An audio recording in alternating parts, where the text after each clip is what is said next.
healing modality that was not able to be used here for the last 200,000 years because the planetary grid was not able to hold 12-dimensional frequency.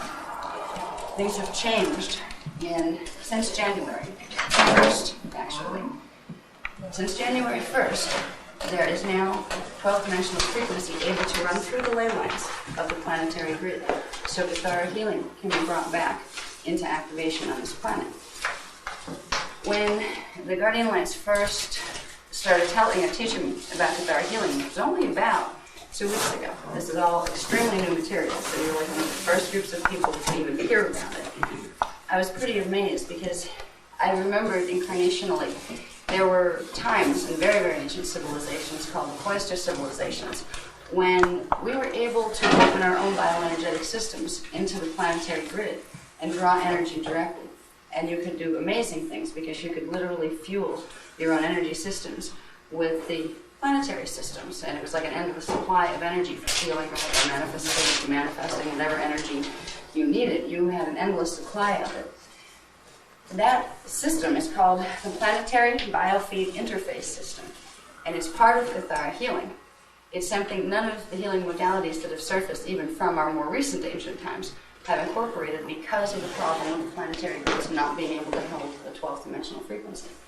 Now we are able to learn this planetary biofeed system where we're able to open up the bioenergetic structure of our bodies to the planet's bioenergetic structure. We can begin the process of drawing energy from the planetary grid into our system. Why this becomes very valuable is because we have right now, in the way our race has evolved, certain problems with the DNA. That's why we are so dense, for one thing, why we're so solid. If our DNA was working appropriately, we would not be made of such density, such matter particle density. We would have more abilities that we attribute to supernatural abilities because they were really part of the original human design. We have some DNA mutations. Those DNA mutations are caused by blockages in something called the Kathara grid. The Kathara grid is the core of the morphogenetic field structure within the body. Now we have chakras and we have work field levels that people have heard about before, but deeper than those, there are the first levels where consciousness, units of consciousness in the form of energy, begin to take on the form of dimensionalization. And it's from there that all of the patterns that become the chakras and the auric fields and eventually our matter bodies build up on. So the core of our manifestation is the Kathara grid. It's a holographic template. It's what allows us to perceive from a unified field of energy the illusion of objectification in space, the illusion of space, time, and matter. It's the core of holographic reality. And what we're walking around in, and it seems so strange to hear it because we're so used to looking at it this way. We have, for thousands and thousands of years, become what's called phase-locked into three-dimensional perception. Most of us have forgotten there's anything else, that this is really just a trick of light refraction that the consciousness experiences when it's focused in these particular frequency bands. So beneath our space-time matter systems and everything built on them, there is pure energy. There's something called the unified field of energy, and it's the unified field of consciousness as well. Because one thing that science hasn't recognized yet here is that energy is conscious and consciousness is energy. We have spiritual people working with consciousness and spirituality, refusing to acknowledge that it also has its energy translation. It's as if spirit is something different than energy, that the laws of energy don't apply to. And that's not the way it is. Spirit is consciousness. Consciousness is energy. And energy cannot be created or destroyed. It simply changes form, perpetually. Right there, if they apply the laws of science that they know to the concept of spirituality, it would validate the fact that we are eternal, that we continue to go on after we move through this particular experience of having a physical body. We will change form, but we will continue because we are made of energy, consciousness. So when we're working with Kathara healing, we're working with an awareness that energy and consciousness are synonymous. One implies the other. So when we are working with energy systems and when we are evolving the energy systems in the body, we are simultaneously evolving our consciousness. That's why Kathara healing is called a biospiritual evolution system. Bio meaning body, but spiritual, meaning the spirituality and the consciousness, are simultaneously expanding and advancing with the bioenergetic work that is being done. So it's a very holistic system, and it's really, it takes holism to the core of its meaning, where we're not just dealing with little parts of systems, we're not just dealing with chakra systems, we're not just dealing with word field levels or body parts. We're dealing with, when you affect a chakra, you affect a Kathara level. When you affect that, you affect the consciousness. It's an evolutionary program. It's the real program that we're evolving on that we forgot about, where everything is interconnected and everything affects each other. So there's a lot of things that we're going to need to understand about Kathara healing. And this is just level 1. When they gave this to me, and they're still in the process of giving me the rest of the transmission on this material, it's probably going to be over 150 pages just for this section. There's enough done in the manuals that they can be used well. There are 4 primary techniques in this level, and we have the techniques down. That's what I'm going to cover here. I'm going to teach you the techniques, the beginning techniques. First, I'm going to get into something called the structure of the unified field, which if we're going to understand how our bodies work and how healing works in our bodies, we need to understand the greater context that our bodies exist within. If the universe is a hologram, what does that mean? And what does that mean in relation to our bodies? So we're going to go through a little bit of the structure of the unified field, because once we understand that, understanding 15-dimensional levels of our anatomy will not be hard. So I start there with the Kathara healing. Then we go into the anatomy itself, the different levels or parts you have that you didn't learn about in health class. And once we learn about these parts, we begin to be able to affect them consciously. What level 1 will culminate into is an ability to run something called Maharic infusion. Now, that word will mean nothing to you until we go through explaining the different levels of the subtle body anatomy. The Maharic level corresponds to dimensions 12, 11, and 10 of the subtle body anatomy. It's called the Mahara Huva body. And we are going to be learning to use frequency from dimension 11, 10, 11, and 12 to literally repattern and reprogram the distortions out of our Kathara grid. The Kathara grid affects the manifestation of the DNA. Whatever is in the Kathara grid program will manifest as the operational base within the DNA pattern, and that will control how the genetics of the body work and what your body is going to manifest like. So as we begin to learn to literally repattern the distortions out of our Kathara grid, we're going to the core of healing. We're going right to the core of the hologram where disease manifests. Anything that's a disease condition or a disharmonic condition, even if it's something you don't see but it's a mental issue or an emotional issue, all of these things are the result of disharmonic or distorted patterns within the original template. And they manifest themselves up into the matter density, into the life experience. As we recode the core of the holographic template, we are learning to literally reawaken the imprint for health. Because once upon a time, when we first came into manifestation in interdimensional systems, which was long before this incarnation, we had an original pattern, an original pure pattern, in which we had an immortal body pattern. It didn't get sick. It didn't die. It didn't get as dense as what we have right now. The pattern for that still exists within the Mahara Huva body on harmonic 4, which is dimension 12, 11, and 10. We are going to slowly return to ourselves the gift of our immortality. But first, we have to begin the reprogramming process. You're not going to do this and then overnight you're going to become immortal. It has taken 200,000 years of evolution for us to become as dense and as messed up in the gene code as we have become. This is why we don't remember other levels of consciousness. That's why it's such a struggle to even go out of body or do out of body experiences. Once upon a time, these things were run completely conscious. It was no problem. In fact, you could send multiple selves of yourself, because you knew you were a hologram, out at the same time and be aware of all of them. It was a whole different reality experience. Since we had the Kathara blockages that created the gene code operating in the way it is now, which is a mutated version, we are phase-locked into this little three-dimensional band, and we have forgotten that anything else in the universe exists. So we're not going to change that overnight. We're not going to immediately turn ourselves into like little god beings that can, control the densities of matter at will. Eventually, we can evolve into that because that's what we were created to be, and once upon a time we were. What we can do with beginning to the recoding process is to set the base for healing to occur and progressively work with each level where the problems have manifested. The first is going into the Kathara grid and reprogramming that to its original imprint. Once that's done, we've set a ground for any other healing work to take in. That's why, if you use Reiki or anything else, Reiki it'll affect the outer layers of the field, but it will not go into the Kathara grid. So you can get temporary effects with Reiki, but they will always revert back to whatever the program in the Kathara grid is. You wouldn't have had a disease manifestation if it wasn't for a problem in the Kathara grid, because it has to manifest there first.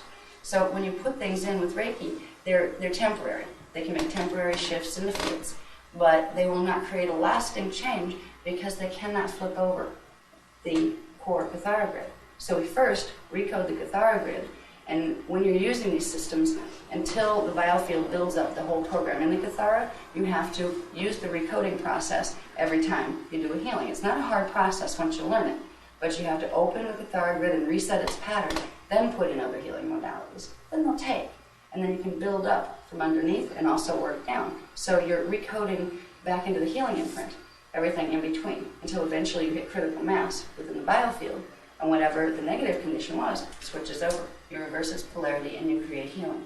So there's a lot to this process. I'm going to start with, can we turn that on? Get rid of the introduction sheet because I just kind of went through that. I'll start with, I think I'm going to start with a bit of the conclusion sheet just so you know a little bit about the program itself. Now, I still read this because it's kind of detailed. Okay, now this is about the program, how the program itself is structured, so you know what you're getting into and if you want to continue with it. Is this already in the booklet? Yes, at some point. Okay, these I actually did, the book has outlines and then it has text, but there's already like 100 pages in there, so I had to simplify it for the Mylar, so we never would have got through half of it today.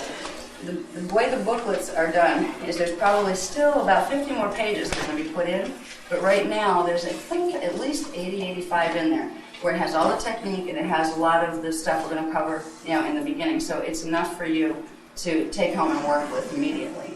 What we're doing with the New York group, and probably this group too, if anybody wants the sessions manuals this time so you can get a jump start on working with them, we'll send you the supplements as they come.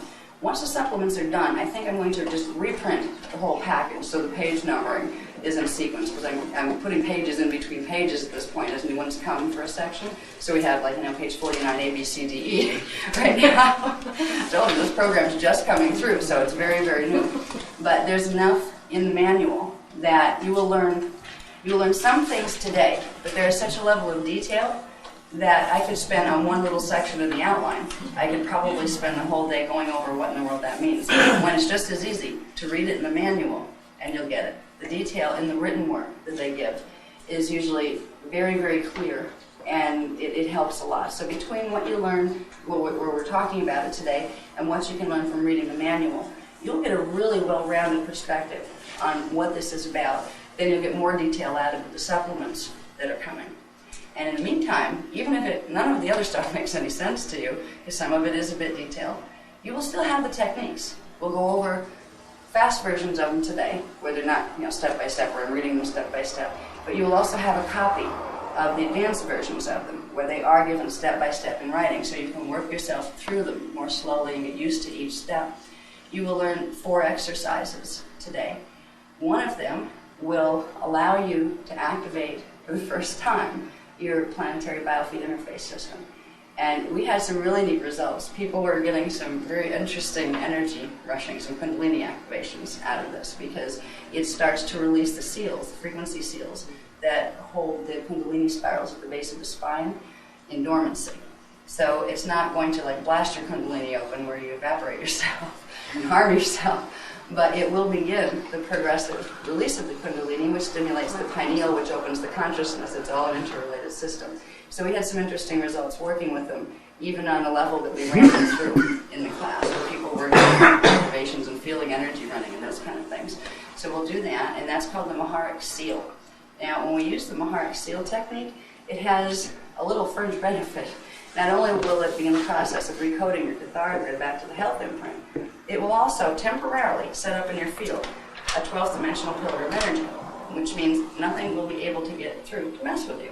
So if you happen to be somebody who's working with interdimensionals, or if you're working with people who are having actual astral attachments to their astral bodies or something like that, where you can get yourself harmed, running this pillar through your field will create a vibration that is too high for the lower vibrational consciousness to hang on to.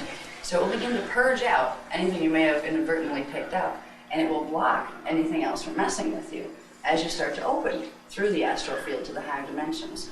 Because in the astral field of consciousness, which is the 4th dimensional frequencies, there are a lot of messed up beings. Just like there's a lot of very confused beings on Earth, they're not much better on the astral plane, and some of them are a lot worse. When we start to go multidimensional and reclaim that part of ourselves, a lot of times that's when we get zapped. We start to come into their range of perception because we're moving into that frequency, and we're still clueless about what that frequency means and the fact that there's other consciousness there that may be looking for a host, may be looking for something to ride around in down here. So a lot of people just open, they open to channel, they open to do just about anything with the interdimensional stuff, not realizing that if you're going to open, there's reasons why religions taught you not to.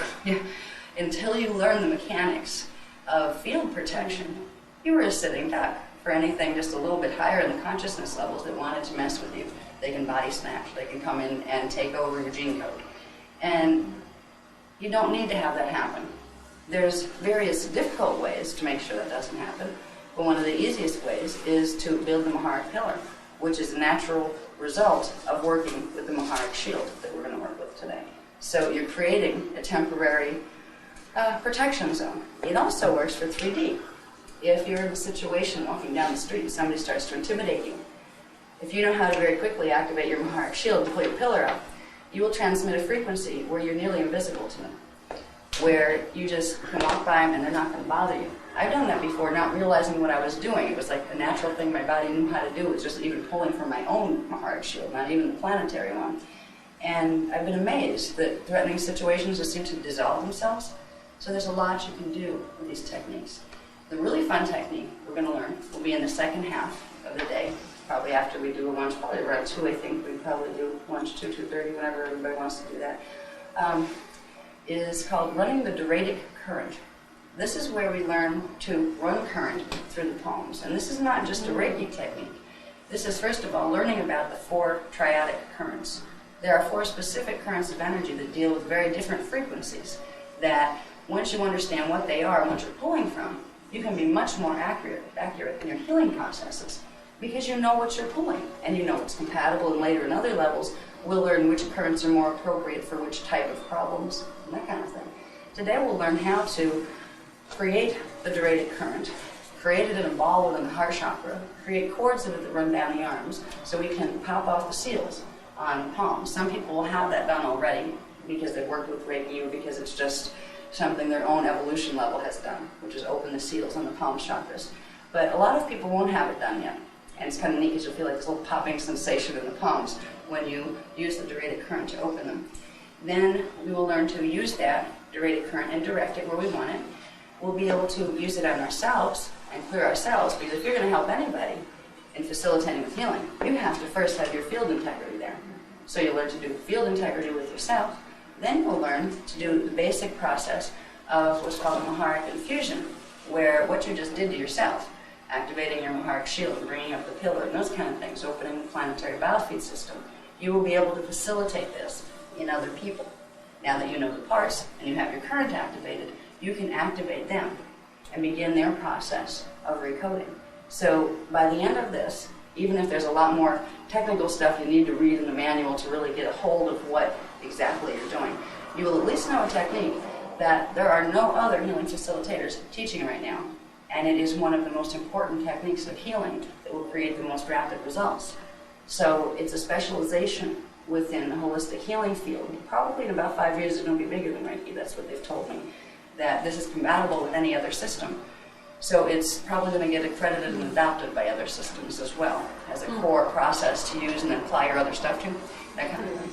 So you'll be able to literally run a session, a hardware coding session for other people who would come to you for that service. This program that we're doing is a certification program where each level, like this was level 1 that we're taking here, you would have the opportunity to just take it for yourself and learn your stuff and do what you want. Or you can do that and then choose to become certified, which involves a test that we'll send you. It's not a test that you pass or fail. It's a test to show you and us what areas you need to get a little more clear on. So if you go out there as a professional facilitator, we know and you know that you know what you're doing. Because if we just ran you through, a 6-hour workshop and said, go, you're professionals now, you're not going to believe me, and nobody else is either, because you're not going to become professional that quickly. At least the testing. It's just an open book correspondence test, and it doesn't cost. I think it's postage. You just have to send it because it costs the money to send it back and forth, and we can't absorb the cost for here in New York and everybody else. But you get the graded test back showing the areas that could use a little improvement, and you have the choice of becoming registered, which would be certified. On the back of all of these sessions manuals that you'll have the opportunity to get if you want to, there's a certificate. It's a certificate of recognition, but it will also be the certificate you would hang on the wall if you wanted to, if you were a professional facilitator. It acknowledges, now it has right here the official seal of the Azurite Temple Incorporated. It is a legal corporation, and it is a temple church situation. So you would be registered as an independent spiritual healing facilitator and instructor, which means you would be able to, and you would have permission, written permission, to use the program publicly to make money on if you want to, and to get it out there. So we can't let people that don't get certified, or they don't take the test, we have no idea what they're doing, if they start taking the program and running it any way they want, the quality of the program is going to suffer. And we're dealing with practices here that are running a lot of energy. So if people run these energies not well, they can do harm with them as well as good. So it protects us as far as integrity of the program. It also gives you a bit of recognition as far as clients go, where we're going to be progressively getting more and more information out there on Kathara healing. So eventually it's going to be like, oh yeah, Reiki, oh yeah, Kathara.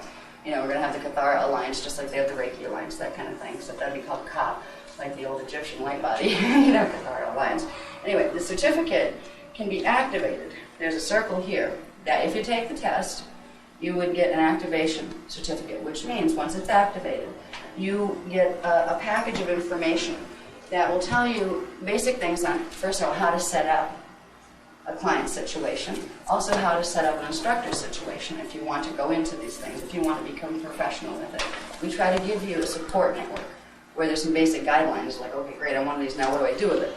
How do I market it? How do I draw clients? One of the things that you get out of getting certified is you will become registered, if you want to be, in the Kathara Healing headquarter records. So anybody, anywhere, that calls in looking for people in their area that are certified healers, or healing facilitators, call them healers because it's the person's body who's healing itself. But you will be registered, so you can get client referrals. And at some point, there's going to be, more and more people calling for, gee, where do I find a person who knows how to do Kathara? And, you would get the registry. So it would help you to build the client base. It would also give you, there's somebody saying, well, maybe I'd like to hire you to do a workshop or something, at our institution, let's say, but we want to check your references first. They would be able to call, yes, they're registered, with the Kathara Healing Institute, part of the Azurite Temple, Melchizedek Cloister.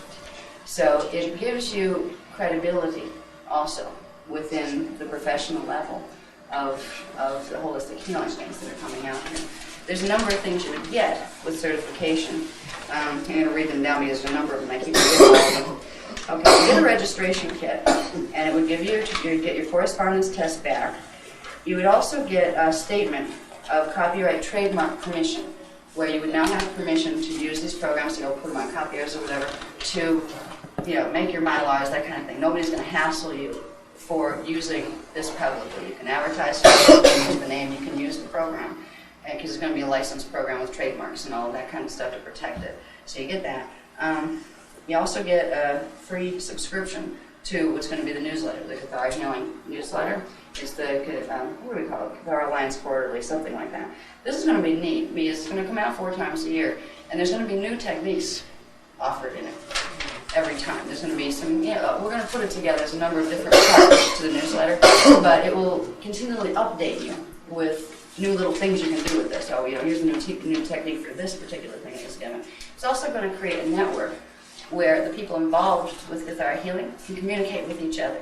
Because we're going to be giving these programs probably even over in England and in other countries. So this is going to be something that grows. And this will give an opportunity for you to stay in touch with other people who are involved with it and kind of follow along. It is going to be something that's also going to be marketed within general holistic healing pools. So people who aren't Kathara, certified Kathara facilitators will pay for these subscriptions. So you'll get it free as part of just being registered. You'll also get some things like client release forms and these kind of things. Client release form is when you're doing healing facilitation, it's important that your client understands what you can and can't do. They understand that you are not saying you will cure them of anything. You are not diagnosing, because you don't want to get hit with practicing medicine without a license, these kind of things. You need to protect yourself, and your client needs to know that there are certain boundaries, that you're not going to come back at me and give me a problem because this didn't happen or that didn't happen. With this program, there's a section where you will get the training. This is going to be part of the stuff that's sent, the supplements that are sent, where you get the basic training of how to handle yourself professionally with people, because people can be tough. They can say, fix me, and you don't fix them, and all of a sudden you're the bad guy. So there's ways to conduct a session, certain key things to explain and that kind of stuff, but you don't have to offend them. But you make it very clear whose responsibility is where. And part of that will be having just a little bit release form, that they are just like when you go skiing and you sign the disclaimer, if you kill yourself on this mountain, it's not our fault, Well, it's not quite that bad. We're not going to kill you with Kathara healing, But it's a legal protection. So your client knows that they're not going to come back at you for failure for anything to happen. And you know that you don't have to worry about getting sued for things. Okay, so you'll get like a standard form for that, and how we're going to be wording it very particularly because of the type of healing program it is. So you'll get the client, the forms that you would need to run the business.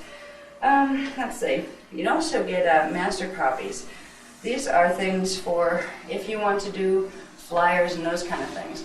If you're not real familiar with Kathara healing, it's a little hard to say, okay, what exactly am I doing and how do I explain it? Once you know what you're doing, it's still like, how do I explain this to other people who've never ever heard of this? We've been fighting with these concepts, like how do we do this?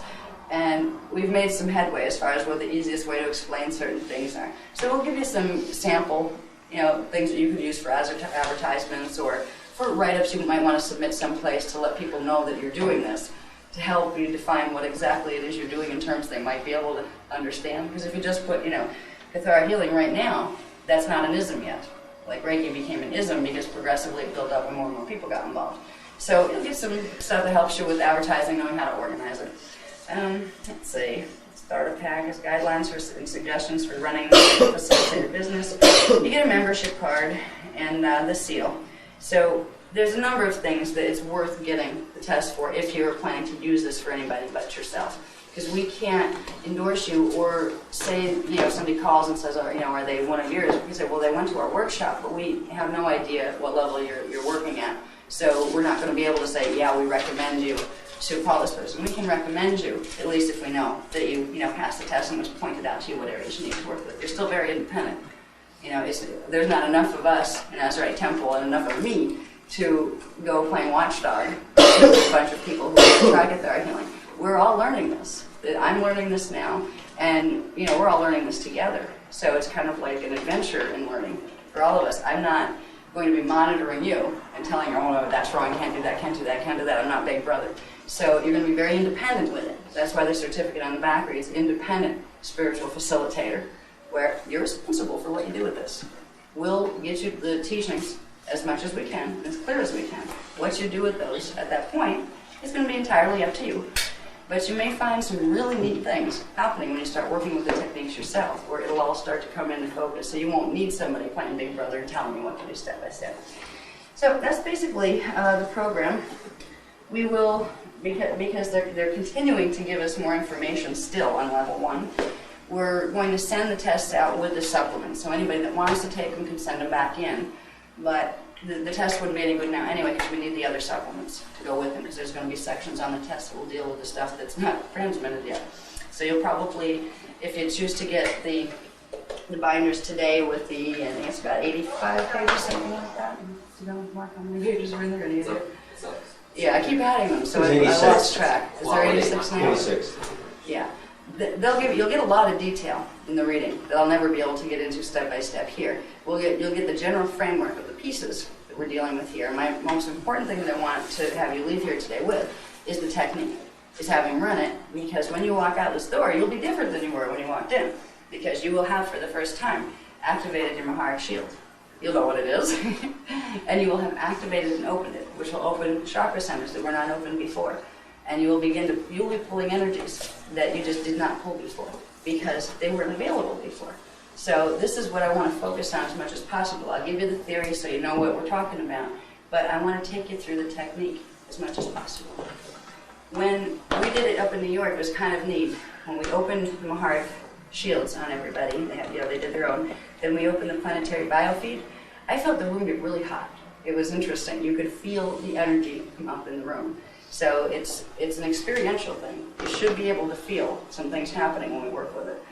So I'll get on to the beginning parts of this, which is I want to give you basics in the unified field a little bit, because there's some really fascinating things that if you understand them will help you understand much more what you're doing with holistic healing practices in general. Let's see if this one can be set down the top. Okay. Little things like, okay, these are my highlights, the points I wanted to remind myself to remind you of, because there's so much detail in the program. External reality is a holographic projection. We perceive things as solid, not because they are. They are waveforms, and they are formed of things called, we'll put the next one up. We'll go graphs. It's easier for me to just rip off the graphs, because I don't get stuff off the graphs. There we go. Okay, now. Our holograph is structured, first of all, on things called Partakai, Partakay, and Partakam. Everything in existence, literally the morphogenetic field that the cosmos is structured on units of electrotonal consciousness. That means consciousness in the form of tiny, tiny units that are electrical in nature, and they have a vibration to them, or a tone. Now, Partakai would represent the non-manifest state. They have this process of internal fission and fusion, which literally creates expansion and contraction. Through fission, they break apart, Partakai units break apart, and they form Partakam and Partakay units. What these are the base particles that matter particles and antiparticles form on. So these are the core, this is physics here, these are the core structures that your particle universe and your antiparticle universe are created on. These are the elements beneath the microparticles they've identified so far. Science has not been able to find these yet. They still don't know why fission and fusion tends to occur, and they don't realize that wherever there's fission, there is somewhere a reciprocal act of fusion, that the two go together. Now, with Partakai units, they are the smallest units of energy substance, and they are units of consciousness. These group to form strings. If you look at them as little units, they group to form strings, and those strings group to form grids, where they become Partakai grids. These are standing wave grids, scalar wave grids, little points that came out of sound, because if you look at this as a unit of sound, electrified sound, that under certain conditions, when it's in its phasing of manifesting, will flash on. Little standing waves will jump up, and then when it goes back into this phase, it will flash off. So you have a grid of energetic units that flash on and off. That is the first part of structure within dimensionalization. Without that, we would only know ourselves as consciousness, as one consciousness within a non-structured unified field of conscious energy. It's because of the structure, and this structure is what dimensions form on. This is before you get into dimensionalization. And we'll show you how this builds up to then form dimensional structure. Because it's the flashing on and off, which is called Partakai phasing, that really is what is the foundation of all matter particles. What our science has not recognized yet, our matter particles literally flash on and off in different sequences. We see a form constant because of the speed between our consciousness flashing on and off, because it's also made of particle, and the part of our consciousness that makes up our body, or the hologram out here. There are different speeds, flashing speeds. You can look at it like a marquee. You know, a marquee at a theater, how they'll have the running lights, and if they run them in a certain sequence, it looks like a solid light traveling around, but nothing's really moving. It's just the lights flashing on and off. It gives it the illusion of sound, of waves, of light waves moving. This is what the particle grids work like. They are scalar grids that could be compared to lines of light bulbs that come on and come off. That creates the illusion here of different wave spectra, sound waves, light waves, different kinds of waves that appear to move, but they're not really moving. Just like on the marquee, the light bulbs are not moving. It's just the sequence of the flashing. So if we can understand that we end up seeing this manifest hologram because of differences, variations in flashing rhythms between portions of our consciousness, and we realize that we are portions of our consciousness, our body is composed of portions of our consciousness, and so is the unified field around us, we begin to realize that we're looking at ourselves, and we're perceiving ourselves as separate because of these flash rates, these flash rhythms.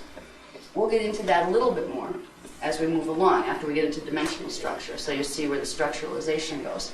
And we'll define terms like frequency. What is it really? If particle and their flashing is the basic structure of everything, what does the word frequency mean? What does the word dimension mean? We're going to find out a little bit more about those, because right now there are certain definitions being used for those words that are not particularly detailed. They're not real precise, particularly the word dimensions. It's used to really, with a lot of people with science, to describe perhaps attributes or characteristics of something, but not as an ism unto itself. When we talk about dimensions, we're not talking about hypothetical levels of perception you might get into. We're talking about set structures of particle grids made of particle units that have certain flash rates that exist in a fixed form that allows the experience of space-time matter to occur. It allows the hologram to be manifest. So we're talking about dimensions in a little bit more firm way than it's usually being spoken about. There's a set structure to them. They have a specific relationship to each other. If you can understand these things, the basic structures of dimensions, you'll know what currents you are pulling when you go into the healing process. You will know which frequency bands do what. So we're going to go into exploring that in the first section here. We're going to basically get a ground in what the unified field is about, because it applies directly to the body, because your body is a part of the unified field. If we could turn off our senses for a moment and not see anything, not hear anything, just know ourselves as consciousness, there would be no difference between us here, the air here, the wall there. It would be a unified field of energy and consciousness, and that's really what we're dealing with. It's kind of neat. I won't have time to go too far into it, but it will be in the supplements coming in. They just had given it to me 2 days ago. The reason we perceive space between objects is because we have something called aparthy, which are little crystal structures, the receptors, that pull in only certain portions of the frequencies within the dimensional fields that you're in, and they block out other parts. You will perceive in some form what frequencies you can pull in and translate into holographic perception. But the frequencies that are blocked out from you will literally appear to be things that are not there. So the space between objects is not because space is really here. It's because you don't have the receptors to pull in what exists right here. So it appears non-existent to you. If this is a whole level of physics that it ought to be really interesting to see what the physicists do when they start to get wind of what's being taught here. Because some of them are tripping over some parts of this, but they haven't put the pieces together. We're ahead of the game if we realize, and we have to reorient, because we're so used to looking at everything in terms of 3 dimensions and how we're taught, and it means this is solid, this is not. If we can realize just a little perceptual trick, realize there's as much here as there is here. There's no difference between the wave patterns that make up your body and the wave patterns here, except the relationship of your consciousness to them. They have a little different vibration. Your consciousness is stationed in one place. You will perceive as solid what's exactly 1 dimension below your station of consciousness. The stuff that's further down that you won't see, and stuff that's up above that. You'll see some of it is light, and parts of it you won't see. So what we're perceiving as solid is completely dependent upon where our consciousness is focused, where it's located in the dimensional scale. We're perceiving actually right now from a station of consciousness in the fourth dimension. We are seeing portions of the third dimension and the upper portions of the second dimension as solid. When we move our station of consciousness into fifth dimensional consciousness, we will begin to see as solid the fourth dimension and some of the higher parts of the third dimension. So we progressively work ourselves out of perception of solidity. Because as you go up the dimensional scale, matter gets less dense and less dense and less dense. We'll talk about that in a couple minutes too. Okay, let's see. Okay, we get into the human body. The human body is a construct of conscious energy. If we can stop looking at ourselves as, well, this is my physical parts and this is my consciousness parts as parts, they're different. They're made of the same substance. It's just the relationship of your consciousness to those waveforms. This is a waveform and your consciousness is a waveform, a standing waveform, a scalar waveform.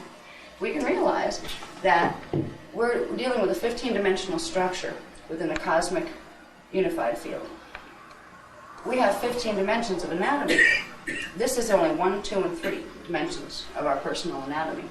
There are still all those dimensions above there. We have parts of ourself and parts of our consciousness stationed within that we forgot a long time ago. And right now our gene code blocks out, so we can't process it. When we do Kathara healing, we're opening up the gene code again, so we can begin to perceive those other levels of ourself, and from those other levels of self that we left behind when we came into dimensionalization here. Okay, now, dimensionalized consciousness comes in the form of scalar grids. When I say scalar grid, I'm talking about those particule grids, where you have the little units of consciousness that group to form strings, that strings group to form webworks, like a fabric would be woven. And they are units of sound that fire at certain points, and little waves pop out. Little waves of light. Sound becomes light, goes back to sound, becomes light. So if you can picture a large area of these, again, like say, imagine a circular marquee, but no words on it. It's just a field of light bulbs, and they're flashing on and off. Light bulbs aren't moving. They're just doing different sequences of flashing on and off, kind of like those string lights you can get for Christmas, where they have the settings. You can put them on this pulse, or you can put them on this pulse, and they can do different things. This is the foundation of what everything, the dimensions themselves, everything manifests within it. It's composed of consciousness that's taking the form of scalar grids. And everything will have a similarity in the scalar grid form at its core. The core is the Kathara grid. Everything has a Kathara grid within it. Planets have it. Objects that are not to our level containing life force, inanimate objects, would have a Kathara grid. Our bodies have it. The universe has it. Galactic systems have it. And I'll show you what the structure of the Kathara grid is soon as we move along. But if we can understand, it's key to understanding Kathara healing. It's also key to understanding the way reality works. We can understand we are structures of interwoven scalar grids. Everything is. And plastic God too. These are consciousness. You're a scalar grid, scalar wave right there. Every one of you here. You compound that by everything that exists in the universe. You are conscious. You're conscious, you're sentient, you're intelligent. These are attributes of the whole scalar form that we came out of, which is creator. It is beyond the sum of its parts, that whole. But it is the whole. If we can look at all of creation as a consciousness field, the original creation force, the original intelligence that we may call God, we can realize that it is in the form of scalar construction when it comes into dimensionalization. And beyond dimensionalization, there are some levels of cognition that are called ascended mastery levels, where dimensionalization and externalization no longer exist. You're not objectified, you're not in space-time matter anymore. There are levels of pure cognition. And this gets closer to what the cognition of Source really is. Because Source, God, is where it all takes place within. It is the energy field that always was, always will be. We are composed of units of the consciousness of God, or units of the consciousness of Source. So our spirituality is directly connected to the fact that we have parts of ourselves manifesting as scalar grids. For the people who are spiritual and don't like to see the science of it, there's really no conflict. It's a form that God takes, if you want to look at it from the spiritual to the scientific. It's a form that God takes in order to express portions of itself into manifest, individuated forms.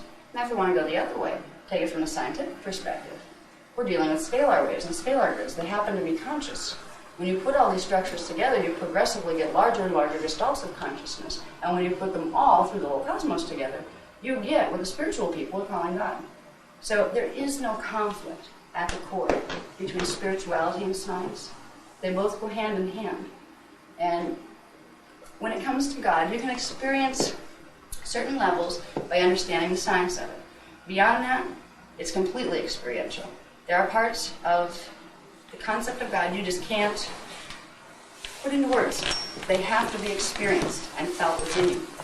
The processes that we use, the science processes that we use in expanding our consciousness and in de-densifying our body, progressively allow us to experience more of that cognition and to hold more of that direct experience of Source within us. So the science helps us get to the spirituality that we seek. And the spirituality is the reality within which the science takes place. So I like to try to get people from both sides to understand that, because most people have, well, I'm more scientific or I'm more spiritual. You can see where it's all the same thing, and because you're working with science does not mean you're doing something anti-spiritual. Or because you're working with spiritual doesn't mean you're doing something anti-science. There's a lot of scientists out there I'd like to say that to. Excuse me. You know, they have these stupid attitudes about people who happen to be spiritual in nature. You know, they look at it as like, oh, well, only people that can't cope with reality, you know, have to like believe in God and that kind of stuff. They just don't get it. They don't feel the living presence within them. They don't feel that connection because their science is too small. It hasn't allowed them to do that. This is a science big enough to help you begin to feel that reality. And as you feel more energy from the universe, you begin to feel more and more of that God presence with you. That's why I'd like some scientists to take the course and start to feel the things, and they'll start to get direct cognition. Okay, let's see. All right, I'm going to read these because the way these are worded helped me to understand what they were talking about a little better. All right, dimensions are scalar grids of consciousness composed of interwoven layers of scalar waves. They're those standing wave patterns. Okay, they're not waves that go like this. They stand in one place and flash on and off. Okay, with varying flash line sequences. And that's a term we're going to hear a lot through this, and you'll read it a lot when you read the manual. Flash line sequences or frequency bands. Okay, we hear the term frequency a lot here in our regular world. What we don't realize is frequencies are sets of flash line sequences that repeat. They're cycles of flash lines. Like if you have the marquee and it's going, you know, flash, on, flash, off, flash, out. That is a sequence, a type of rhythm the flash is doing. And then it repeats itself. This creates the frequency bands that the dimensions are literally made out of. So we're still dealing with flash lines, lines of light, flashing on and off, fixed points of light turning themselves on and off. That's what the whole structure is about. When our scientists are identifying wave bands that move from one place to another, they're not seeing the part behind them. They're not really moving. They appear to move, but there's parts of things that are being blocked out from perception where they would see that they're not really moving at all. It's just a flashing sequence. It's like they're seeing the marquee line, but they're not seeing the light bulbs. They're seeing the thing travel from one point to the other, but they're not realizing there's light bulbs back there just turning on and off to give the illusion. That's where our science is right now, as far as understanding wave spectra. They don't realize, first of all, that it is cyclic. When it goes out of here, it goes someplace else, into another dimensional scale, and then back up again. They're missing the cyclic formation of waves, which is really the turning on and off of light bulbs through the dimensional scale. So there's a lot that our science would love to argue with me about, I'm sure. And I don't have time to do it. Right now I'm here to teach Kathara healing, and I'm very excited about the fact that this is being given back to us. So if we can deal with flashline sequences and be one of the few little handfuls of people on the planet right now that will have any clue as to what that means. All right. Am I clear? I want flashline sequences to stick. Is there anybody here that's not quite getting what that means? If I say a flashline sequence, am I losing you? Anybody? Great. Good. Okay. So if we have frequency bands that are really flashline sequences, and we have sub-frequency bands, they would be little flash sequences that are going on within the big flash sequence. These are going to be important when we start to understand the structure of dimensions, because dimensions are composed of frequency bands, which are flashline sequences, and sub-frequency bands, which are smaller flashline sequences that are within the bigger one. We're dealing with different pulsations of flashing on and off of lights. It's the easiest way to look at it. Okay, now, the frequency, or the flashline rhythm of a dimension, is determined by the vibratory oscillation rate of Partakai units. This one had me going crazy for a while. Now, does everybody think, I'm just curious of how many people were coming from the same place I was before I learned something about it. Are vibration and oscillation the same thing? Do they mean the same thing? Does anybody here know the difference? I know you do. You were there too in New York. Plus you're an electronics person. And most people that have studied, a little bit more of physics or electronics have a clue. But even the definitions that they're using in physics right now do not take it back to what's happening with the Partakai that creates things, okay? When they used to tell me, well, you gotta raise frequency of the body. Raise frequency. So, yeah, raise frequency, raise vibration, right? No. Lower vibration. And I used to go, what? Raise frequency, lower vibration? I'm confused. Can I give them a clue? I don't know, go ahead. What's the difference between AM radio and FM radio? Now that wouldn't help me because I don't know the difference between AM and FM radio, except they come in on different places. I don't know. AM is amplitude modulation. Okay. And FM is frequency modulation. So we're going to... Right. But it still doesn't tell the difference between this, which would be oscillation, and vibration. The way these guys explain it, I don't even think is in the physics books yet. Where we go back to Partakai, this is why it's not in the physics books yet. They haven't gone back to Partakai. It had me, it had me totally confused because I was getting dyslexic on it. All right, raise frequency, lower vibration, raise oscillation. I'm going crazy. What are you talking about? Are we raising frequency? Are we lowering frequency? Are we raising vibration or lowering it? Tell me what we're supposed to be doing with our bodies. Because they were teaching it, raise frequency, and I had assumed that meant we had to raise our vibration. And that's not the way it works. Vibration and oscillation are two different things in relation to Partakai units. When you have your little flames going on and off, or your little light bulbs, vibration is the amount of energy held within one of them. That would be the vibration. And the greater amount of energy that's held within a Partakai unit would be the greater its vibration. Oscillation is the amount of energy expended from a Partakai unit. It's the outside movement, where the vibration is the inside movement, and they're directly proportional to each other. As you have energy inside, you have less on the outside. So you have a higher vibration and less oscillation. But as you expend more energy from a Partakai unit, you have less energy inside of it now. So the vibration goes down, but you have more energy outside, so the oscillation goes up.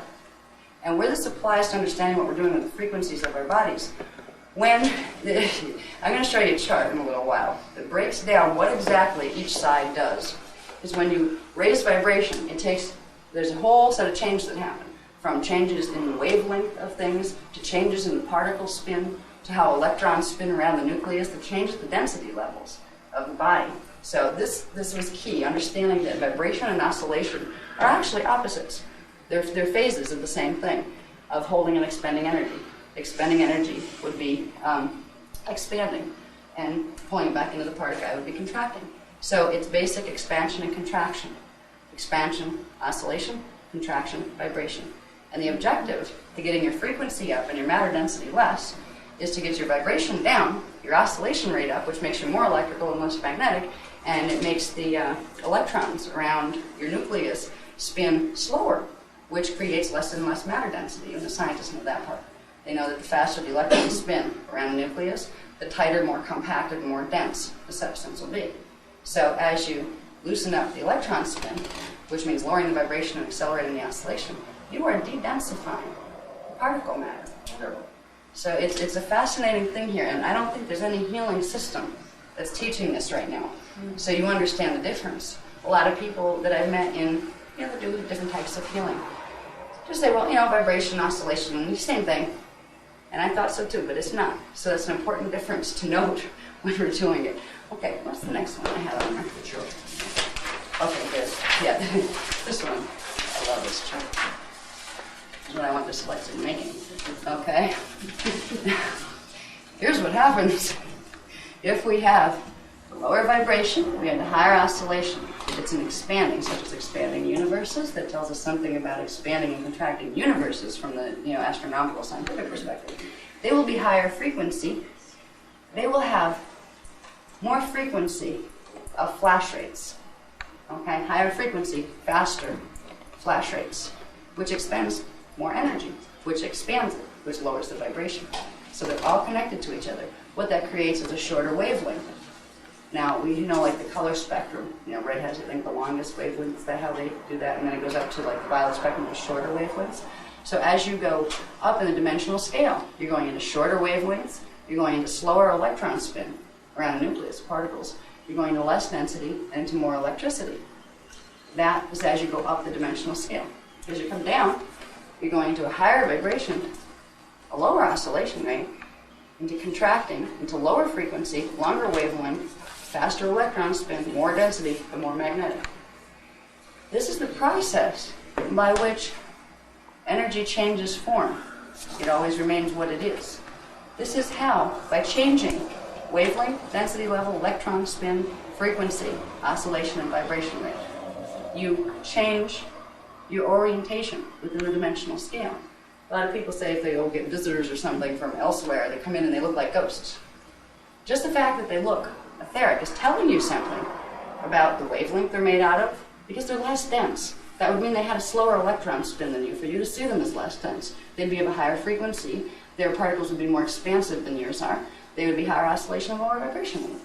So if you can understand these basic relationships, there's a lot of things you can look at in reality. And eventually there'll be temperature charts and things like that go with this too, because this can be translated into hot and cold and those kind of things. And they haven't even given me those breakdowns, but it goes right into those levels as well, which gets into like higher levels of Kathara science, where if you're cold, what you need to do with your body to make it warm again, these kind of things.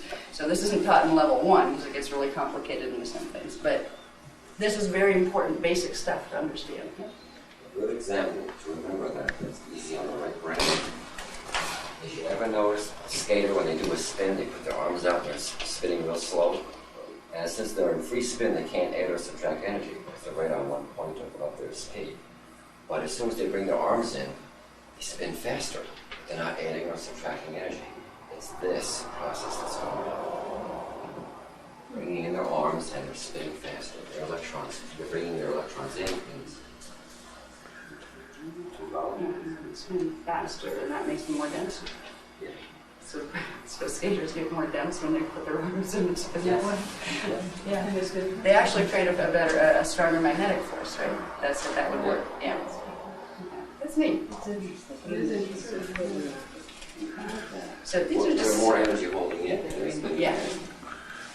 So this is kind of very basic bones of when you're dealing. Would you say that the first chakra would not be red then, it would actually be violet?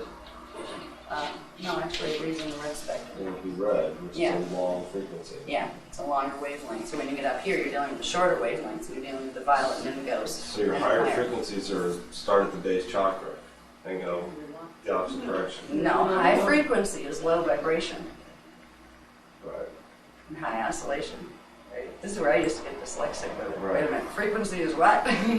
Vibration and frequency. What is the relationship there? And higher frequency is lower vibration. A shorter wavelength is the violet colors going up. So you have your higher frequency going up this way, but you also have some coming up from below, because you have like the 12th chakra down below the feet. And each of the chakras are carrying the frequencies of the dimension that they're numbered after. What they are centers, little vortices of energy that are composed of those frequency bands. So if you have 15 chakras, which we do, you're dealing with 15 dimensions of energy, each manifesting in its singularity to bring that part of the frequencies of the unified field into our morphogenetic field to fill out our form. So the chakras spin it too. So that would be our long wavelength. These would be our shorter wavelengths up here. There's levels to that are very complicated, that we have both that transposed within each other because we're dealing with a parallel system, and we're totally interwoven with our doubles, but we don't get into that in level 1 because it's enough to make anybody dyslexic. What about the sound? What about the sound that would start at, let's say, the lowest chakra and moving on up? What would it be like? It would be I have to study more about the correlations between the sound vibrations and the color vibrations, because it's the typical translation where whatever the wavelengths are, if you took the color red, there's a sound wave equivalent, really, to what that would be. They all plug into here. We don't have the sound breakdowns yet. We'll probably get into that in level 2 because we'll be using toning. Lower would be In that. bass and bass. Yeah, well, low frequency would be low frequency on here. Lower frequency would be the longer wavelength, would be more dense magnetic, that side of it. So if you're dealing with frequency, you're dealing with sound, you're dealing with frequency, really. You're dealing with rates of flash, as far as the flash line sequences go. So with the higher frequency, you have faster flashing. So with higher frequency sound, what it is really that you're perceiving as sound with higher frequency is a faster flash line. So that goes with that column. And then the lower frequency sound waves, the ones they're using to like bombard things right now, to like see what they can do to mess with objects and see if they can make, you know, matter objects crumble and stuff from a distance, and a lot of their technologies that the government's trying to play with right now. They're dealing with ultra low frequency wave spectrum. So very, very magnetic waves. Slows down. Yeah. And also to hit a tolerance level within matter structures where they can shatter it, because they're finding that they're capable of doing this. Science here, particularly, let's say advanced government sciences, that is not taught in the schools yet, it's only within the military levels, are finding many fascinating things out about what sound can do. They know darn well it's a power that can be harnessed. They know that they can transmit inaudible sound waves through the air and make people sick, or make them better. Of course. Go ahead. They just had, I was watching on TV, I think it was yesterday, the Walls of Jericho, but the sound, it was just a thing on Discovery Channel. Yeah, yes. In the ancient civilizations, it was common knowledge. They would use toning in groups to build standing wave patterns that then they could direct to make them do things. They could levitate objects, they could open portals, they could make themselves disappear and reappear once they knew what they were doing. That's with one sound. of the reasons for insects is creating energy, very high energy. The cicada and the summer and all that kind of thing. Right, the higher frequency Yeah. spectrum. Yeah. Another example of this process is right there in those light bulbs. The light you're seeing is not from the ultraviolet that goes inside the tubes. You're seeing the phosphorescence. How it works is the ultraviolet, which we can't see too good, makes the molecules of the phosphorescence get excited. So the electrons, say if I'm a phosphorescent atom, the electrons are now so excited by the ultraviolet that they expand over here on the left column. They go out. And as they slowly come back in, they give off the visible light that we see. So this is an everyday version until they get excited again. The electrons go out, and it's a cycle. So actually what's happening when we're looking at a consistent light bulb there, what's really happening is a cycle of fading out of our perceptual range and then changing its frequency and coming back into our perceptual range. That's what we're seeing is consistent light, because the eye cannot catch the rest of the movement that's going on. Just like we can't catch the fact that we're flashing back on off before our own eyes, we can't catch the fact, we can't catch it with our eyes, that light is actually going off in its cycle where it goes back out of our range. We're just seeing the consistent, the form constant. And that's kind of how the hologram works too. Okay. Yeah, these are the ones on the bottom here. Just a little. This is a chart that will be in your, in the sessions manual. So you have everything you see up here. Most of it you will have in there, and a lot more than you'll see up here. Okay, because there was a lot of ones that are just too small type to put up for my, for my list.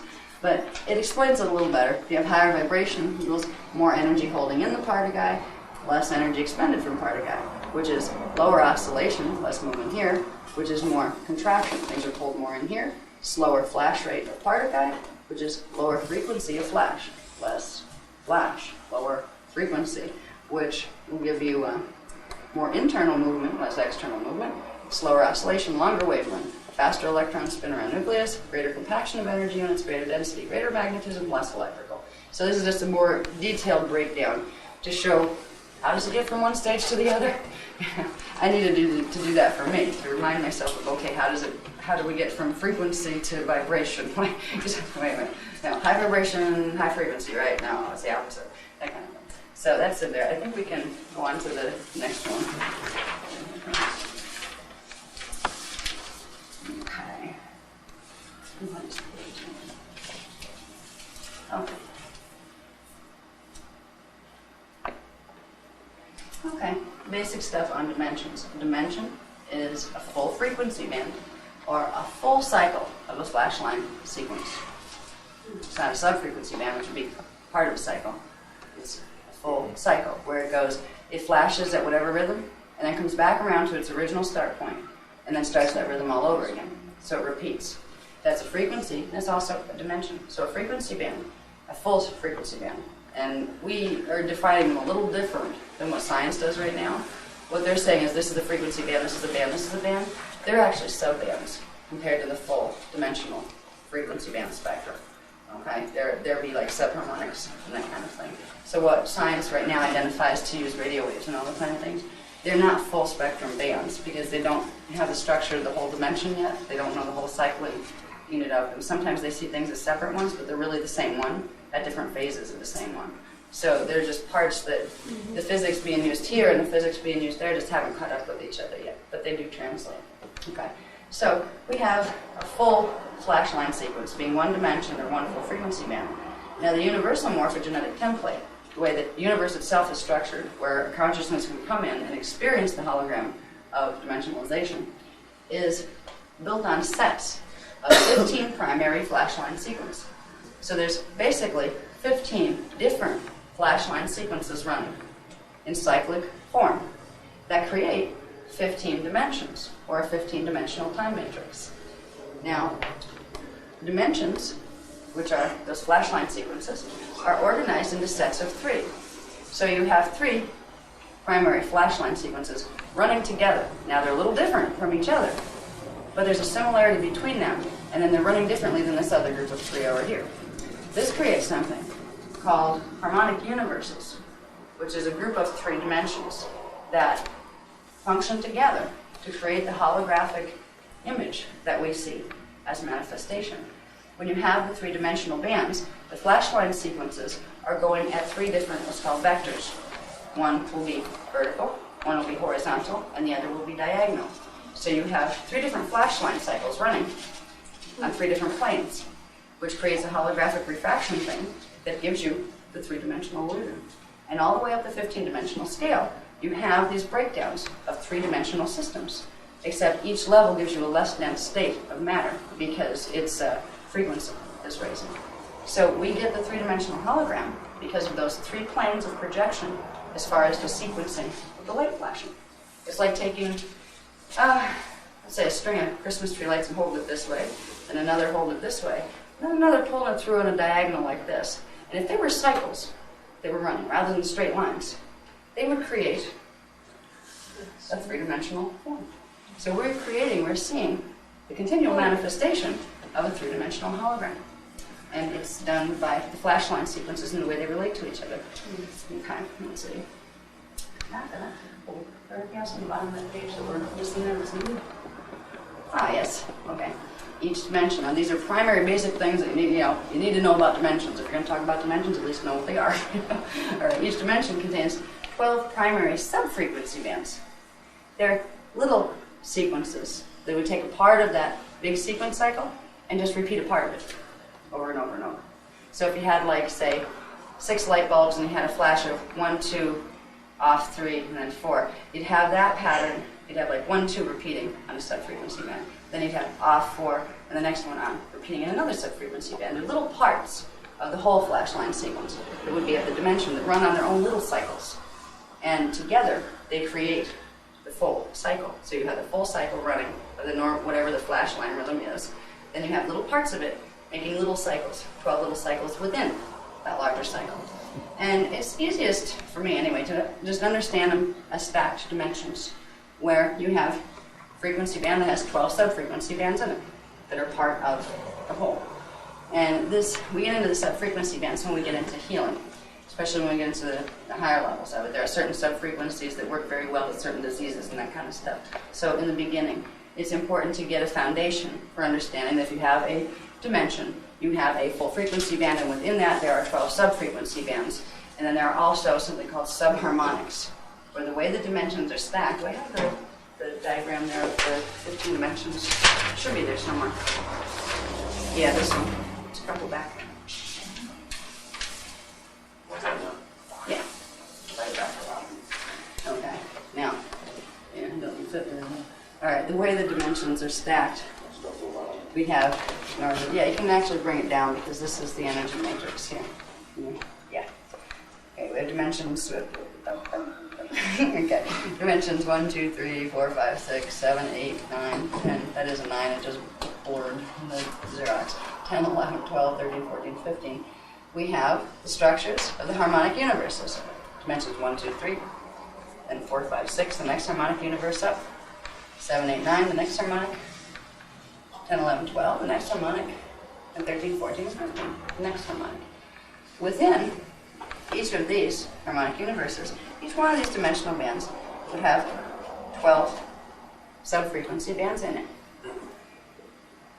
And there's a relationship between them where they will repeat the patterns of the one below. So if you have 12 sub-frequency bands in dimension 1, go up to dimension 2, it has its own 12 sub-frequency bands, but it also has a reflection of the 12 below it. So you have 24 subharmonics here. Here, in D3, you would have 36 subharmonics because it has its own 12 sub-frequency bands. Then it has the 12 from here and the 12 from here. So as you go all the way up, by the time you get to D12, you have D12 having its 12 primary sub-frequency bands, but altogether it has 144 subharmonics. It contains everything below it, the flash rates. So in the D12 pattern, you're dealing with a composite of all the flash rates of all of these going out at the same time and combined. So D12 is a frequency that can be used to reset the right flash rate rhythm that's distorted in any of these levels because it contains the original rhythm of what those levels are supposed to be. This is why when we do Maharic sealing, we are using the D12 and 11 and 10 frequencies from up here, because with that D12 pattern, you can reset any of the flash line sequences that are out of whack going down. And it's the flash line sequences being broken or out of whack that are creating distortions in the Kathara grid that are manifesting as distortions within the chakras, within the aura, and within the DNA, and then within the body and the emotional and mental bodies as well. So it's important just to understand a basic idea of how the stack goes here, how the dimensions are structured. This is something that you don't usually get in a healing course. And part of healing is understanding what the whole thing is about. Because if you don't understand the structure that we're all existing in, you don't really know what the health condition is supposed to be, so you can't even really tell what sickness is. You can't tell if it's out of whack if you don't know how it's supposed to work in the first place. Until we get symptoms that hurt, that's our first indication something's wrong. But long before we get symptoms, there's something wrong. Before those symptoms come out, if we can understand where to look, and we can understand the structure we're working in, and understand how the systems are supposed to work when they're not out of whack, we'll be able to catch things faster. As far as, there's a level, I see a vibration building in this area that's not supposed to be here, let's clear it out, using energy technique before it becomes a physical malady. So it is important to have a basic understanding of the physics behind healing, and the physics behind spirituality. Spirituality goes way beyond physics, but it can be translated in those terms, so we can get a handle on what to do with our energy systems. If we want to go into spiritual integration, we need to learn to combine this portion of our consciousness with this portion, then with this portion, with this portion. Progressively, we expand the whole 15-dimensional framework of consciousness, which blows us right out of matter density. It's called ascension. So when I'm talking about physics, I'm also talking about the highest level of spiritual achievement as well, which is ascension, which is what Christ was doing. Because actually he did. You don't have to die and get crucified to be able to do ascension. So when we're teaching the science mechanics of healing, in truth, we're teaching the science that allows one to go back to their normal imprint for health, which was the ability to ascend. Because that was something that was our original way of being here. We were not intended to die and leave bodies every time we transitioned our consciousness to a new level. So eventually, if we work with these things, we'll progressively be able to extend how long we can be in a body without it aging. There's some things I'm going to go over. Let me see, how are we doing on time? So I know if I want to launch into that whole one. 10:15. I'm sorry, 12:15. Oh, we got plenty. Okay. And in a little while, I'm going to get into why we die, what happens with the body and frequency that creates the death condition, and why it's unnatural. Because if we understand structure dimensions and how our biofields are structured within them, we're going to see that it wasn't meant for us to die and decay. We've accepted it as a fact of life because ever since the seeding of our race, which is the third seeding, it's worked that way because of the DNA distortions. But originally, we didn't have to do that because originally, the morphogenetic field in our DNA could expand to hold all those frequencies and progressively work itself out of matter density. So it didn't have to leave anything dense matter behind to transition its consciousness. That starts at the age of 11 or 12 here. And it comes out in the hormones. But it starts because of things that are happening in the morphogenetic field that aren't supposed to be happening. When we work with the recoding processes, beginning with the Maharic recoding, we are beginning to restore the original imprint from health that would allow higher identity integration to occur beginning at age 12, which allowed progressive expansion of frequency in the morph field. This is blocked right now. This is something, if we learn even just this process, this Maharic recoding process, we can teach it to our children. It's not that hard. They don't have to understand all this stuff. All they need to do is know how to make pictures in their mind and run some energy. Just let them play with it, let them pretend. You can help them to begin to override the pattern that's in the race morphogenetic field right now. Everybody's field works this way right now, where certain hormones trigger between 11 and 12, which starts what we call the adolescence process. It actually starts the death process. It starts the decay process of the bodies. It progressively builds up and over time creates progressive degeneration of the body. If you teach them how to open the Maharic shield and begin recoding, particularly if they're young, they will be able to prolong the production of those chemicals. They can move it further ahead and eventually maybe even completely transmute it, where those chemical reactions that are built on morphogenetic field problems and DNA problems, they can reverse mutate the system. And they may be able to be some of the first ones that can go into extended lifetimes without degeneration, or some of them may be able to go into ascension. Some of us may be able to go into ascension. It's going to take a while to do the recoding, but you can teach this to children. So when they hit age 12, they can start soul integration, which is the integration of frequencies up here that are supposed to naturally begin at that age. But if you block the Kathara grid that allows these frequencies to come into these, you don't allow soul integration to occur. You don't allow these frequencies to come into the morph field, so they come in and crush it. Instead of expanding the field, they start to destroy it.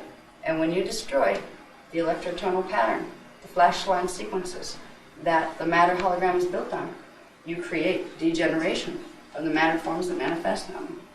It's called molecular compaction. What happens when too much scalar frequency comes from one higher level to another, they can't absorb it. It creates crushing of the morphogenetic imprint, which creates progressive degeneration of what's built on the morphogenetic imprint, which would be the particle base. So in Kathara healing, we learn that the cause of any disease, the cause of anything like death, there's one core cause to all degeneration, and that is molecular compaction. It's the process of too many frequencies of a higher vibrational nature coming into a morphogenetic field that no longer has the receptors open to be able to pull that frequency in to expand itself. So the frequency becomes like a hammer on glass. It crushes the structures of the morph field, and it crushes and changes and distorts the flashline patterns that would normally be functioning. And that is what creates progressive degeneration, because it's all an interwoven system. If you crush a part of the morph field, that is going to affect the morph field around it. That's going to start distorting light patterns over here. And those distortions are going to start distorting ones over here because it's all connected. So if you mess up some parts of the system, you are going to progressively manifest other problems within the system. Just like if you cut out an organ because it's gone bad, you're leaving a hole in the morphogenetic field. You may get rid of the symptom. You didn't get rid of the cause because that was in the Kathara grid. That cause still needs to manifest itself. It will still come up in another set of symptoms somewhere else. So you can, you can run around inside your body and have surgeons take out all your parts until you have no more to take out. But what you're doing is progressively degenerating the system by taking more and more of the morphogenetic imprint out, while still the disease condition is manifesting itself because it was never fixed at its core. Kathara healing is the core healing system that gives you the ability to repattern the morphogenetic structure. So the frequencies that need to come in from the higher levels, when it's time for them to come, will be able to. You can unblock the levels that are blocking those frequencies, which means you can create a situation in the body that the morph field can expand. The flash line sequences can begin to go more rapidly. Because when we talk about the lower morphogenetic field down here, now being able to expand, basically what we're saying is the flash line sequences are phase locked into that sequence, and they can't change their sequence. If we're supposed to be able to progressively integrate higher frequency, that means our flash lines are supposed to be able to progressively flash faster.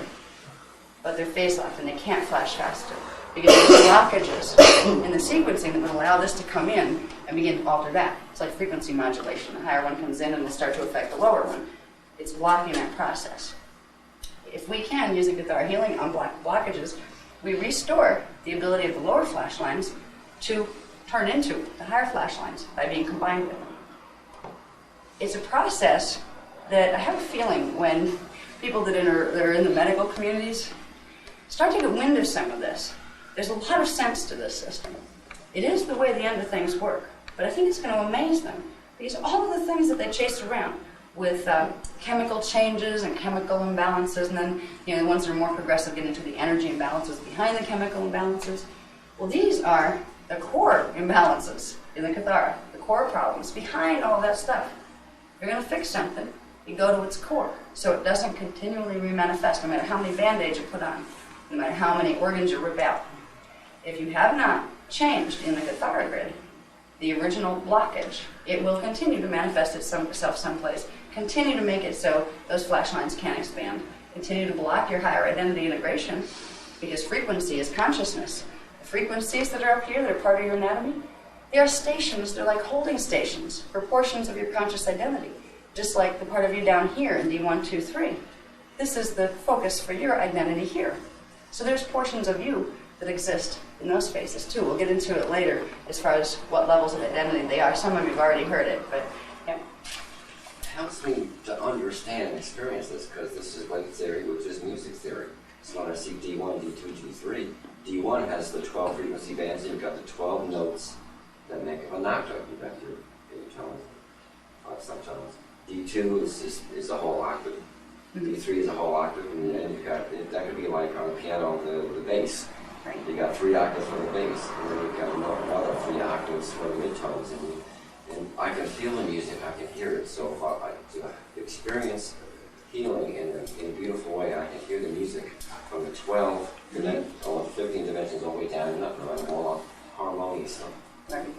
He's very right. Mark is very right. This translates totally into music theory. And we'll get into more of that probably in level 2, where after we learn dimensional structure, we'll learn that each dimension serves, and it has within itself little versions of this. Each dimension in a harmonic has a bass tone, an overtone, and a resonant tone. And that gets into the subharmonics, that gets into the octaves, and those kind of things. I'm really so happy this is the first system that explains it, not just scientifically, but musically, and I can feel it all makes sense. I have to still plug in my musical theory. I never had musical theory, so I'm doing it from the science end of it with wavelengths and stuff I can understand, but I never took piano. Sure. Isn't this all going to happen automatically for a lot of people as we get closer to 2017 of this Kathara healing, and as more of us can do it, will affect more? Yes. This is one of the reasons the expedited course is being given, because the more of us that are able to activate our Maharic shields in the planetary biofeed system, we'll be able to hit a critical mass within the race morphogenetic field, which is the energy system that all people of a single species are linked through. Even plants have this. There are like certain species of plants. Well, they have a collective morph field, energy field, that they're all a part of. Humans have that too.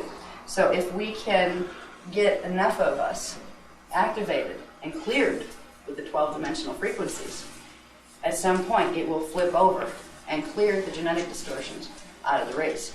And if that happens, that means all of a sudden people are going to be embodied souls and oversouls real quick. That means DNA right now that's blocking your ability to fully ground your soul consciousness and your oversoul consciousness and your high levels of identity. Those DNA are going to plug back in together. And all of a sudden, you're just going to be really aware really quick. It's going to be spontaneous awakening. We are due for one of those. When the Mente Stargates open, which is due for 2012, we'll progressively work toward that. More and more people are going to be waking up and starting to remember who they were before they came here, remembering the fact that you don't die when you die. You know, they're going to start to get their race memory back, their personal and national memory back. But more people will be able to do this if we can hit a critical mass within the race morphogenetic field of recoding from the 12th dimensional levels. That's the 5.5 DNA strand you said, and all we get 5.5 Yeah. to get the Yeah, other we side. need to get 5.5. What mostly we're worried about right now is getting ourselves out of the mess, okay? Because right now we have a short period of time when the Earth grid is doing certain things in its stellar activation cycle that it's going through, that it allows for this rapid DNA advancement, rapid clearing of the morphogenetic field. We have a certain time frame to work within, and we have 200,000 years worth of race mutation here. And if you deal with people out there, just for the fact that you guys are sitting in this room and responded to a flyer for something like this, you probably have run into the situation that you just don't talk about some things to some people out there, because most people haven't a clue as to what you're talking about, so you just kind of keep your spirituality to yourself and your interest in it to yourself. The people who can deal with this stuff at all are of the higher wave of consciousness. The majority of people out there are not ready to deal with it. So if we can get them over, to flip them over, that's the only way they're going to get over into the higher frequencies. This helps us with the whole project of getting the planet to a certain vibrational rate. Because we're a quantity of energy on the planet. Humans are a quantity of energy on the planet. If the planet needs to reach a certain oscillation vibration rate within a certain time frame to avoid things like molecular compaction that would cause tectonic cracking, that would cause earth changes, what the human collective does on this planet with its own consciousness is going to directly affect what's happening to the planetary energy fields. If our consciousness stays low, if we stay blocked, and we can't bring in higher frequency, we are going to serve to hold down the frequency of the planet, which means we're going to contribute to tectonic cracking. Because the planet is going through the same problem that would create death in a human body, molecular compaction, where if the morph field can't expand to hold the frequencies that periodically come in from up higher, it starts to crush the morph field. In the body, that begins eroding the cellular tissue. In the Earth's body, it begins eroding the stability of the molecular base. What's happening right now on a planetary level, we're moving into a Stargate cycle for the first time in 200,000 years, 210,000, 216 years actually. It's been that long since the Stargates, they're called the Amente, Halls of Amente, Stargates, have opened fully. They're going to fully open, which means frequencies are going to be coming down all the way from here, all the way down into the Earth body. If the Earth body is ready to receive them, that's going to create, actually we're all going on a little trip of de-densification. We're going to become a bit less dense between now and 2017, as we have been in a very long time. And we'll usually be able to keep the form constant, which means our hologram should be able to stay stable. What's going to be a problem is if, just like in the body, if your Kathara grid is blocked, you can't run all the frequencies, your morph field can't expand, you get molecular compaction and crushing of the morph field, you get areas that will fall apart. Their stability will fall apart and their integrity will fall apart cellular-wise. If that starts to happen on the planetary body, they're the areas where you will see tectonic cracking, or absolutely bizarre weather patterns, or other things that could be potentially threatening to life on Earth as we know it. So as humans, simple humans, that are connected directly to the morphogenetic field of the planet through our own morphogenetic field, if we work on ourselves and we get ourselves to a higher level, we are simultaneously helping the planet to avoid molecular compaction and the possible results it could have. So Kathara healing is called co-generative healing, and that means a couple of things. First of all, it means the more you use it to help somebody else, the more it is helping you to heal. It also means, as we use it to help ourselves and each other, we are simultaneously helping the planet. So when we take energy from the planetary grid through the planetary battlefield interface system, we are simultaneously helping the planet. It's letting us take it. It wants us to. Because the higher we can get our frequency and our consciousness, the better chance the planet has of moving through this time period and the integration of the higher frequencies. So it's not that we're taking something from Earth without giving it back. The Earth wants us to have the energies because its healing depends on our healing. So it's kind of a very interesting integrated system. We help each other heal, helps the planet heal. It creates a healing cycle across the board. Okay, now, all right, here we go. A little more specifics again. On the, Yeah, can I ask the question from Sure. the previous one? You said 12, your body starts dying because of 12 dimension, the frequencies of 12 dimensions. When, if you didn't have the miasms and stuff, would you be at 24, would you get from harmonic 3? So would you be like 144 before you start dying if you didn't have the miasms? No, actually, the way it's supposed to work, I was going to cover this a little later, I have some mallards on it. The way it's supposed to work was what we call soul integration, which is the second harmonic. We can look at those harmonic universes as harmonics of our being. So between the ages of 11 and 12, we were supposed to begin the process of integrating harmonic 2. Between the age of 12 and 22, harmonic 2 would integrate and you'd become a fully integrated soul identity. You'd go from a 3-dimensional consciousness to a 6-dimensional consciousness. Around age 22, when that one finished, it would start the next one, which would be oversoul embodiment, which would be the 7, 8, and 9 frequency would start to come in. Then finally, that would go from like age 22 to 33. Then from 33 to 44, you'd hit the last cycle, where that would begin bringing in the frequencies of the Maharic level, the Maharahuva body, which is the 12, 11, 10 frequencies. That begins the process of transmutation, because that is the dimensional field that corresponds to what we call pre-matter liquid light. That's the first entry point into matter, and it's also where the avatar identity is stationed. So you would begin to integrate by the age of 44. You would fully have yourself in. You would be a 12-dimensional consciousness. A 12-dimensional consciousness who's fully activated can completely control his density level. He can pop himself down here or up there or anywhere else he wants to. It's full control and cognition of 12 dimensions of consciousness. That was what we were supposed to evolve into. That was what our pattern was set for. Death is not a natural condition for human beings, but it's been that way for so long, we forgot anything else existed. We were supposed to be immortal, and immortal doesn't mean taking drugs and taking supplements to extend and squeeze the life out of your body long enough, because you're still fighting, that inevitable death imprint.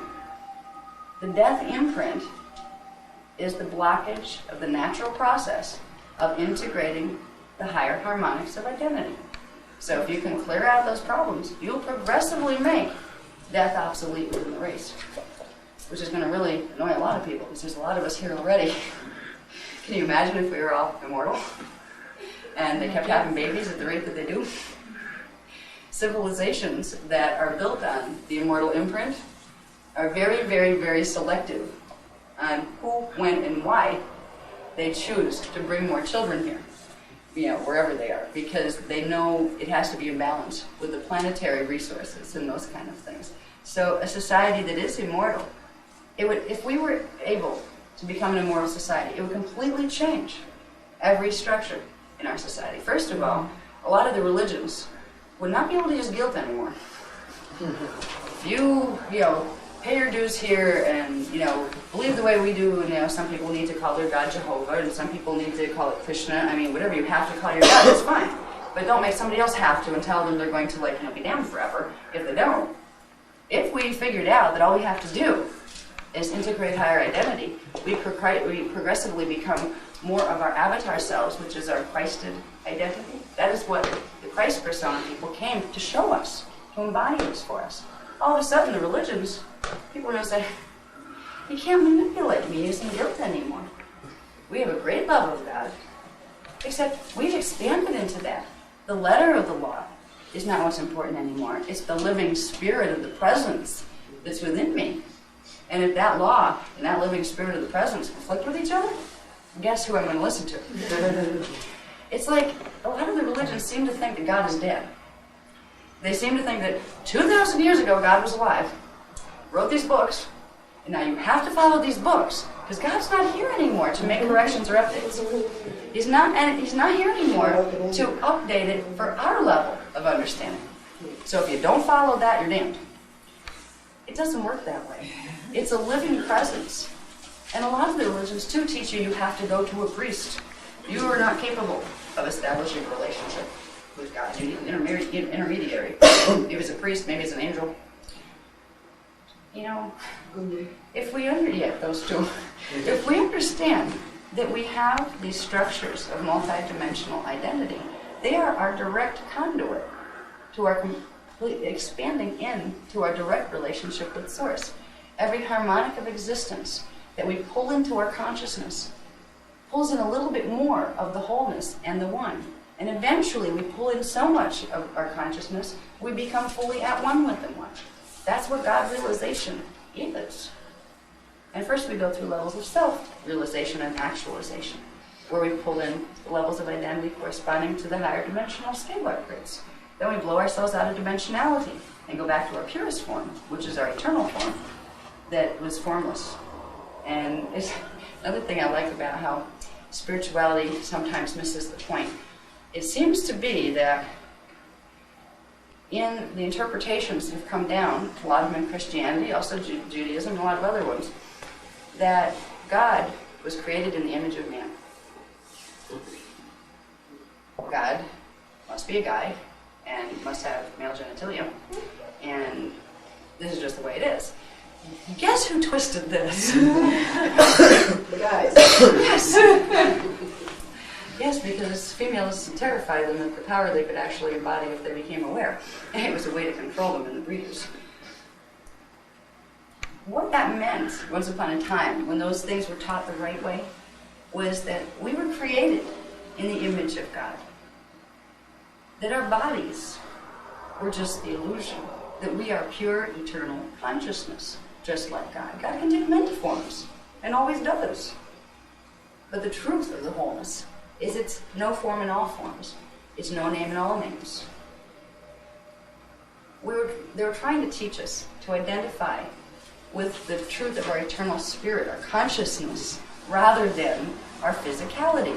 And that got all twisted in some of the teachings, because a lot of our teachings, those letters of the law, well, if you only knew how many male hands they have passed through, and most of the distortions came through patriarchs, who wanted to control the evolution of the race, control the gene code, because some of them had help from higher places that were telling them which gene codes to amplify and which ones to suppress. They had to control the breeders. The breeders were the women. They had to get them under their thumb, because if they couldn't control the breeders, women could go and advance the race all on their own. They needed a contribution, but they could make decisions on their own as far as who they would pair with. So what gene codes would accelerate faster? These are genetic evolution. We have 12 strands of DNA that go with each of those 12 dimensions. To integrate the higher levels of identity, you are stimulating into activation those levels of DNA. If you want to repress a people, repress its DNA, because it blocks the ability to bring in higher identity and higher consciousness. That's what's been done here. And it was done through repressing females, because all on their own, they could go and they could mate. And they could start creating gene code combinations just by being directed by spirit, because women tended to be able to bring in some of the higher frequencies, because there's a coding in the system that men can be just as spiritual, but it comes a little earlier and a little easier. You know how they say females mature a little faster than guys?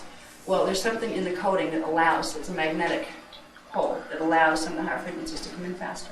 They knew if they did not control women, they would have no control over how slow the evolution of humanity would go. They would not be able to create a race of people that was under their thumb anymore. Because women say, excuse me, we're getting the spiritual vibes here. Forget who you're telling me to mate with. I'm going to go mate with this one. It's going to create a really high gene code. The next generation in this family line is going to accelerate the integration of the high levels of identity. You get enough of them doing that, and they hit critical mass in the race morphogenetic field. And they can free a whole planet of consciousness. They can override DNA mutation. So they had to control females. That's where a lot of these twists in the original teachings that we hold very sacred, because we haven't been given anything else. At least our books, our holy books and things, despite the fact that they have been messed with and things have been edited out. This used to be in the Bible, by the way. This stuff was once taught. There are 12 missing books of the Bible that are as big as the books we have now. And this is part of the teachings. It was taught about morphogenetic structure, higher identity integration. It was taught how to do ascension. But we cling to the books and the stories because it's the closest thing we have in the outer anymore, as far as a connection. And a part of us longs for that connection because it's longing for the rest of ourselves that's connected to the universe. So a lot of people get scared of giving up the framework of what the book taught them because the book has never taught them one thing real important, which is to begin to open to feel the living presence there. But the book should have one purpose, and that's to become obsolete unto itself. Because the book is just a tool. It's a tool to get you through the door where you have direct connection. You don't need a priest, you don't need a book, you don't need anything, because you feel the living presence of God with you, and it guides you, and you're safe and you know it, and you will be guided, and your life has purpose all of a sudden. You're not just like something happened out of a big bang and accidentally came together. You know, I love science's interpretation of how we got here. You go, oh, when it started, I was pond scum, you know, and then progressively worked out from there. Why? Well, because that's just the way it works and always was. So there's no purpose to pond scum, or there's no purpose to the fact that we were created. We weren't created as pond scum, but there's not even a rationale there if you take it back to what they're really saying. They're saying we're purposeless, meaningless accidents that happen by some forces they don't really get, but there is no intelligence behind it. Therefore, there's no design behind the human. There's no real purpose for their being. There is no meaning to life. There is nothing sacred. This is what science is teaching us right now. This is the undertones underneath all the fancy words and concepts they like to throw around. And then religion teaches us God's out there, and he's a guy. You know, not in here, not something you can open into and progressively feel the expansive presence of. No, it's something you have to chase. You have to kiss up to some authority and get past their judgment. Then maybe you'll be worthy. Look at what we're being taught out here. Look at what our children are being taught out here. Our children come in as souls who would like to integrate the rest of themselves. They're stuffed into a society that's telling them either they're totally meaningless, worthless, and life has no purpose other than to procreate the species and to control your outside environment. That's what science teaches. Or to constantly grovel and feel unworthy and someday hope you can get worthy enough for some unexplainable source to come down and rescue you from your misery. Why are we miserable here? Because of the beliefs we're using. Because of what we've been taught. So we never learn how to open our consciousness, open ourselves to start feeling the sacredness. Because once you start higher identity integration, once you start healing, you get happier.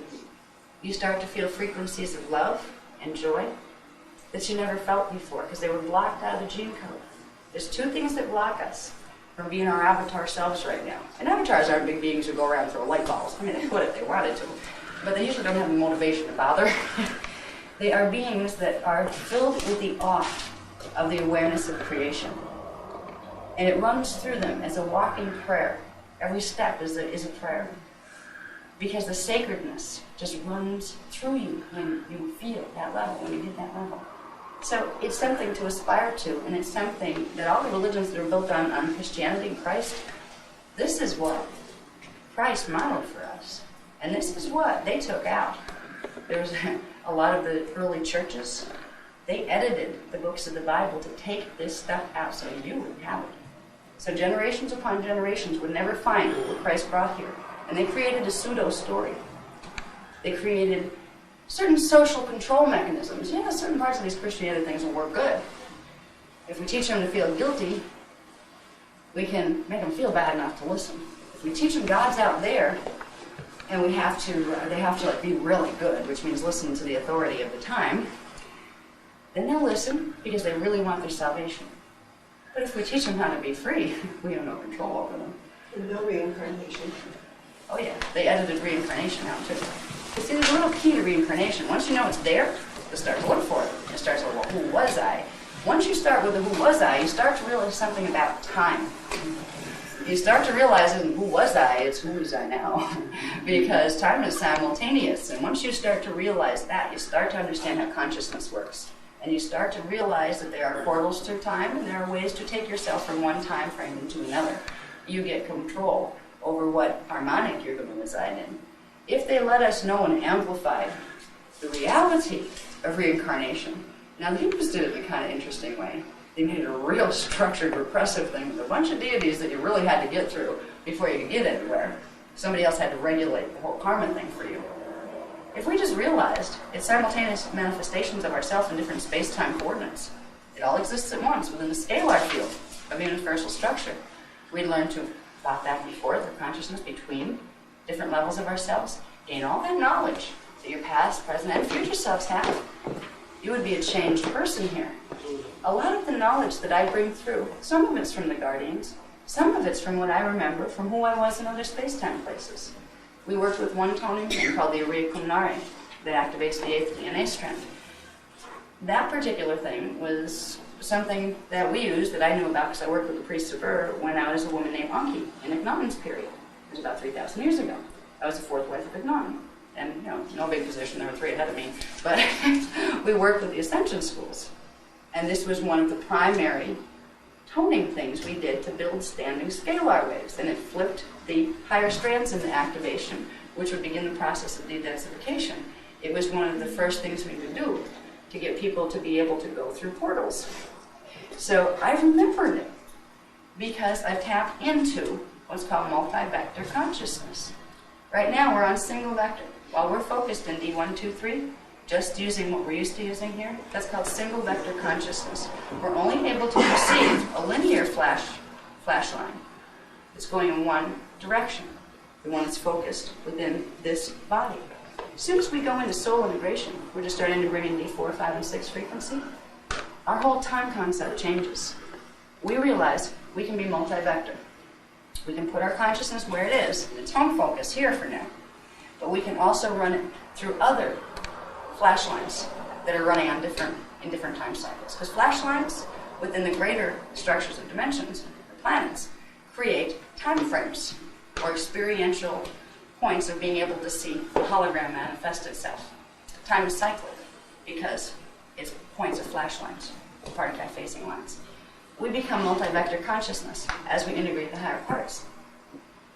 There's a lot of things. Everybody in this room, the fact that you exist here implies that you have at least 11 others in your direct manifestation of who is you right now. Because the soul manifests itself in sets of 12. You may have 1 million of them, but they'll all come in sets of 12. Okay, your incarnations come in sets of 12. When you realize you have this, you have a tremendous multi-dimensional, multi-time universe to start exploring. You wonder why, ever, that our society is structured in a way to absolutely distract you at all costs into the outside world. Be it through job, through entertainment, through whatever it is. It is so downplayed to ever really turn within. I mean, even our religions. Do they teach us to turn within to find God? No. They teach us to go to church and sit there and pay dues. All right? To listen to a sermon by somebody else, rather than spending time making the connections. It was known a long time ago when there were control forces set up here. There were certain things set up. There was a lot of problems with the early Romans and that kind of stuff, where they wanted to control populations. They started paradigms that we've passed on ever since. Society structures built toward keeping people and distracting them absolutely away from being able to go in and explore what their consciousness did, because that's where they would find the answers, that's where they would find the freedom, and that's where they would find their wholeness. And if people are whole and free and awake and aware and conscious, you will not control them, nor will you exploit their resources. We have been tricked here for many, many centuries. And most of the tricking has been done by people of our own species to control others. Less evolved people who wanted to exploit the powers of other people. We're still in a society like that. If you look at structured government and those kind of things. Yeah. They say we're in a democracy, but last time I looked, if I bought a house and I didn't pay taxes, they take it. Which means to me that I didn't buy the house, I'm renting it from the government. So they trick you into thinking you're free here, but you're not. It's like a guise. Part of our healing is starting to realize what's going on here. Starting to realize we learn our structure of identity. We learn to begin healing. We'll start to realize healing is not just fixing our knee or our spleen or whatever's hurting in the body. It's fixing our hologram. The whole hologram is suffering right now. part of our hologram. If we look at the world outside of us, rather than being separate from us, as part of our reality field, and if for a moment we try to experience this reality field as this is one moment in time of a unified field of energy. It is one unit. If we look at this room, even as one unit, there are various parts that need healing within this one room. Collectively, it represents one unit, though. Our whole society represents one unit. It's not just our body stopped here, our hologram stops here. This is part of our hologram. This is where our karmic pattern gets thrown out and repeated over and over and over. When we're recoding our bodies, repatterning our core holographic template, we are fixing body ailments, yes, but we're also fixing ailments within the life drama situation we're walking through. So it's a level of healing that most people don't even realize is a healing or is in need of healing. For this planet to be healed, all of the structures that are built on making sure people stay blocked are going to have to change. It's not going to come fast, but each person who does it makes it easier for the next, and eventually it will reach critical mass. And when that happens, we will have different structures. Our governments will change. All of it will evolve. We're kind of like the wave of the first evolution here, the new wave that's coming in for the next level of evolution in the planet. Okay, now let's see. Oh, I like this one. Can we get it a little more centered? This is just showing the structures that we talked about before of the sub-frequency bands. This doesn't get into the subharmonics. There's just the sub-frequency bands. If you have dimensions 1, 2, 3, you have 12 sub-frequency bands each. D1, 2, 3 would be one harmonic, so you have 36 sub-frequency bands and one harmonic. There's just a basic structure to show you the orientation of them. Can you pull that up a little, please? Yeah, I want to see this one. That one can get lost on this one. Okay. There we go. Did we fit it? Yeah. All right, if we look at 5 harmonic universes, the numbering are a little different because there's actually a flip to the way they're stacked that we won't get into this time. So instead of being like D1, 2, 3, 4, 5, 6, there's actually a flip in the structure, which gets into more of the form that it takes, but you don't need to know that now. It's just a chart that was from a more complicated thing that I simplified to use for this.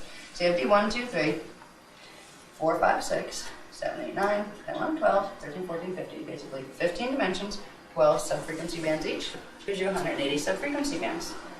Now 180 degrees is half a circle, right?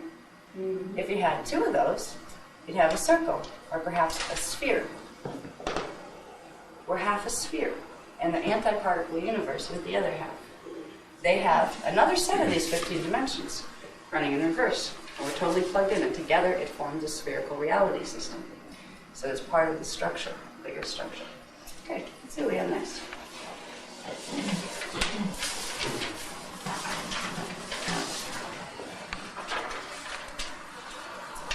Oh yeah, angular rotation of particle spin.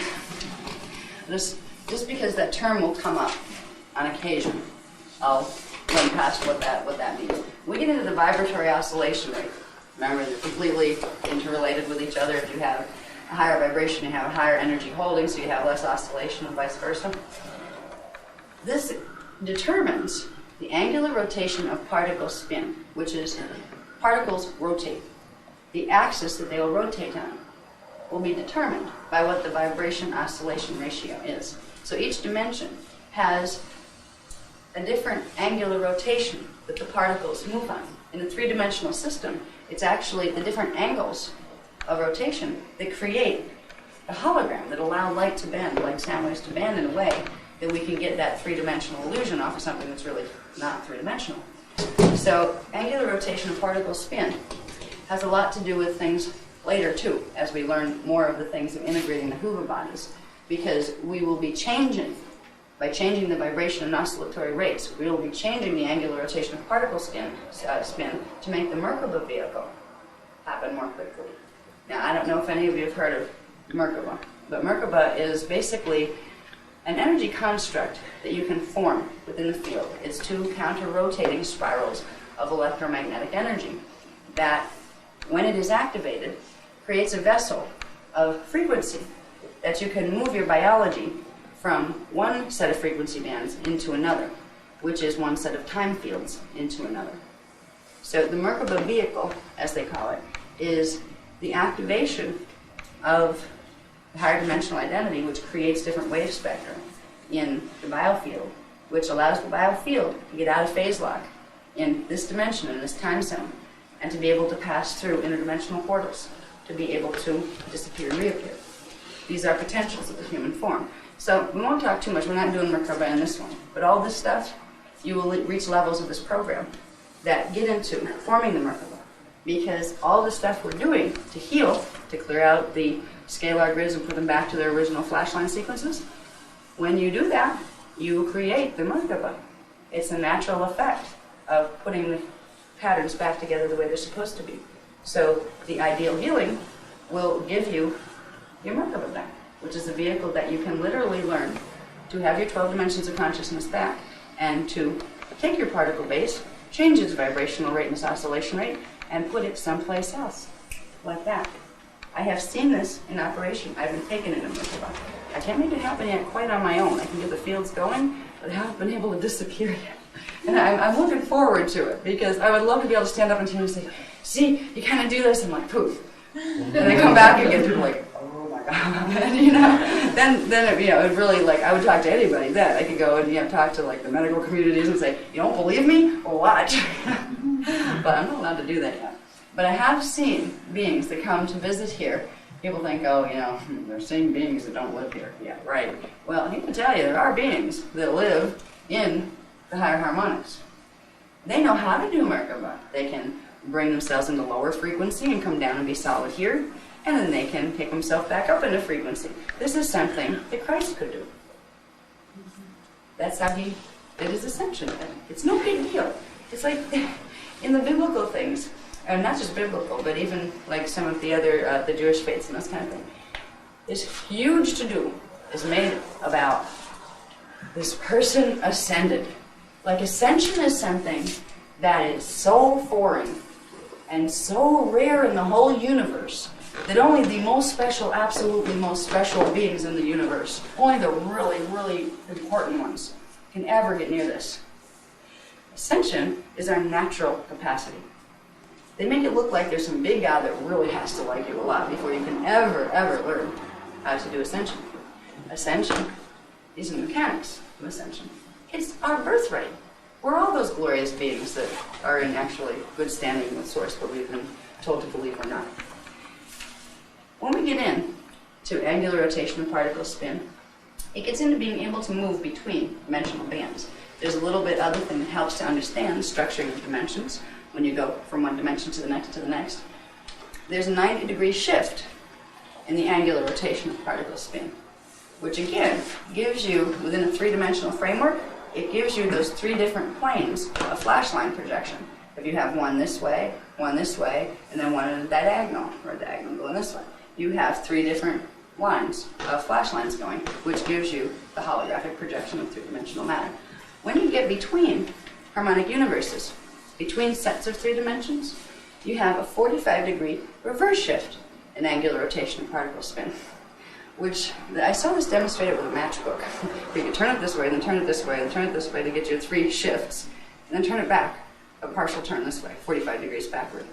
It's really the positioning that reality is going to project on for that dimensional field. And when you combine three, you have a three-dimensional projection. If you want those three to be separate from the next three to give you a three-dimensional reality field, there has to be something between them.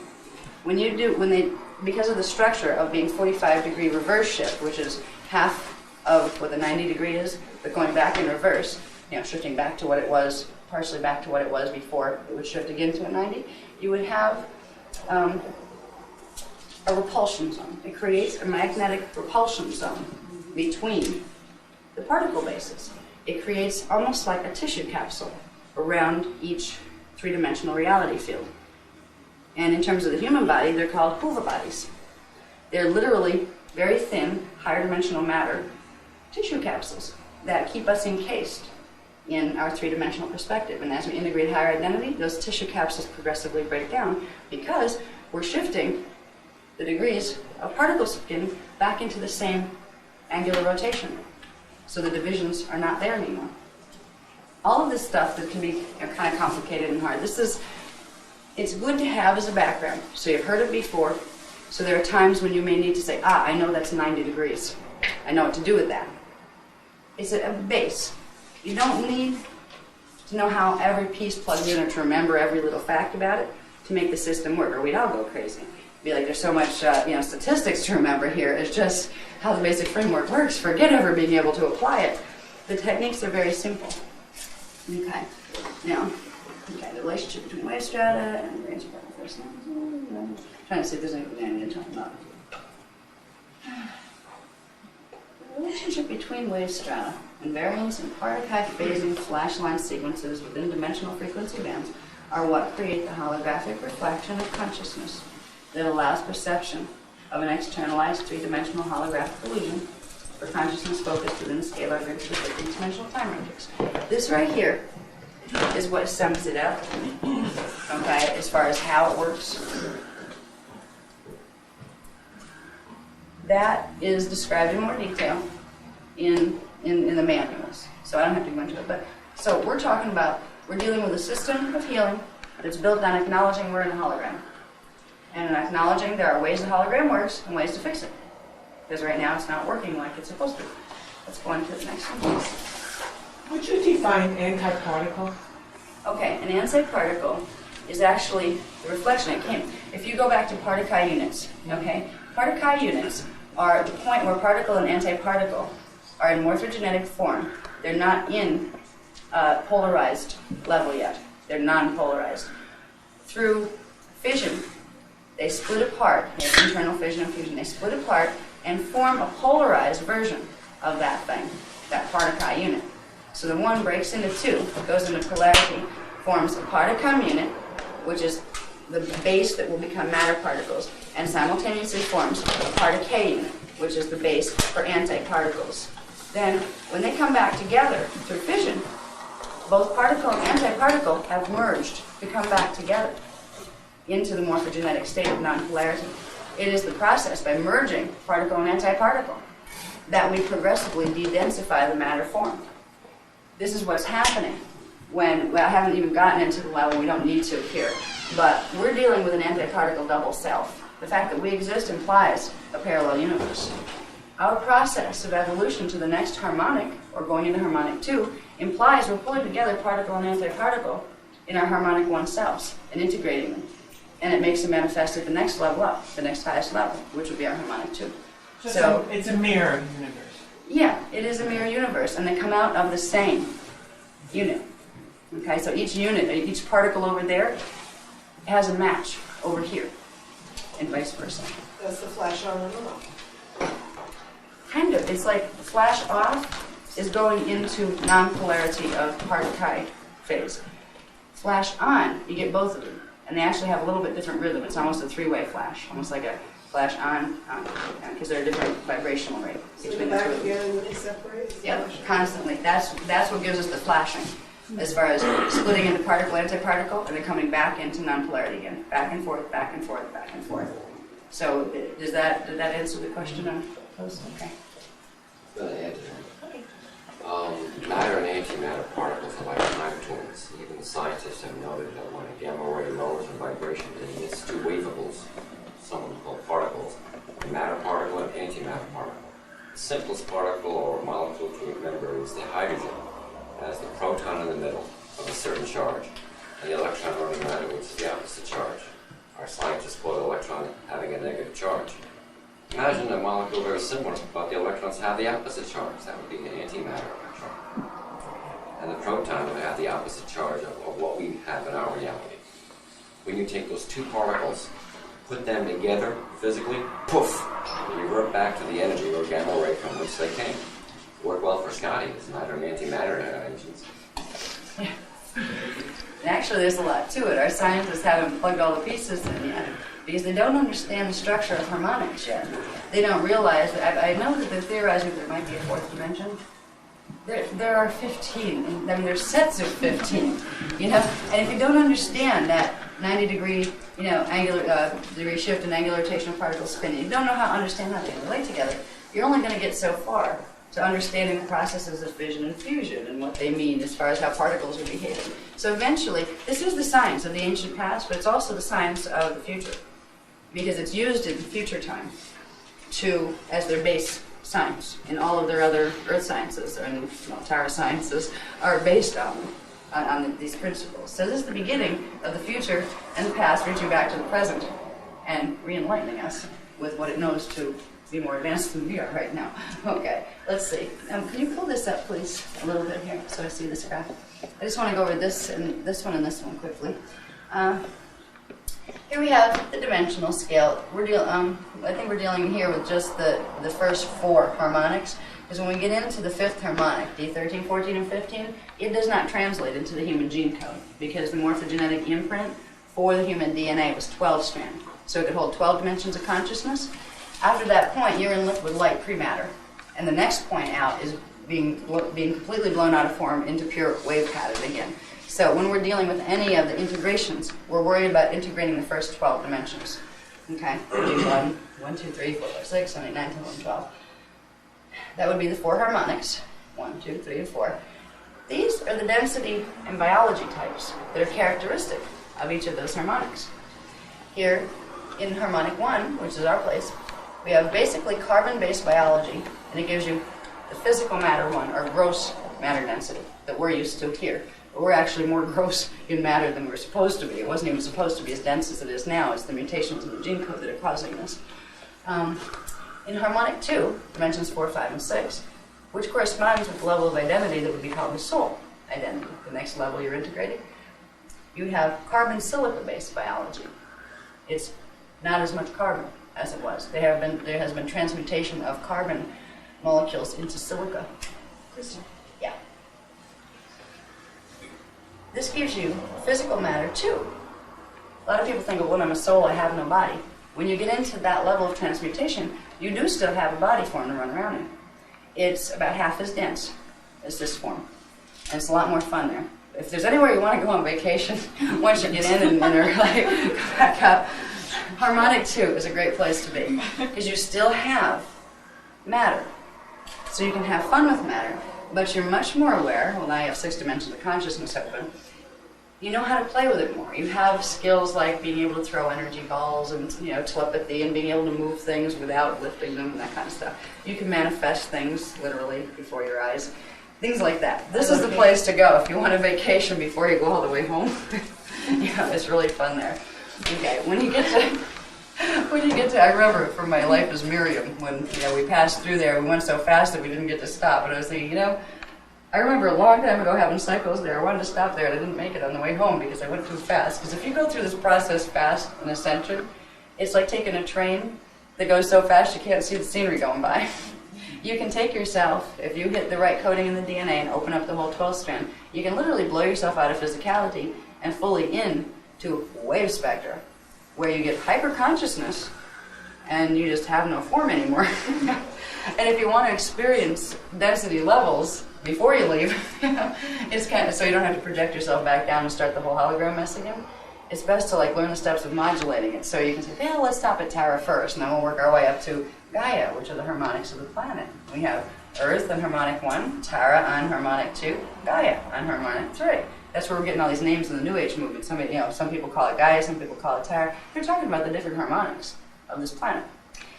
And just like with biology of the physical beings, biology of the planet, or the base makeup of the matter base, changes progressively more into silica, into crystal, as we move upward in the dimensional scales and in the harmonic scales.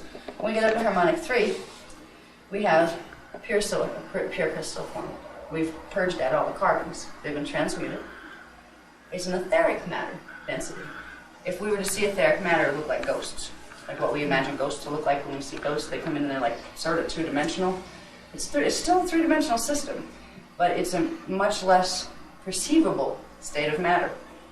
As we go up and expand our consciousness, we perceive less and less and less of the externalization, less and less of the hologram, because we're incorporating the hologram into ourselves and becoming back into the expansion level of full consciousness that we were, which is not externalized anything, because the externalization is just an illusion of the dimensionalized consciousness. as you get undimensionalized and more back to what you were, you progressively lose the hologram and become more whole. And that's what we're doing as we're moving up the matter change scale here. We get into harmonic 4, and this is the level we're going to be dealing with when we work with the Maharic shield activations. This is the crystalline liquid light. It goes from a silica crystalline form that has some substance to it to a liquid crystalline form. Even the form of crystallization is starting to loosen, where it's going into a less dense state. We will be running frequencies that are composed of the crystalline liquid light, the D11 and D12 frequencies. We're going to begin running them through the body, which begins the Kundalini activation processes, but in a way that's modulated by your avatar level of identity that's from this level. Part of your consciousness that's stationed up in this level in harmonic 4 is what would be called your avatar identity. We all have one. It's like you don't need to go find an avatar or a guru, just become one. It's there, you just need to expand into it. You don't need a priest, you don't need a guru. You have the structure, if you know it's there, of your own higher identity parts. You have a direct connection to source. You don't need anybody else to give it to you. So when we work with the Maharic shield and the crystalline liquid light, we are recoding everything down here to who we are as an avatar, as that huge expanded consciousness. And we are recoding the body pattern back into its state that allows it to transmute from carbon to carbon silica to crystalline liquid light. And then finally, once you get here, then you worry about just blowing yourself completely out of crystalline liquid light and having no form whatsoever and being pure consciousness, which is scala form. That is the closest to form it would get. Little flashings of light bulbs that are consciousness. Okay, here. So if we were to see our rishis, they just would be light. Yeah, yeah. In fact, they call them solar rishis sometimes because they would look like suns. And that gives us an idea of what we might be seeing when we look up in the sky and see suns. We assume that planets are dead and stars are dead. They're just matter things. They're not people, right? Well, if you ever tap into the Earth consciousness, which we'll start to begin to do once you open the planetary biofeed system, you can realize it's made out of consciousness, just like you're made out of consciousness. Now, you're a middle-sized form of consciousness down here, okay? You know that you probably have more conscious awareness in you right now than a bug does. You're bigger. Your brain is bigger. You hold more. If it's all made of consciousness, and you're this middle-sized consciousness that knows itself as being and is aware because it has a certain amount of awareness, can you imagine what the planet knows itself as? Compare your size, the size of your morph field right now, to the size of the planet's. That is a sentient being that we're standing on. We are a living part of it. Just like your toe is a part of your foot, is a part of your leg, is a part of your body. We are a part of the Earth's body. And it is a living, sentient, conscious being that knows a whole lot more than we do right now. It is able to hold more consciousness because its morphogenetic field is expanded compared to ours. We begin to bring that consciousness into us as we work with opening the biofeed system. There are many things you can learn from Earth. There are many things it will teach you. You'll be able to read history like you wouldn't believe. Forget history books here. They don't tell you anything that's really true. You know? Like they completely omitted the fact that civilization went back numerous million years, like 560 million years.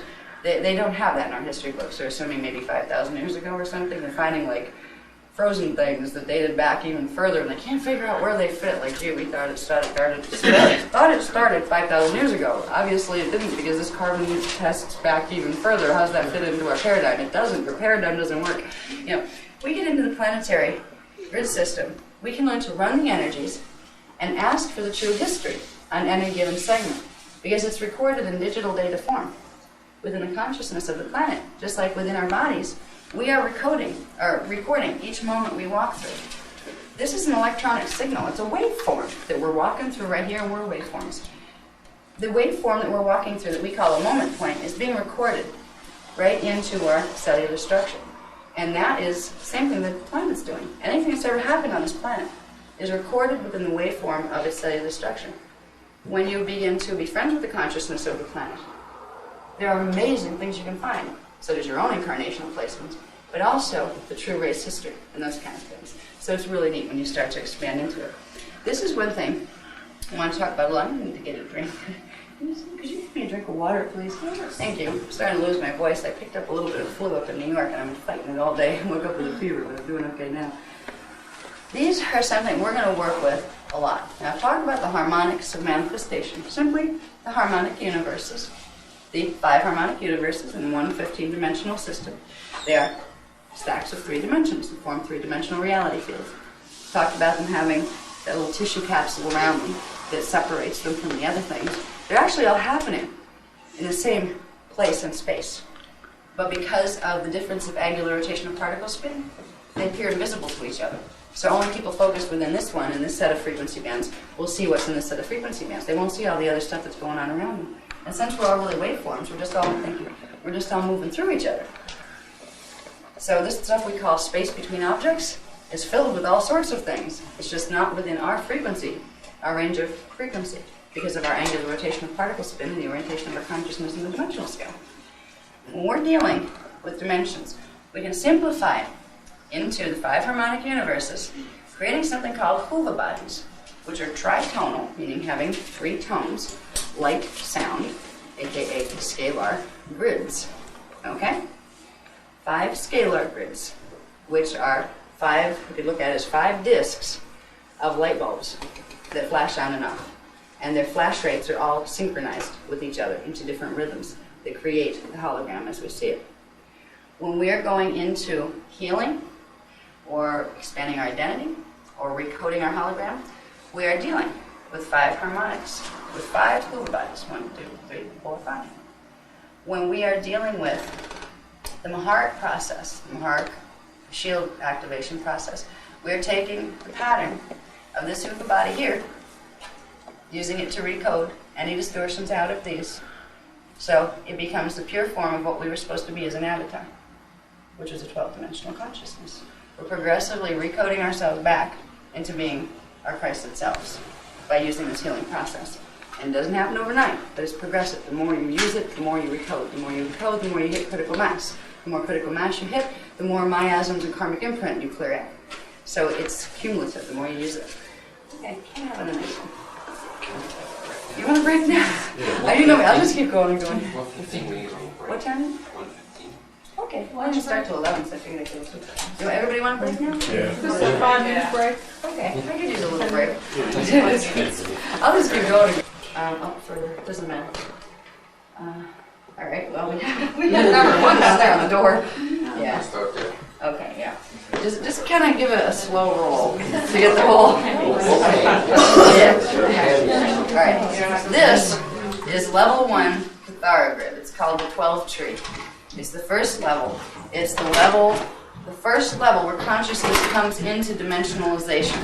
And each one of the circles represents what's called the Kathara sphere or Kathara center. We call them Kathara centers. They're spots in the body where the original electrotonal programs, the original particide programs of flash sequences for each dimensional band is stored. For each of the 12 dimensions that are encoded into the DNA and into the morph field for the human body before it transmutes with the last harmonic. Each one corresponds to one of the spheres and to one of the body areas. In a little while, I'll show you a graph that shows what it fits into the body. So you can find out one of the most important things in Kathara healing is where are your Kathara centers located? Because they're not in the same places as the chakras. The chakras kind of emanate out of level 2 and 3. They're actually a much higher level in the morph field. There are the levels of the Kathara that happen first. This is the first structure where consciousness, in the form of the unified field, dimensionalizes itself, so it can begin the experience of manifestation, which is dependent upon dimensionalization, or breaking itself down into relationships of flash patterns. So, with the Kathara grid, level 1, 12 tree, that's what we refer to this as, we have the first dimensional frequencies. These are like little crystallization points that are composed of this frequency band, or the flash point sequences of each dimension, and its sub-frequency bands. And for the higher ones, you would have also their subharmonics. So there's an electrotonal program in each of the Kathara centers in the body that holds the flash sequences pattern. And our DNA is messed up because the flash sequence patterns in some of the Kathara spheres are off. They're not what they were supposed to be. Now, if they're working properly, if the Kathara centers have the right programs running through them, these lines here that connect them, the Kathara lines they're called, will be open, and there will be a communication and a continual transmutation of one set of pulses into another that allows the consciousness to communicate with itself all the way down through the levels of the 5 harmonic universes, from the out of matter density completely all the way through the harmonic 4, harmonic 3, harmonic 2, and then harmonic 1. Right now, move this down a little bit, please. There are blockages within the 4th Kathara center, which corresponds with the astral body, the 4th dimensional level. You have these blocked and some of these blocked. So these are dormant right now. What that does is it severs these guys. It keeps 1, 2, and 3 cut off. There's blockages here, here, here, and here. So we have 3-dimensional consciousness that's cut off right now from the higher dimensional levels of awareness. If we open the blockages by putting back the natural patterns that are in the Kathara centers, it will reopen the channels, and it will allow the identity to do its natural process of communication. And communication is done through digital data. It's done in electrical form, because we're all wave spectra, electrotonal wave spectra. That's what consciousness is. So when we're working with Kathara healing, one of the first things we're going to begin doing is resetting the pattern that will clear out the blockages in the grid. We also have blockages here and here, which means these two don't communicate with each other very well either. Now, the Kathara centers correspond with chakra centers. In the chakra system, we have 15 chakras, and just like with the Kathara centers, chakra 1, base chakra, processes first dimensional frequency. Chakra 2, which goes with the emotional body, and is located back here a little bit below the navel, corresponds with the D2 frequency, which is the frequency basically of the telluric realm, or the elemental kingdom. D3 is the mental body, goes with chakra 3. So there's a total correspondence between the chakra centers, the auric field levels, and the Kathara grid, and the DNA. In the 12-strand DNA pattern, which we won't get into too much today because there's a lot to that, and we'll do that in level 2. Yeah, that's one of them I need, but not now. Yeah, let's finish up on this one first.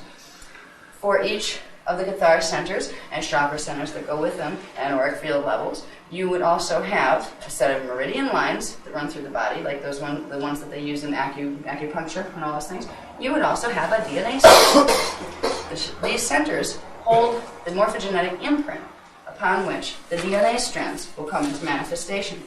And right now, what we're seeing as the double helix actually has portions of first, second, and third dimensional programming. Portions of them are locked. All this other stuff is what scientists call junk DNA. Broken pieces of the DNA chain, seemingly having no purpose. Yeah, junk. That's the rest of our consciousness in there. They're the plugs that will manifest in the components of the DNA that will allow these higher levels of consciousness to come through physical embodiment. So as we're working with clearing and resetting the structure of the Kathara grid, we are simultaneously clearing out blockages in the chakra and restructuring the base imprint for the DNA. So one implies the other, because they're totally connected. And you can work with each level at different times to amplify the effect of the other levels. The first and most important thing to do in Kathara healing is set the ground, where any healing work you do from the outer levels of the field have something to connect to. And if that program in the Kathara grid is bad, you can send in good frequency of a good pattern, it's not going to stick, because it doesn't have the frequencies to bring it in and hold it. So by restructuring this first, before any other healing application, and this goes for even like taking supplements, if you restructure and run the particular exercise we're going to do first, to at least temporarily recode this to its original pattern, you will set the grounding receivers in. So any healing modalities you put in on top of that will have something to plug into, so they can begin to work with the whole levels of the fields. Now, these correspond to our levels of consciousness as well. We have the first dimension, which goes with our molecular consciousness, the consciousness of our cells that our bodies are actually made out of, our portions of our bodies, our lowest frequency, highest vibrating parts. I had to think about that. That one's tricky. D2 level goes with our emotional body. The qualities we feel as emotion are coming through these frequencies and processing into the body. D3 goes with our mental body, our rational logical facilities, that linear 3D thing.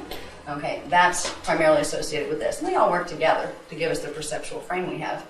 When we get into 4, which is starting to open for some people, we are dealing with astral consciousness. This is where you start to get out-of-body experience and you start to get lucid dreaming and becoming aware that you can go elsewhere while your body stays here. Okay, we get into this, we get into 5th dimensional consciousness, where you start to get into soul-level perception, where you start to know time is simultaneous, you start to open your incarnational memory banks, you start to get the sequencing, if it's all working right. This takes you into what we call angelic consciousness. When you're talking with angels, a lot of people these days are getting communications from angels. What they're doing, usually, is actually with levels of themselves on the D6 level, 6th dimensional frequency. We all have a part of our consciousness that's there, so we all do have a guardian angel. They like to say everybody's born with a guardian angel. Yeah, no kidding. It's part of our structure. There are other beings in those frequencies that aren't part of our immediate family that also consider themselves angels. In the structure we work with Melchizedek cloister structure, we don't get into a lot of fluff about angels. Okay, we're all angels on some level, just like we're all avatars on some level, and we're all ascended masters on some level. So we respect the levels, but we don't go gaga over somebody claiming to be one.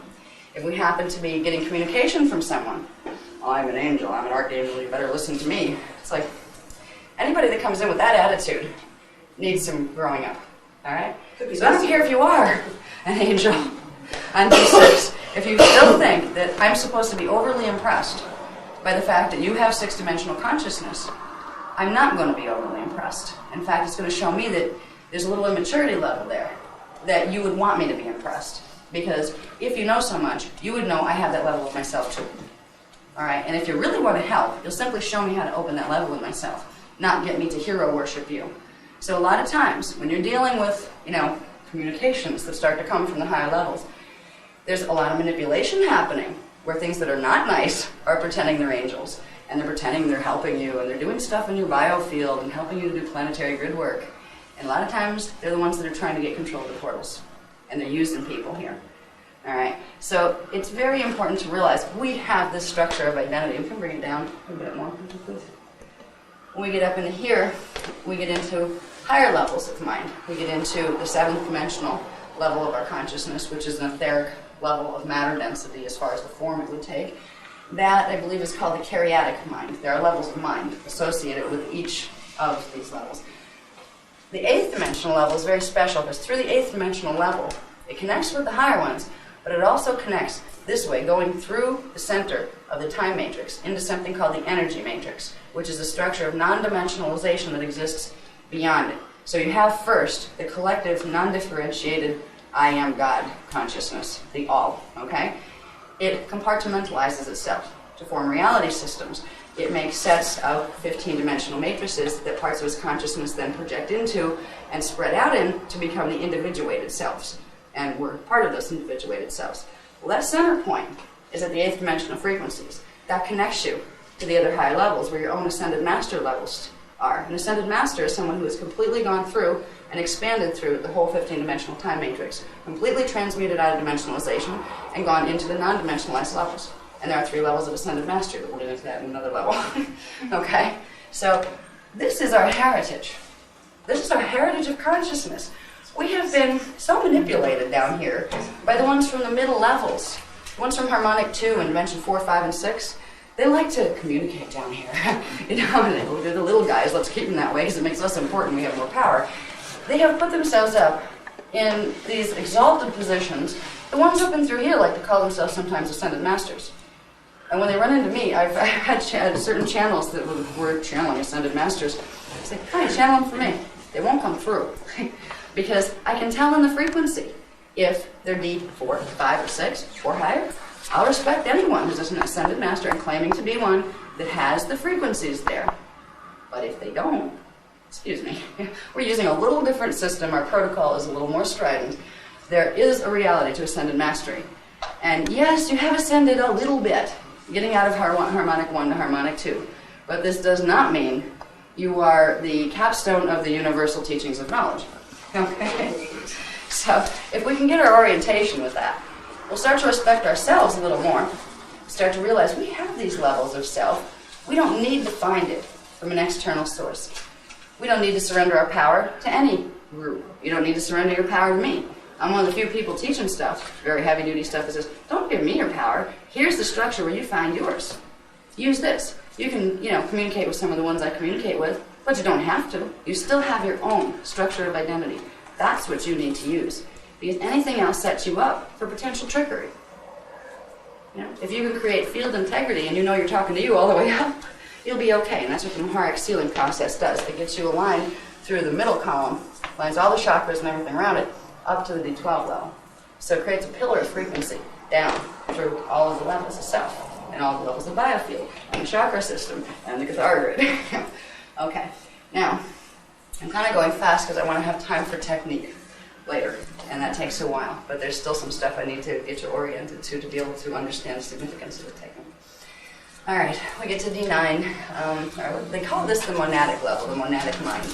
The monad is an important word simply because it's the word that's used to describe not only the 8th dimensional level, but the greater part beyond that connects you directly to source, past the ascended mastery levels. You have a monadic imprint, which is your first imprint of individuation, your first family of consciousness, because at that level you're a gestalt. You're not simply a one. You're a one of many, just like greater is one of many. It's your first stage of individuation, but you're plural at that point.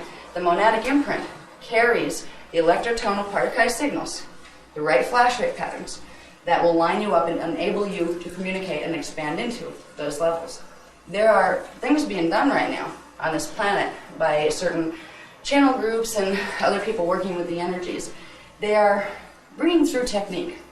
And because people here don't understand Kathara and they don't understand what the frequencies are doing, they think they're using technique that's really helping them. Some of them are outright saying, you need to reverse the monadic imprint. Then you're free. Sometimes freedom is a good thing. Other times freedom means you're floundering in a sea of sharks and you're not going to make it, all right? The monadic imprint holds your patterns, your flash patterns, that connect you directly to your ability to expand the source. Without those, you are stuck in the time matrix. You may make it up these levels, but you will not make it out into pre-matter, into the waveform, and then into full expansion, compaction, and then expansion back out the other side. So there are ones that are trying to get people to do monadic reversal. Sometimes without even knowing it. They won't even teach you about a monad, because if you know about it, you might start asking questions. They're teaching people how to use the energy works in reverse. So it creates the opposite effect of opening the flash patterns. So there's a lot of manipulation going on right now. If you know these things exist, you will know what to watch for. You just have to say, okay, wait a minute, what's this technique doing? Before you are scanning around the internet or something. Trip across some neat techniques. These look cool, They seem to be okay. You will have a knowledge base, at least, to ask questions. Okay, what might this be doing to the Kathara grid? Is this opening or closing frequencies? What's it plugging me into? Or what's it unplugging me from? These are the questions that will help you to be able to be shrewd in what you're using out there, so you don't fall prey to a lot of the manipulation tactics that the middle guys are doing. When we get up into these levels, we get up into 9, that's the crossover point into the last harmonic. These are still considered 7, 8, and 9 are harmonic 3. I'll get where these plug into the harmonics too. The level 9 is your 9th dimensional consciousness level. This is the transition point where you start to go into pre-matter liquid light. You start making the transition into harmonic 4. 10, 11, and 12 hold the frequencies of harmonic 4, your avatar level identity, your liquid light self. The first self you were before you got down here. Or the last level of expansion you'll have going back up to expand back out of time. And then you'll go into waveform, which would be, can you pull the grid down a little? Thank you. Now, we go up to 12. Remember, there's D13, 14, and 15. Well, D13 would actually be number 12 in the universal Kathara. There's another grid just like this that goes to the higher levels of the universe, that it's not just you anymore. You're plugging into the stellar systems, to the galaxies, to the stars, to the whole morph field of the universal structure. The 12th center on you will plug into the 12th center of the universal Kathara grid, and that goes the opposite way. You'll have 12, 11, and 10 going up, and this is how you will go out of matter back into the energy matrix. What we're working on first is the lower one, the one we need to deal with. Once you get up into here and you're going into waveform, like in pre-matter liquid light, and you're not dense anymore, then you'll get the coding and the knowledge of how to activate the higher coding that allow you to completely, it's an expansion, contraction, and then re-expansion. It's a weird feeling when you go through it. I remember it from another lifetime where I did this. It's like a real strong compaction, and then little oscillation, and poof, you expand out completely beyond dimensionalization and form. And you realize it was as if it all never happened. You still remember it, like you might remember a dream, but you know you were always there. You never left. So it's a really interesting thing when you start to make the transition out of your personal Kathara consciousness and into universal consciousness and into ascendant mastery. That's something that by working the processes and clearing the Kathara grid, you will be setting yourself up to do in your evolution, be it in this life or after you cross over. You know, we all have a different itinerary as far as what our evolutionary schedule is, and these parts of ourselves, go up this way. Thank you. These middle guys down in here, this is our level of the soul, levels of identity. These would be the oversoul up here. Harmonic 2 is the soul level. On that level, we have the reasons why we came, because we're aware of our whole evolutionary journey in time, all of our multiple selves running around in their time frames. That's where our coordination center, where they all have a purpose that intertwines, and there was a purpose we created each life that has to do with the other lifetimes. Each one is a phase in developing the overall agenda of your evolution. So when you go into integrating these levels of consciousness, you start to become aware of your soul contracts. What did you come here to do? What was it that you were supposed to accomplish this time? And everybody has it where you will have certain levels of your own personal stuff to process in your life experience here. Then you'll hit a level where there's been enough processing of the personal where it starts to go into world service contracts. And it also has to do with what's happening in the mass consciousness. We're going into an ascension cycle, so everybody's on like real rapid, smack you right through your personal stuff and get to do your world service contracts, whether you're ready or not. You know, it's kind of like the souls are pushing in, saying, we got to wake you up. You know, it's really important. We got to sit there going, oh my God. So when I've been talking about the scalar grids that hold our consciousness into these dimensionalizations, they hold, each one holds 3 dimensions. So we have the first Kathara center, second, and third would go with the first harmonic, which would be the first Huva body, which is the scalar grid of our anatomy. All right? We have 5 Huva bodies, tritonal scalar grids, that hold our consciousness into dimensionalization. When we deal with the Huva bodies, it's like, instead of dealing with each little chakra, we're dealing with bunches of them, all at the same time. So if we clear things on the big level, it automatically shifts the little stuff, so we don't spend all of our time working on little things when we can just do the flip switch and do the whole scalar shield. So we work a lot with the Huva bodies instead of just the chakras or just the little Kathara spheres. We can use these, and we will in other levels as backup. But the most important thing to do is begin resetting the pattern of the Huva bodies. We have harmonic 1 Huva body called the Nada Huva body that goes with Kathara sphere, or Kathara center 1, 2, and 3. That has our incarnate station of identity, our 3-dimensional identity. Here we have Kathara center 4, 5, and 6. That's our 4th, 5th, and 6th dimensional levels of consciousness. That's the Alphi Huva body. Okay? And this is going to become important because this is where you learn about the currents that you're running. All right? When we get up to here, here we have 7, 8, and 9th dimensional levels of consciousness. 3 of them together represent the Beta Huva body of harmonic 3. And that is our oversoul identity, where harmonic 2 is our soul identity and harmonic 1 is our incarnate identity. Then we get up into 10, 11, and 12th dimensional consciousness. That is our Mahara Huva body. This is where the word Maharic, shield, and things come from. We'll get into the shields in a minute. But the Mahara Huva body is the original imprint where you entered pre-matter liquid light. That holds the pattern of everything below it in its pure original form. Adam Codman. Yeah, the Adam Codman form of the Turnisium. Yeah. So, all of these lower things, all the lower Huva bodies, there's distortions in them, which we all have messes and messes and messes from many, many centuries of 3 harmonics worth of karmic buildup and twisting and stuff that wasn't supposed to be there. You can use the Mahara Huva body and its programs to hit the cosmic restart button on the Kathara grid. And the more you run the frequencies from this Huva body up here, it's called the Mahara Huva body, the more you will restructure the imprint for health, because that holds the imprint for health, our original imprint of perfection, before we came into the densities further and got ourselves all convoluted and stuff. So the first thing we do in Kathara healing is hit the restart button and learn to run the frequencies of the Mahara Huva body into the body and the lower centers. It's one of the first things that needs to be done, because that is setting the ground for anything else you will do to facilitate healing to stick.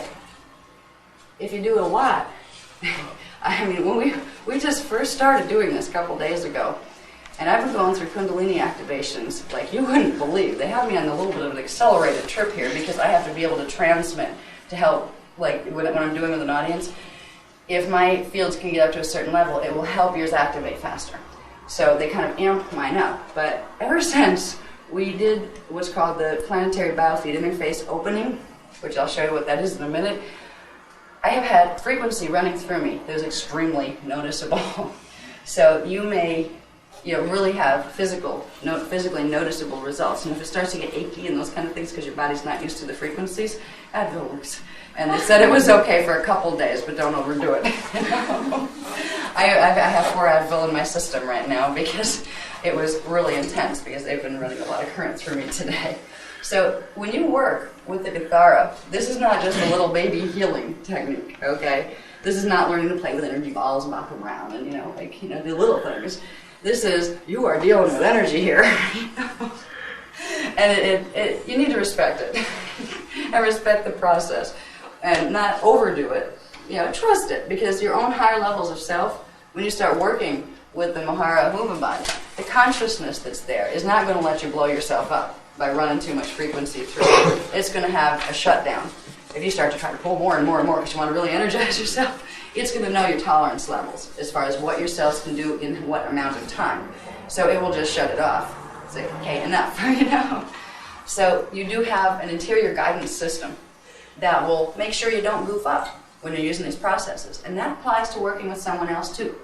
When you go into facilitation, where you're learning to clear the grids on somebody else, you don't have to worry about harming them because you don't know enough.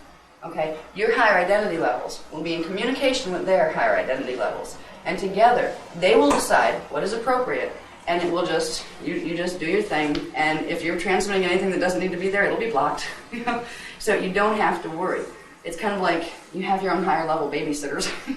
You have your mentor levels that will make sure you don't do any harm, and will lead you progressively to understanding more and more, so you would gain confidence. So you don't have to worry about, oh, gee, do I know how to do this enough? I'm dealing with real energy here. Could really hurt somebody.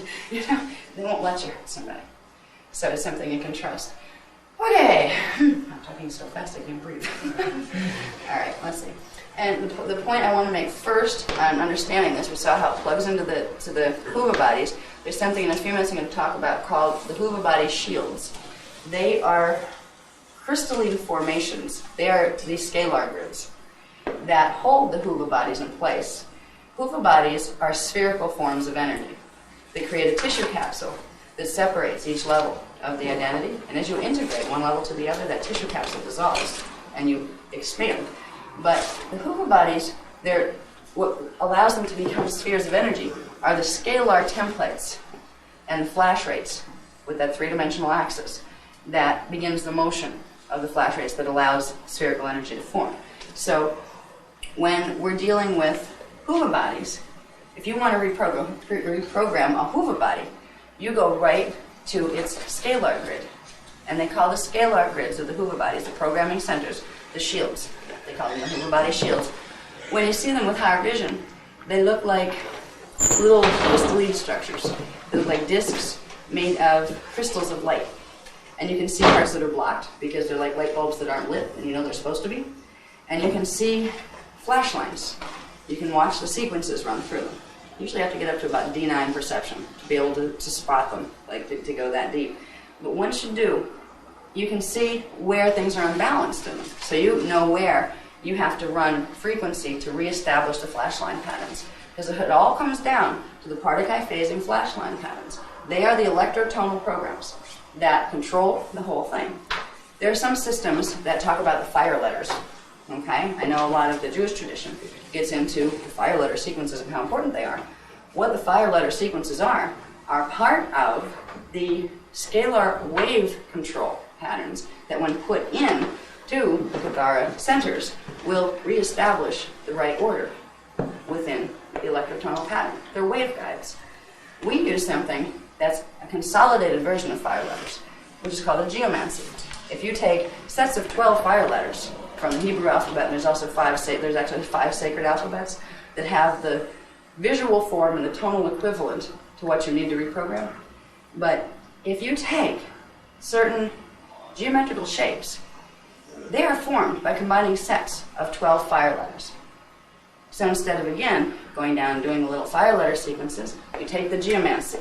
You take the form that would appear as a symbol that's geometrical in form. And some of them are, like there's control symbols and then there's support symbols in every dimensional frequency band. So when we get into multiple levels of Kathara healing, we will be using more and more sets of symbol codes, because symbol codes are waveguides. When you envision a symbol code, you are creating a mini scalar grid. Your thoughts are things. This is what we're not taught out here. Boy, would things be really different if we were. When you think a thought, there's no difference between the consciousness you're using to form that thought and the consciousness that's used to form all of this. You're just perceiving it from a different level. It's not in these frequency bands that appear solid. It appears in your head because it's closer to the frequency bands that your consciousness is stationed on. When you think a thought, you are creating a mini scalar grid, a mini morphogenetic field upon which things will manifest. So if you hold in mind an image of a symbol code, you are creating a scalar pattern, a flash pattern, that when put into the body, into the Kathara center or into some other level of the morph field, will alter the flash patterns that are there.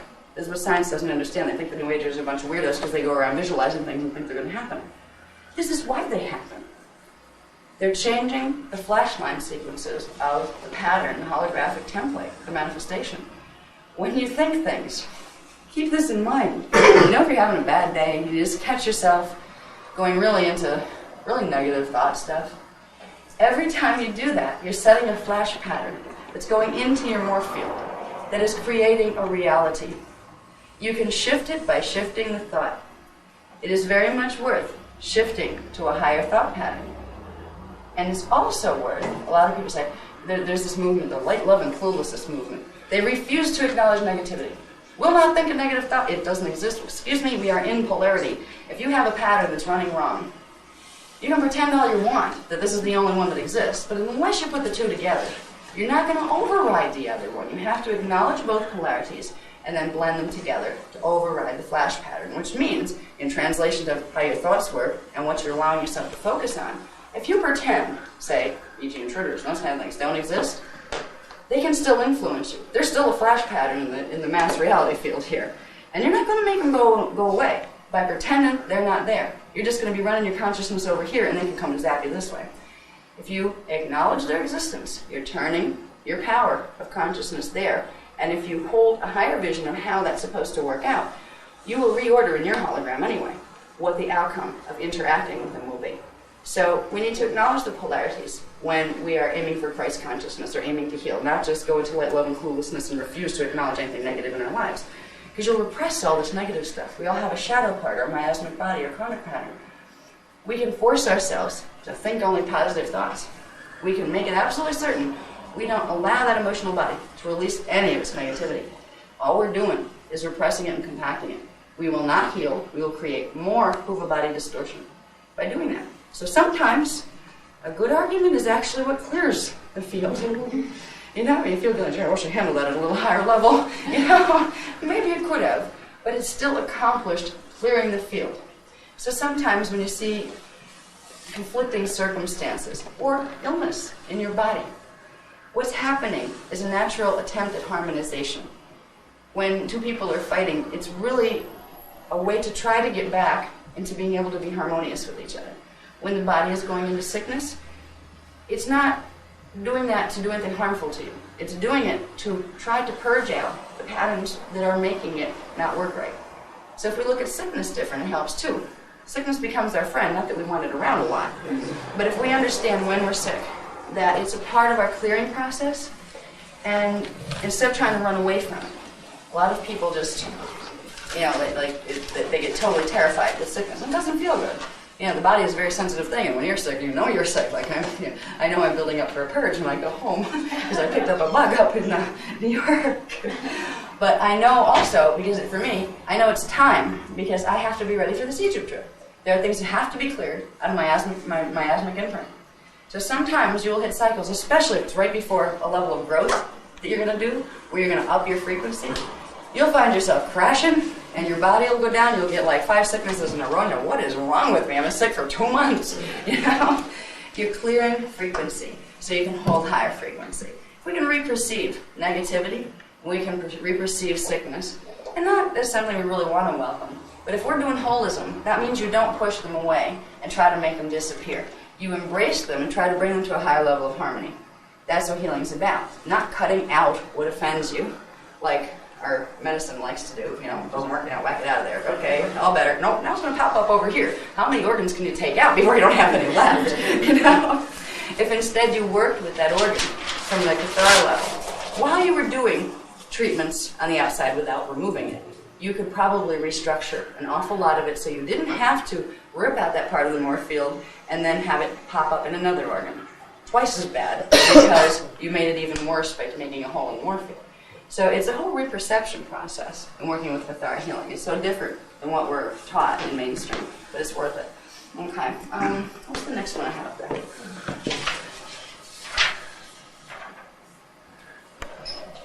Okay, there are 3 levels to the Kathara grade. I'm going to show you. That was level 1. The diagram there, the 12 tree. That's considered level 1. What level 1 does is it holds the base programs of the Partakai phasing and the dimensional and frequency structure upon which the other levels and the morph field are built. So that's the core of dimensionalization right there.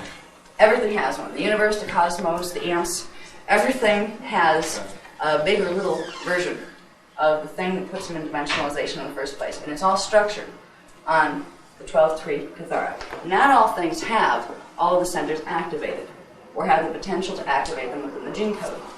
Humans on the planet right now, other than the ones that are visiting from elsewhere that aren't really from here, are the only species that has the ability to fully activate the 12 Kathara centers.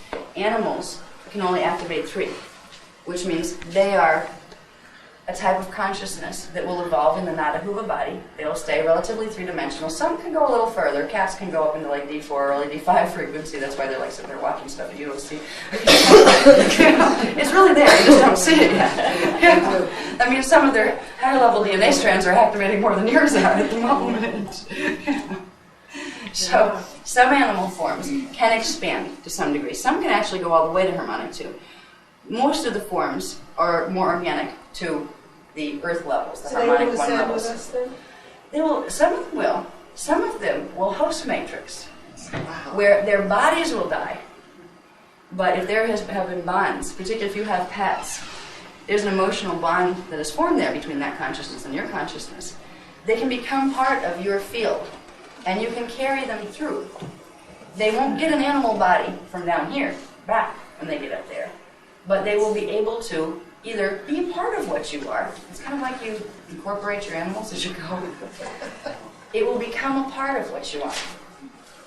And when you are in your next highest level, less dense matter body form, that animal or whatever that came through with you has a choice. It can go into individuation. But a lot of times, particularly with animals that were bonded to humans, they'd rather stick around, and the humans would rather them stick around. Oh, we're one now, you know? There's no separation between us, which is the ultimate form of love, is I am you or you are me, where you just absolute total resonance.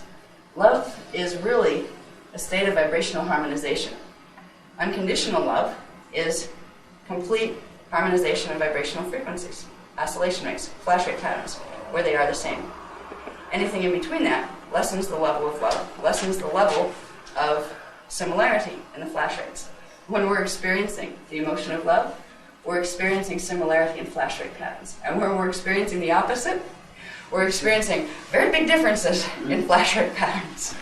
This can help sometimes when you're caught up in the emotional stuff, it looks like it's all very convoluted from here. I mean, if you get into relationships and things, and you can really drive yourself crazy with what is going on here. I know it's karmic, but that doesn't help me. How do I fix this?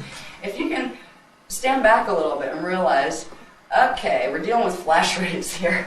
First of all, you detangle yourself a little from the reaction pattern, where you just go into reaction, act, react, where you just continually repeat the negative pattern. You go, okay, what's happening here with the vibrational harmonization level? It's obviously out of whack. If you deal with conflict between you and other people as signatures of energy, flash rate patterns, you can do visualizations. Simply saying, okay, let's pretend mine's this, because you won't be able to tune in right away to exactly what the flash rates are. Just say, okay, this represents mine, and this represents theirs. Okay, there's a real problem here. And let's bring it into focus. You're setting a morph grid that both of those frequencies can plug into to create more harmony. So more sensation of the love bond can be felt. Most people don't realize that love, it also has a physics phenomena behind it. It is the resonance of the flash rates. It is the similarity of the flash rates. That's why when we go into total oneness with God, we have incorporated all the flash rates of the 15-dimensional matrix. Then we incorporate all the flash rates and the consciousness of the 3 levels of ascended mastery, the energy matrix. Then we expand back into the original pool of flash rates, where we become the same flash rate. And we expand completely into at-one-ment with the original creative source. And we know ourselves as the I am that I am, I am that, I am. And then you realize we are all the same consciousness down here. You realize that I am you and you are me.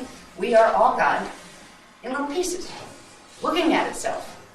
And when we are fighting with each other, it's God fighting with itself, trying to balance its polarities in this experience, in this journey.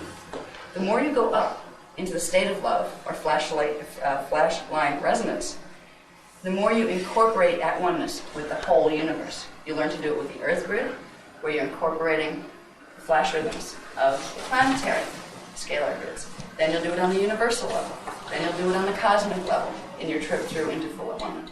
It's a long journey. We're just starting on trying to get our flash rates within our own little bodies back together again.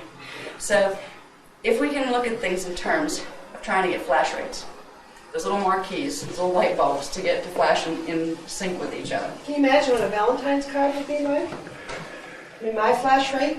I know. We should do like a whole line of really bizarre things.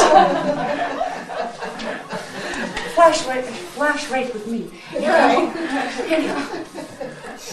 It's so far beyond the level of what most people out there will have any clue as to what you're talking about. This is another great group. It seems like there's a group in time that was meant to have this information. And they're the ones that show up for it being taught. Because anybody else would sit there and have no idea what I was talking about. You have to have a certain flash rate already to be able to process the flash rates that are coming through on these frequencies. So it's kind of like an appointment in time. The fact that you're here, the fact that the New York group is there. It's always this like little core of people in the geographical area. Nobody else, just them, and they keep coming back. It's like, and I know why. This is an appointment. We said a while ago. All right, we have now. Let me look at the New York group is there. It's always this like little core of people in the geographical area. Nobody else, just them, and they keep coming back. It's like, and I know why. This is an appointment. We said a while ago. All right, we have now, let me look at level 1 of the Kathara grid. We have level 2 Kathara grid. This is called the crystal seals level. This is where the shields come in. I was talking about the Huva body shields, where they look like discs of crystalline light. They're flashing. They're your little light bulbs. That's your little grid that holds your light bulbs. Okay. There are many, many levels to that. That can be one of the most intricate levels to get into. So we try to deal with the big things that flip the small things so we don't drive ourselves crazy with details from now to eternity. We use these a lot, and we will progressively learn how to use them as we move through different levels to reprogram large areas of the outer levels of the Kathara grid. After we get the ground set by running the holographic pattern the way it's supposed to be, then there are things you can do to really break up miasmic patterns very quickly and restore order to large areas of the grids rather than little areas at a time. So we'll use them for those purposes. Okay, what they do is, it says they regulate the rates of Partakai phasing to create the base structures upon which dimensionalization is built. So you have the first cores coming in, the core projections of particle clusters coming in for the first level. These guys come in, and they're little alternate frequency patterns that start to alternate those programs enough to begin building up the three-dimensionality. They start to project them on grid levels. They start to make the flash rates interact with each other more. So they're setting the pattern. They regulate what the flash rates are going to be. So when we're dealing with that level, the crystal seals level, we'll be dealing with changing flash rates from where they start to manifest, where the complex groups of flash rates start to manifest. This also goes with the planetary structure. When we're doing Maharic activation, we're going to activate our Maharic shield, which is that fourth harmonic aspect of our, that goes with our Mahara Huva body. The Maharic shield is the crystal seals grid, that little platform of light bulbs, that goes with our harmonic force out. The planet has one too. When we do planetary biofeed interface, which is what we're going to open today, we have a Maharic shield. So does the planet. We're going to open up ours, get it activated. Then we're going to open up the planets and connect our Kathara grid to the planet's Kathara grid. And we're going to get both of the shields spinning at a faster rate, which will throw energy out. So it allows you to build a core of energy directly from the Earth's core. And the more you get the shield and the Earth's core spinning, as they spin once you get them going, the more it will throw up for you. It will push energy up into the spirals of energy that come up into the system. You'll bring it up through your own Maharic shield, and then up through your Kathara grid in your body. And you will energize. I mean, it is an energized thing. This is the stuff that creates Kundalini activation. And Kundalini activation is what controls the seals. Actually, the seals control the Kundalini activation.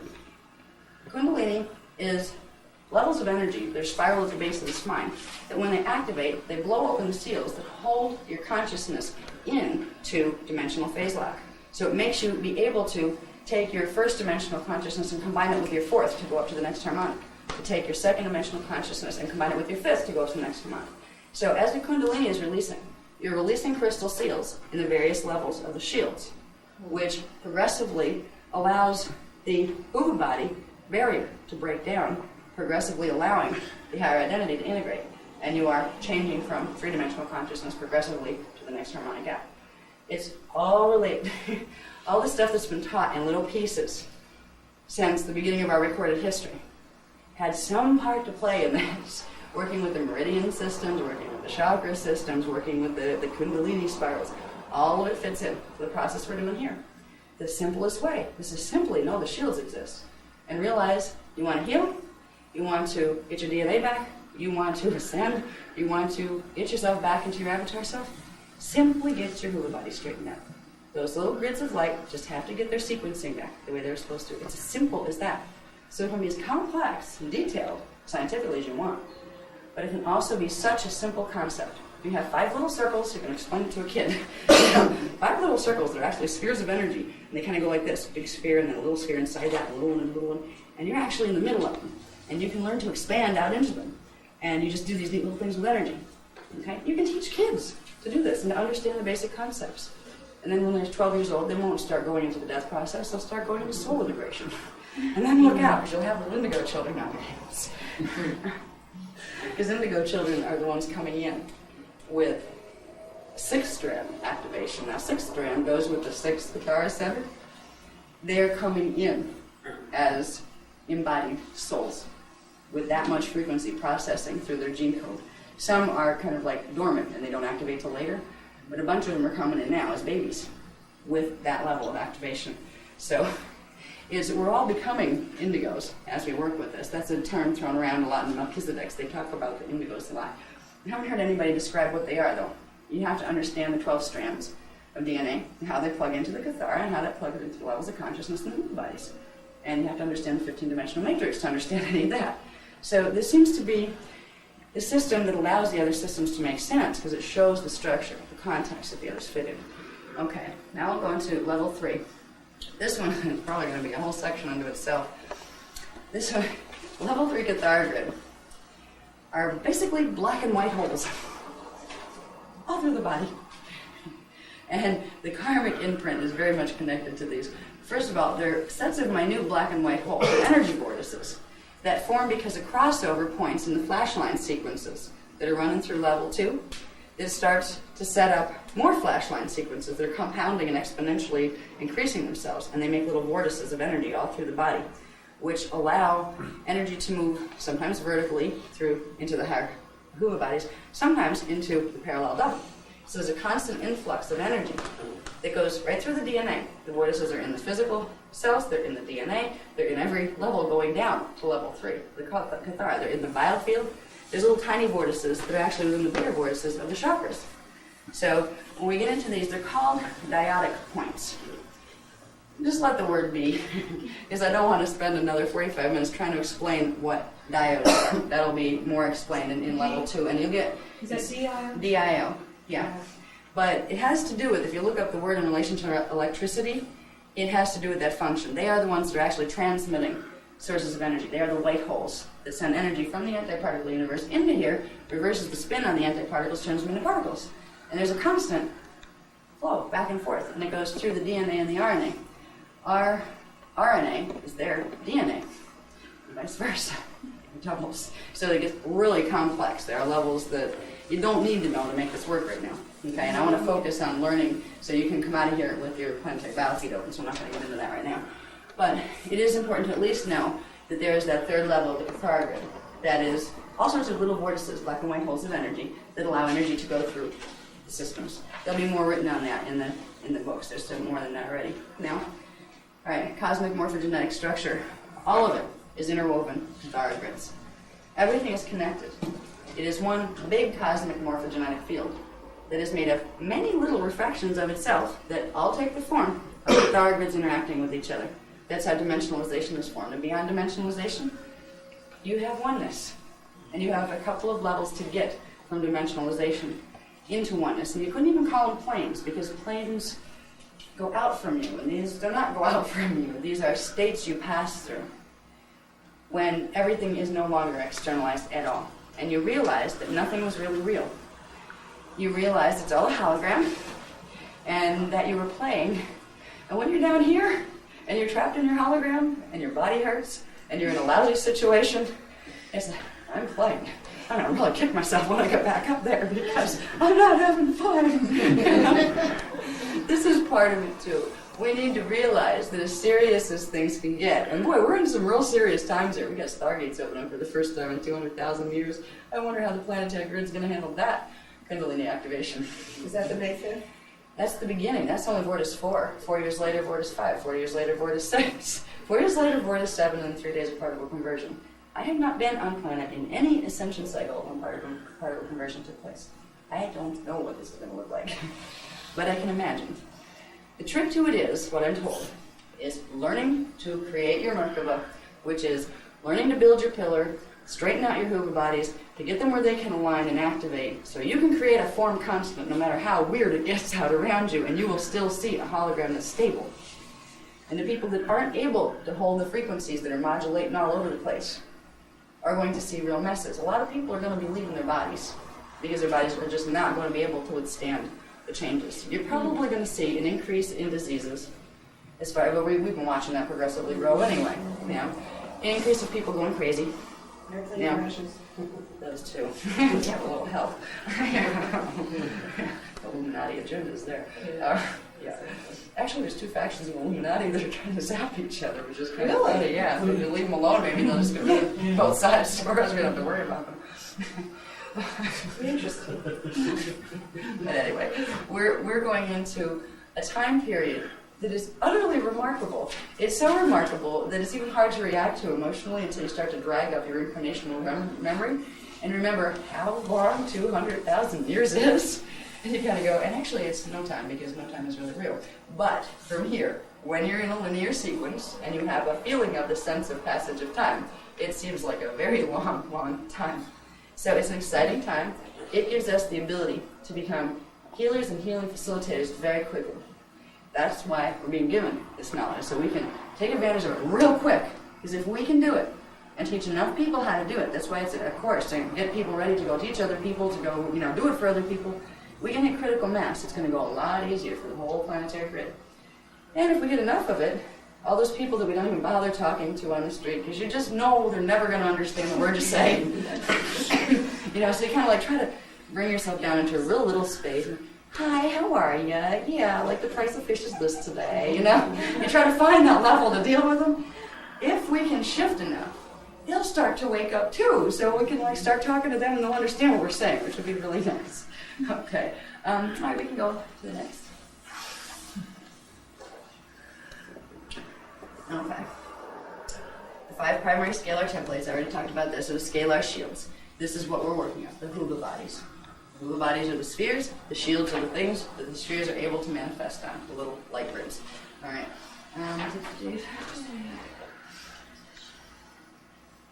Okay, this is just kind of summing it up there. The Kathara grid and the 3 levels of it, basically, are the causal element. That's what causes this hologram to happen. And if you have a lousy karmic imprint, and you've had like a string of lousy lives, you have some Huba body distortions, okay? At this point in the game of manifestation down here, it does not matter whose fault it was. Whoever was keeping track of the sides and who deserved what and whose fault was what, the game has become so convoluted and the miasmic karmic pattern has become so twisted and compounded in itself, it just doesn't matter anymore how it got that way. Because if you try to unravel that and figure out who deserves to have it released and who doesn't, good luck. It's built up and built up. And what a karmic miasmic pattern is, within that Huba body structure, you will have, in the particum universe, you'll have your Huba bodies made out of particum, particle. In the antiparticle, you'll have particle. Miasms form when there become blockages in the dyadic points, the little black and white hole sets. And energy trying to come in can't do it, so it builds up in the field. You'll have antiparticles building up in your particum grid. You'll have particle building up in your particum grid, in your shields. They crystallize, and they can't plug in to the other frequencies. They progressively build up and amplify themselves. And what this does is create more and more and more blockages within the natural flashline sequences. These are almost like anti-flashline sequences. They would be black holes that your flashlines fall into, that you lose pieces of your flashline programming when they hit those spaces where there's blockages. When we deal with the miasmic imprint, which is really a waveform, you know, like a flash rate form, we visualize it as being a crystallization of darker energy, as opposed to the light-looking crystals that our light bulb shields are made out of, okay? The object of the game is to clear out as many of those dark light bulbs. Let's call them dark light bulbs. That's an even better analogy. We have our light bulbs, and then we have our black light bulbs. So let's get the dark light bulbs out of there. They're in the way of the sequencing. They won't light up. They're like burned out light bulbs. Where in your sequences, it hits that, and it breaks your whole sequence. Where it creates energy blockages. So we deal with the miasmic pattern as light bulbs or little black crystallizations that need to be got out of there. We do that by reversing their polarity.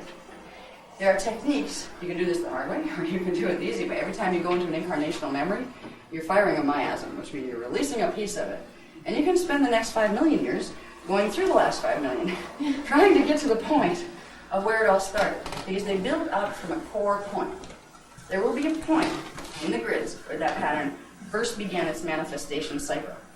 Karma and the miasmic pattern are like an onion. You have a seed, and progressively the layers build out around it. You have layers and layers and layers, which is a big old onion. Way deep down in the core is the seed that it came out of. If you can go into the seed of the karmic imprint, the first time it happened, you go to the point before that time in your sequencing, and you can flip the polarity of it and make the onion disappear, basically.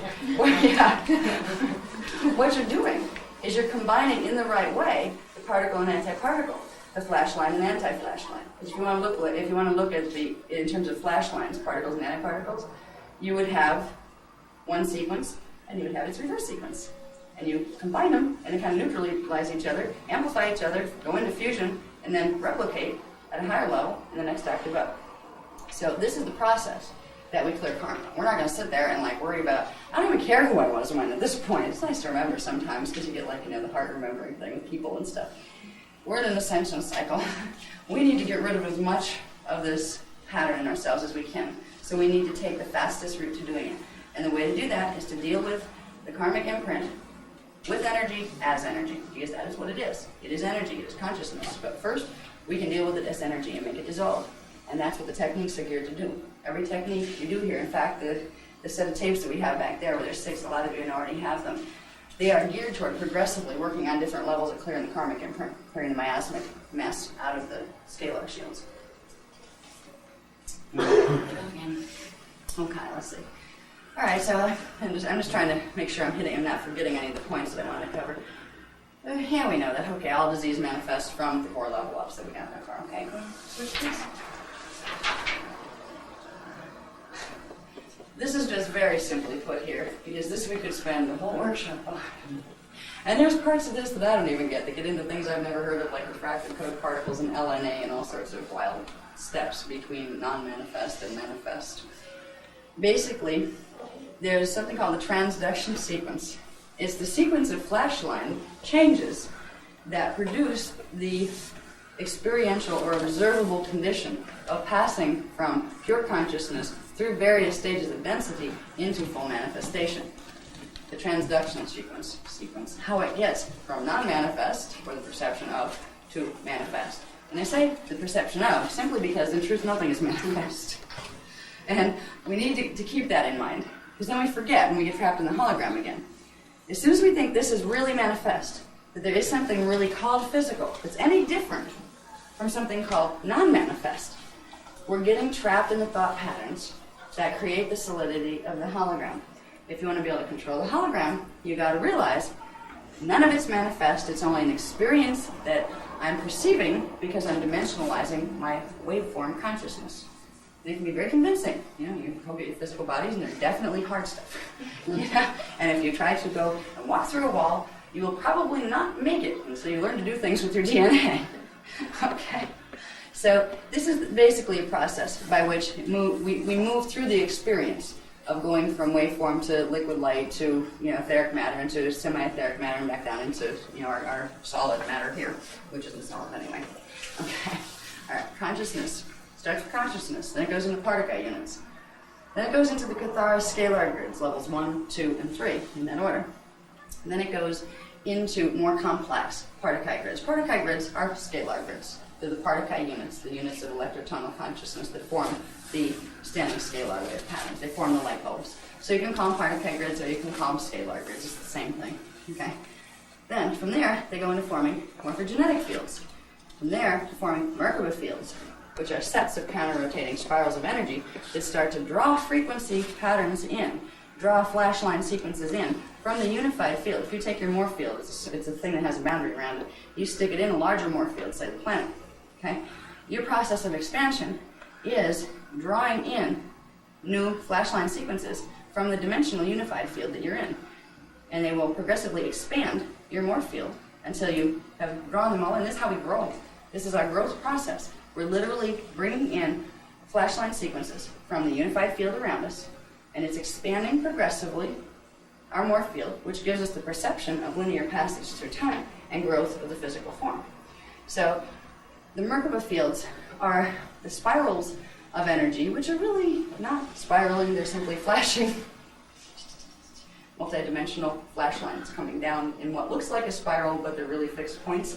Okay, it's something that most people don't know about Merkaba fields. They really don't move. They only appear to move. Again, they're fixed points, but they sequence and they appear to move. They appear to transmit wave spectrum, but they're really just light bulbs flashing on them. The whole thing is that. So in truth, there is no movement. That's when it gets really out there, when you get into a level of like a hypothetical physics that you lose yourself in. And someday we'll go there and have a really good argument for it, but I'm not going to go there right now. Nothing is really real and nothing is really moving. And we're all not really here. We're all just one consciousness, contemplating the thought of being here. And therefore, we manifested a condition as if we were. Something like that. All right. That whole chart is incredible. How we create that whole thing is incredible. There's about 20 more stages in between. This is the basic, easy stuff. It would have taken me another 4 days to pull that chart if we put all the levels of development in it. Okay, so we go to the Merkaba fields. they bring stuff, they bring frequency, they bring flash line patterns into the DNA and the RNA imprint. That goes into the bioenergetic auric field, the Hoover bodies, and then to the dimensional levels of the Hoover bodies. Because we have levels within each Hoover body. We have 3-dimensional levels, which are the auric field levels. Okay? So it goes into those. They begin to spiral more and more in form the chakras that are connected actually to the crystal seals in Kathara level 2. Each chakra has a crystal seal at its center, so the chakras kind of go like this. There's a chart that I'll show you that in a minute. But they're connected to the Kathara level 2 grid. So it goes from the biofield this way into more structure, forming the chakras, and into the full nadial capsule, which is the tissue formation that comes around, and where you start to get flashline sequences making a form of matter substance that's not matter like down here, but a tissue capsule around each of the Hoover bodies. Okay? Then goes into the manifest, the part that's we could perceive if we had the equipment to DNA, RNA.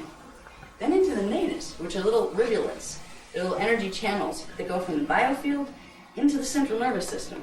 They're linkages, and they work with the dyadic points that they link into the different nerve endings and things in the central nervous system and in the brain. So it goes from the imprints, it's all electrical impulse, flashline impulse, going from here to here to here, transmitting from this to this to this to this to this, back down into the core of what the body's made of. Go to the nadis, rivulets that feed energy from the nadial capsule to the central nervous system and into the molecular structure. Then to the nuclear core, to the core of our atomic structure. Then it goes kind of all at the same time through the central nervous system, setting the metabolic rates, setting the biological rhythms, goes through making the chemistry of the blood, the brain, chemicals, hormones, organs, all of it. It builds up into the wave spectra that from our station of consciousness appears as physical manifestation. But it is our station of consciousness being placed one-dimensional band above it, one flashline sequence above it, that gives it the illusion of solidity. Without that, it would just be wave spectra of everything flashing. And that's how the higher ones see things down here, flash rates, because they're out of the levels where dimensionalization occurs. They don't get an outside hologram. Okay, let's see. Sorry. Can you move up on this one a little bit? I just wanted to use I think there's a diagram right at the bottom. Yeah, that stuff, that's in the session manuals. Just wanted to show you this one. This is the concept of morphogenetic fields. You have the cosmic one, and then you have all the little levels going from like the universes to the galaxies to the planetary systems to the life forms that live on the planetary systems. They're all interwoven and taking place in the same space, which is no space, it's consciousness.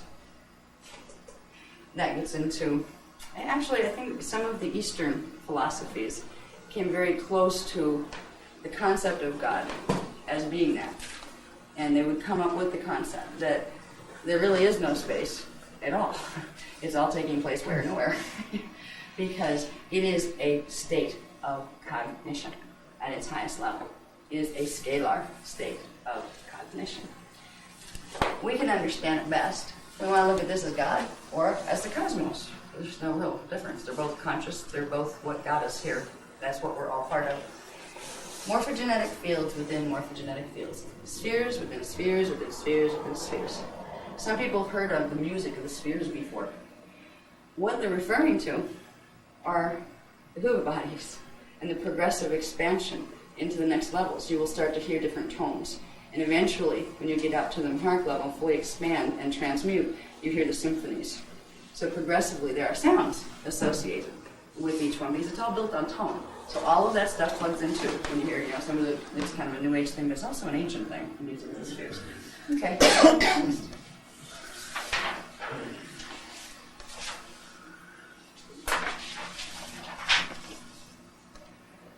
Okay, let's see if there's anything on here I need to cover that I didn't cover. Okay, can we lift up a little bit? All right. This is what we're going to be using. Yeah, right there. Okay, the fourth Hoover body, fourth harmonic, the Mahara Hoover body. That's the one that's made of the frequencies of the flash line, phasing the flash line sequences of dimensions 10, 11, and 12. They're the ones that contain within them, particularly 12, everything below it. So that is like one major flash line sequence. It has all of the little ones from the lower dimensions in it, plus its own. All right, we're going to use that and the Maharic shield, which is the light bulb grid that is what the Mahara body forms on. We're going to use that to reprogram everything. So we've talked about that. That's what this is talking about. The fourth harmonic, we're going to call it the fourth harmonic level, the fourth harmonic healing, where you're taking the fourth level, dimensions 10, 11, and 12, and using them to restructure everything below it. Okay? The Maharic shield is part of the level 2 Kathara grid crystal seals level. It would also connect to points on the level 1 12-tree grid, and also to other dyadic points in the level 3. We're going to just work right now with activating the Maharic shield. So we're going to be working with 2 levels in the exercises we're going to do. We're using level 1 because we're going to run energy directly through the imprint of that Kathara grid once we find out where the points are in the body. And then we're going to do that running energy by activating that shield. And we're going to find out where that shield exists too, because they have placement within the biofield and when they connect to the body. Okay. Okay.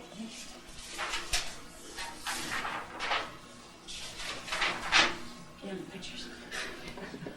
All right, I'm talk about this. Okay, now what we're going to do is activate the Maharic shield.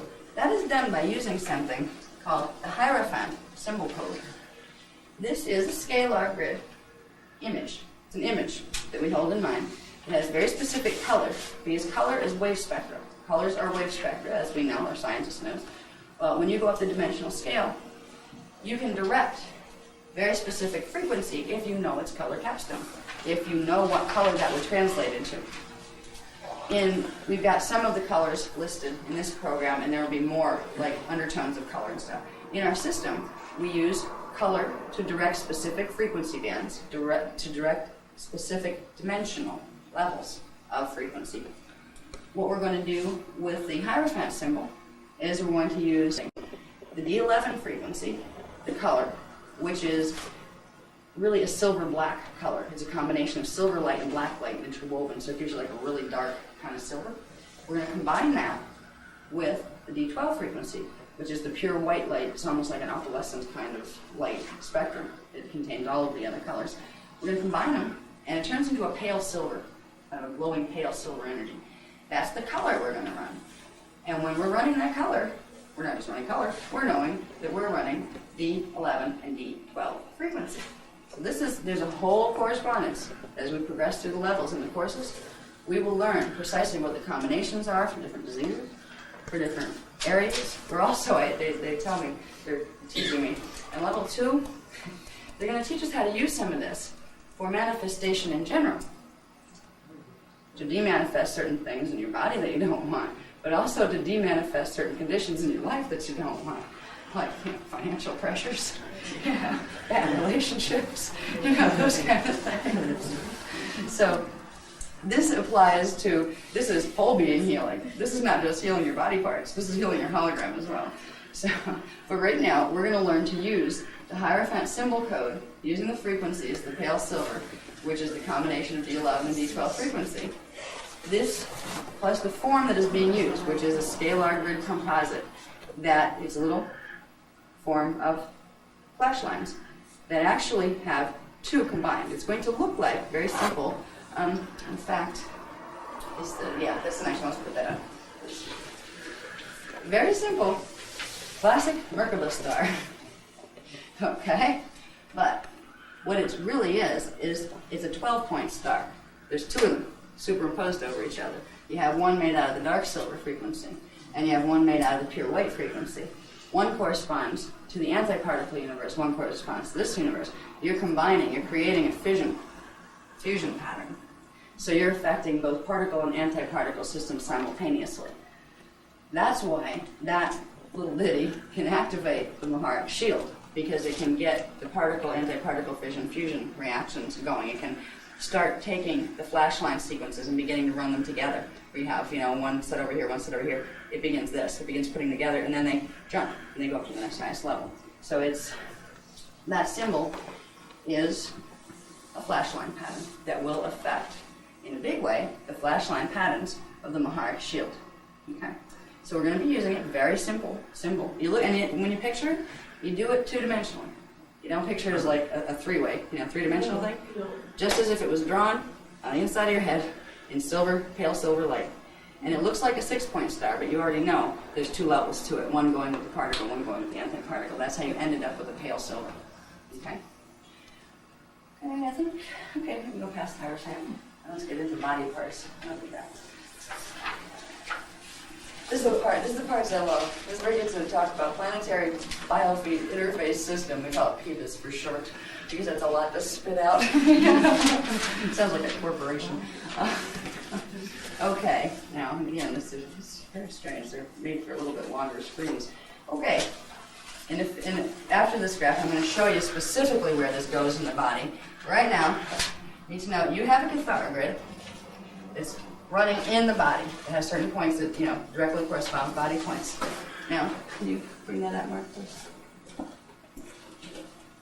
Okay.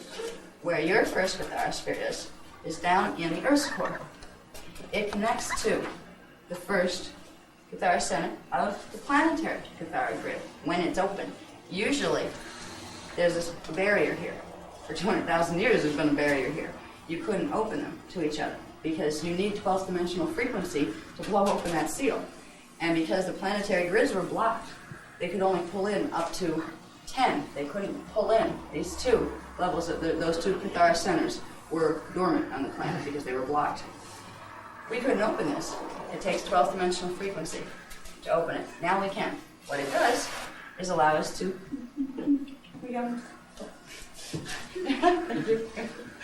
Okay. It allows us to draw into our biofield the energy from all the harmonics of the planet, not just from the Earth's core. We're going to use our connection to tap into the Earth's grid level at its Maharic shield level. So we're going to be able to pull through 12th dimensional frequency from the planetary liquid light imprint. As we pull it through the planet, it helps to recode the planetary grids. So as we're helping to heal ourselves and drawing this energy, at the same time, we're helping the planet get its grids back together and clear its own karmic imprint. We're helping to unblock the levels in its scalar grids. So it's a very win-win situation. We get all this extra energy to use, and the planet gets itself healed the more we use it. Okay? It's an amazing system, and when it opens, you start to feel the energy running. I haven't been the same since. They're still doing Kundalini activations. And it's not that anybody can. I chose to open my planetary biofeed system. And I know my higher levels of consciousness are guiding the whole process, and they won't give me more than I can handle. And I also know we're kind of on an accelerated course because we have a lot of teaching that has to get done, a lot of transmitting. So they're going to push, my higher levels will push even harder than yours will. You don't have to worry about having to take 4 Advil, every 3 hours. Then you won't go into that level. But we get to pull this awesome energy, and you can feel it. And the more you do it, if you get to do this like twice a day, after about 3 to 6 months, you can have it sustain where the shields will just keep spinning, even after you've taken your attention away from them, where it will just keep feeding energy into your system. And when it has enough, it'll close the 12th chakra. Now, the 12th chakra is down below the feet. To connect these 2 grids, you would have your 12th chakra in here someplace, in here someplace, between your feet and the core of the earth. So if your system has pulled enough in and your Kathara grid is fully loaded and it can't take anymore, it'll just close the 12th chakra. It's an automatic response system, so you can't overload. But in the meantime, you can really, really re-energize your system. Now, there are points on the body that will help you to direct that energy in different places. One will direct it deep into the Kathara, so you can get real reprogramming on the Kathara level. You can also close the Kathara lines, so instead of that energy going deep into the Kathara, it comes to the outer levels, to the chakras and closer to the surface, which will give you faster symptom relief.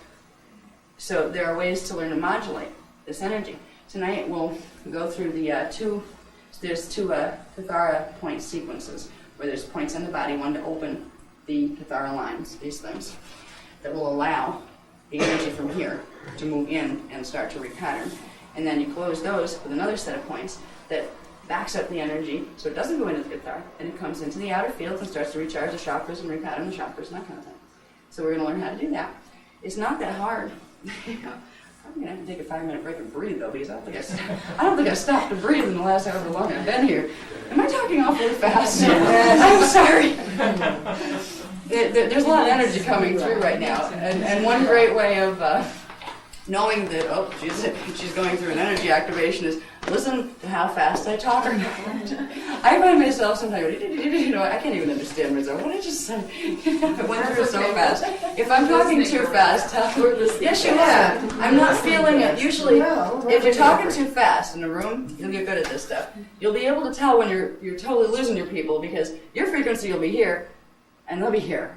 And you'll feel this, like, dead zone in between you and your audience. I'm not feeling that. People are right here. We're maintaining a frequency level where my flash lines, they might be flashing really fast, but yours are keeping up with it. So that means you're getting the information. You can talk faster if you want.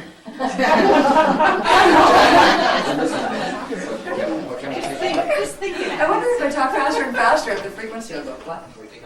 You want a break now? He wants a break now. Does anybody else need a break right now? No.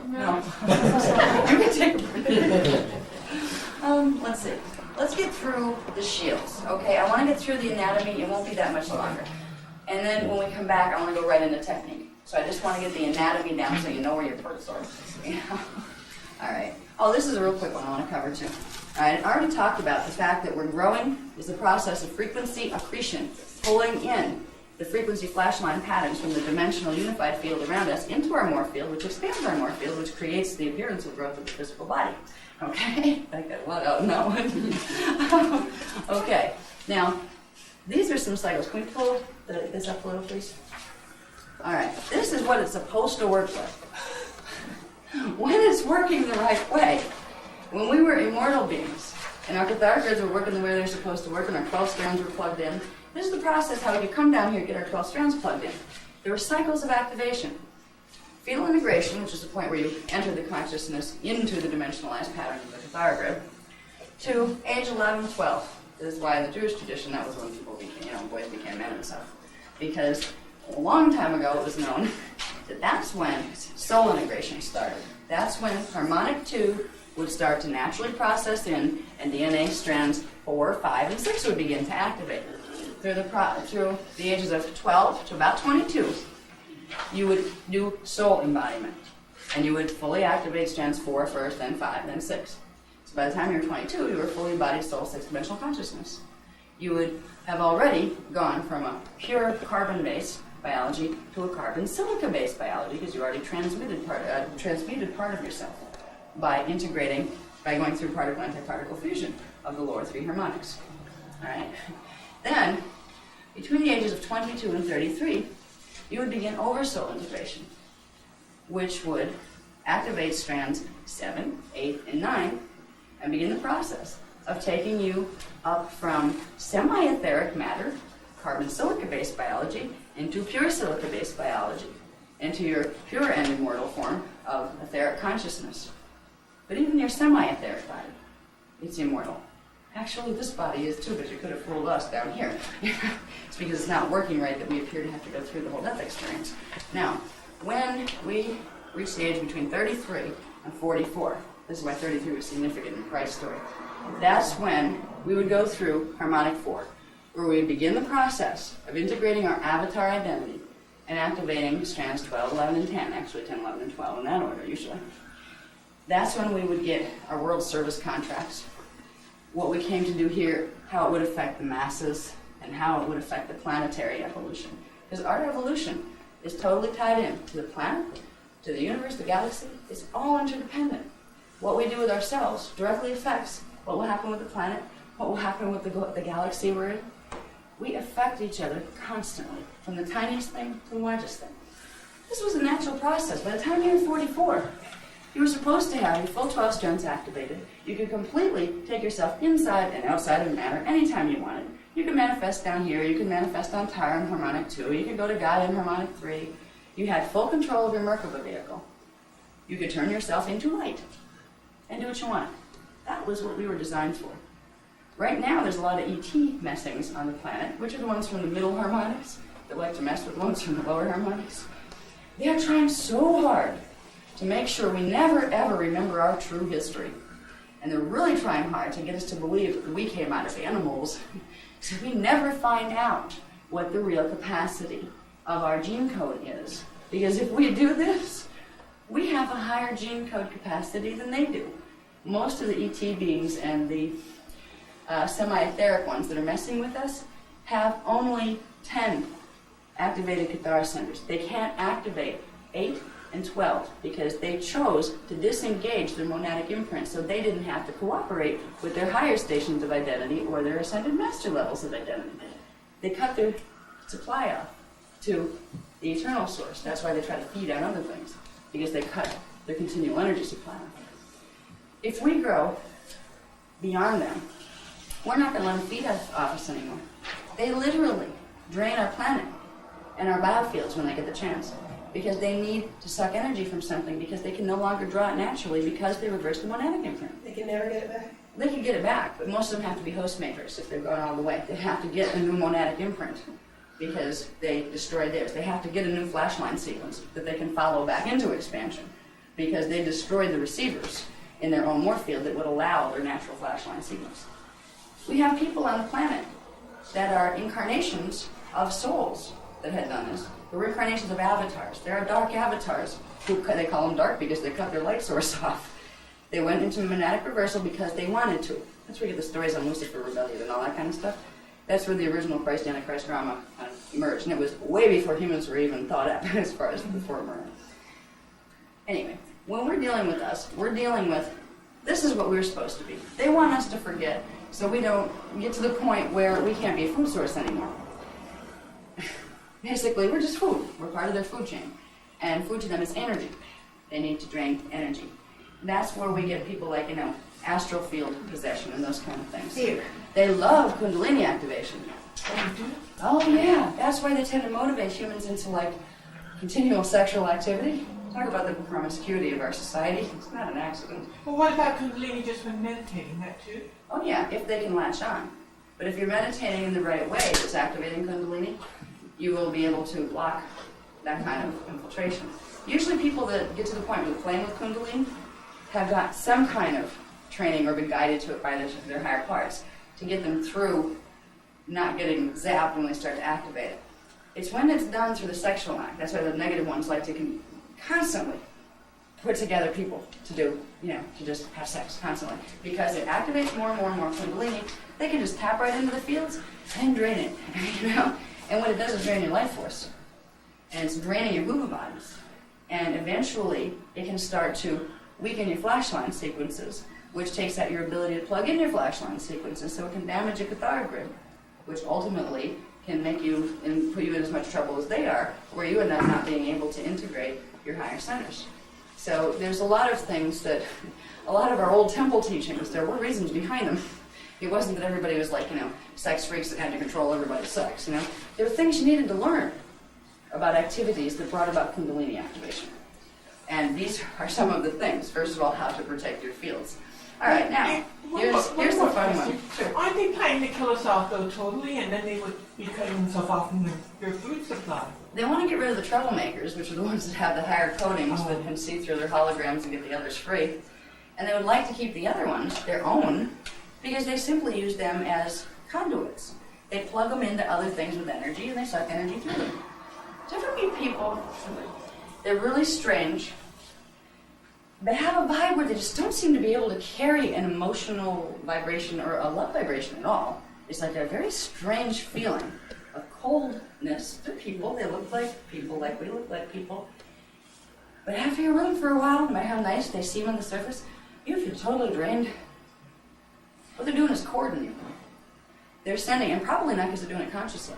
They are being motivated by the things above them that have manifested them for this purpose to send energy cords out to your chakra system, into the Kundalini, into wherever they can get, to suck energy from you. You're a food source.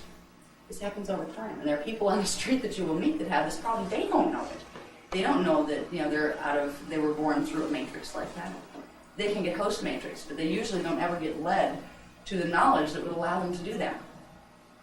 Part of the reason that I get the negative ones very angry is because I'm teaching stuff that if it can get to the ones that are being used, the ones that have the DNA matrices that only have the 10-strand capacity. We can show them how to get host matrixed.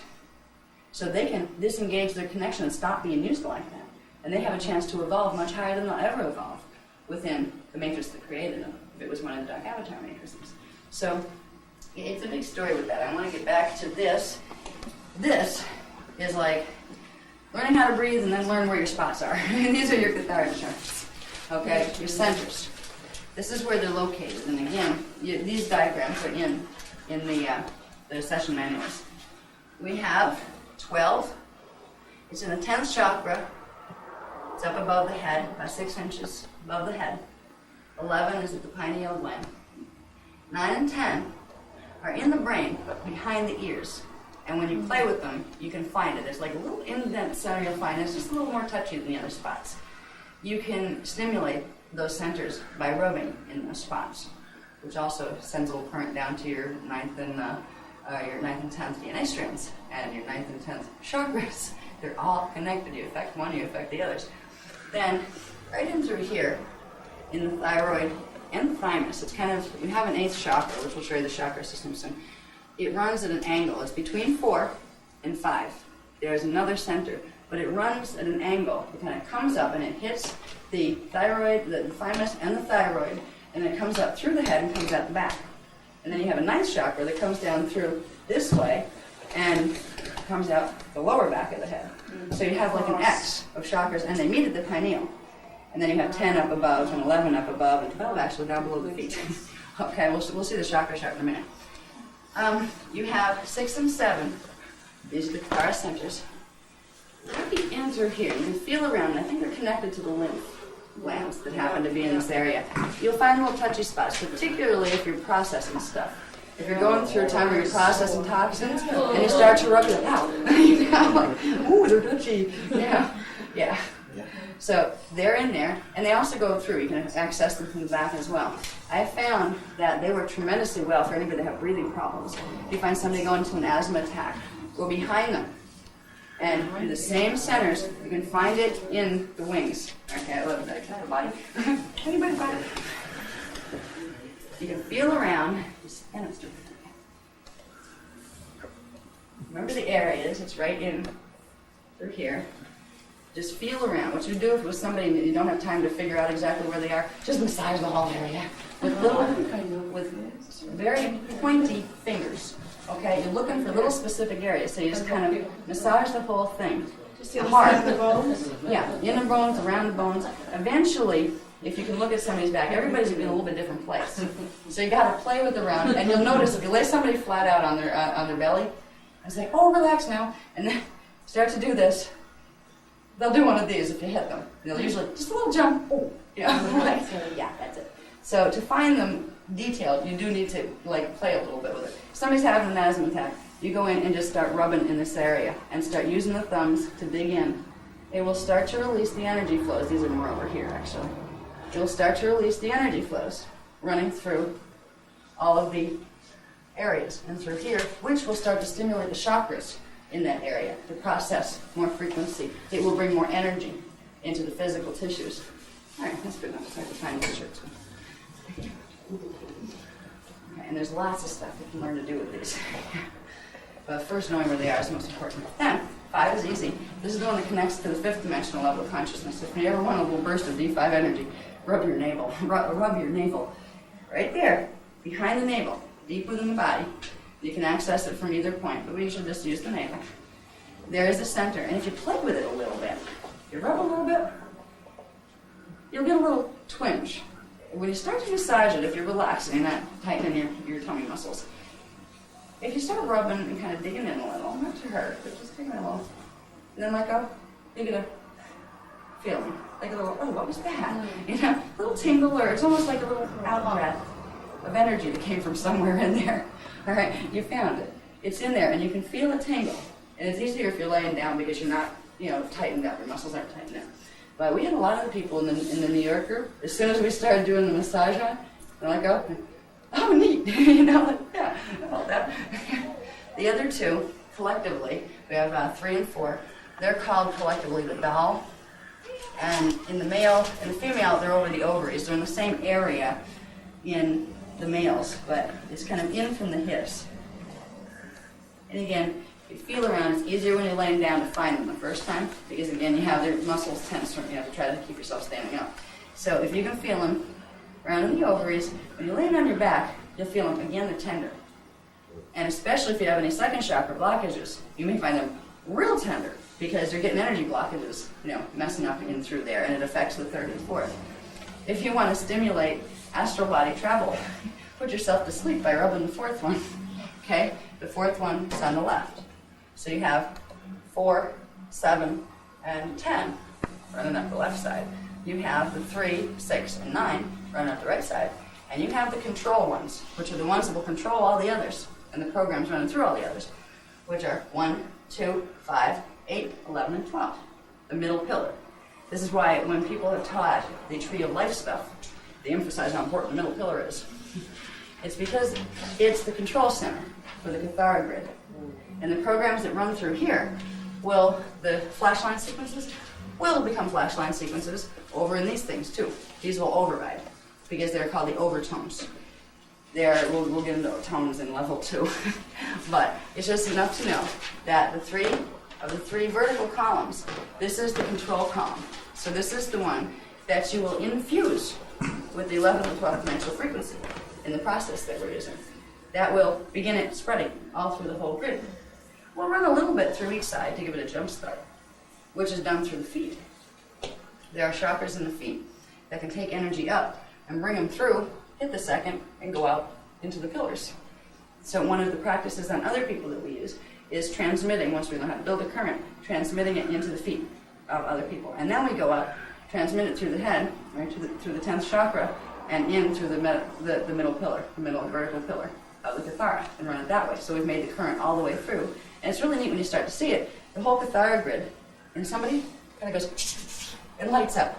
You just see the light running everywhere, like kind of liquid light mercury, because it's kind of like this pale silver color, running through all over the place.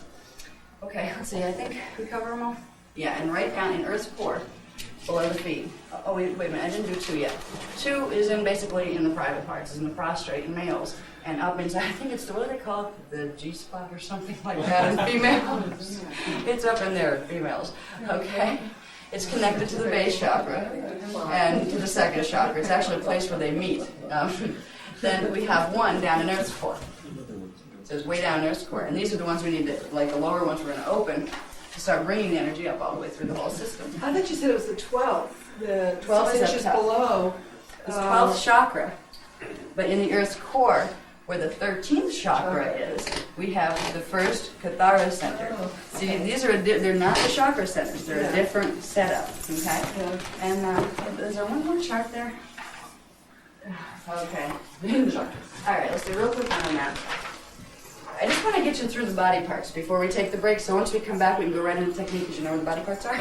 Okay, we'll go over it real quick. Just move this over, please. Okay, this is the basic structure of the 15 chakra system. Most people use 7. They're the beginning. They're the ones that run through the body. You have 1, 2, 3, the C equals chakra. 1, 2, 3, 4, 5, 6, 7 at the crown. Okay? They're the basic ones you first start having to worry about. But they have their counterparts, which are called morphogenetic chakras. They're not activated yet, and they correspond to the higher frequency dimensions. We have, here's where this thing happens, through the pineal. This is where we get the halo coming out, where we see in all the religious pictures. Okay, when these guys activate, it goes out one of the shields. It brings out and into activation the oversoul shield, which gives you the halo thing in your auric field. That's where all those paintings came from. So you have here, running between where these guys come out, okay, a 5 coming out this way, you have 4 coming out this way, running at an angle where the opening would still be here, but running at an angle up through, hitting the thyroid and the thymus, coming up through the pineal, out the back of the head is chakra 8, and then you have chakra 9 running from back here, and you will start, when you start activating, if you start getting puffy back here, and feeling, many of you may be starting to do this already, because you're going into activation with or without me, because the grid is activating, and you are connected to the grid. at least you guys will know what the heck is going on. Other people are going to start finding, what is happening to me? I'm falling apart. It hurts. So this comes out this way. You can get headaches. You can get, when these guys start to activate, you can get some of the most bizarre sounds I have ever heard. Has anybody heard things like landmines going off in your head, and you knew it was a kaboom that happened inside? No pain. No pain. Just like kaboom inside the head. It's like, boy, was that a neuron firing or something? Because boy, was that a loud one. Or a crunch. You will feel things moving and shifting that you never knew you could possibly feel when these chakras start to activate. And it's usually not painful. You may get a little bit of pressure. You may get a cycle where you're just starting to get used to it and you get some headaches. And again, they told me that as far as what's available, if you can't meditate yourself out of it, the Advil tends to work and not cause too much damage if you don't use it more than 3 days. But anything after 3 days, it actually can hurt you with the activations.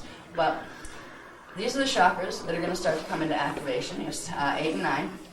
10 is about 6 inches above the head, right up here. Right above it, about 18 inches above the head, you have 11. Then you have 14, about 36 inches above the head.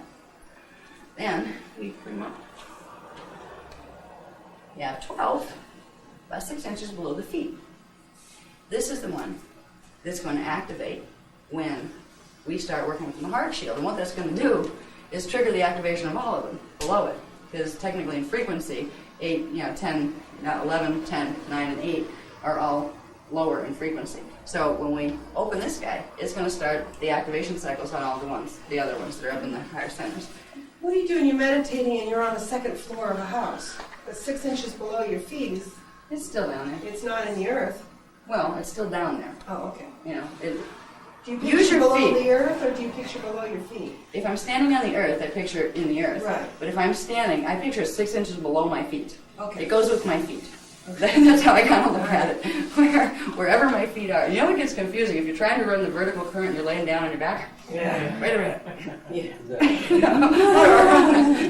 It's like you have to do this little kind of, strange thing. And if you're too tired to stand up and do it, you can do that. It still works the same, but it kind of throws you off a little bit in your perceptions with it.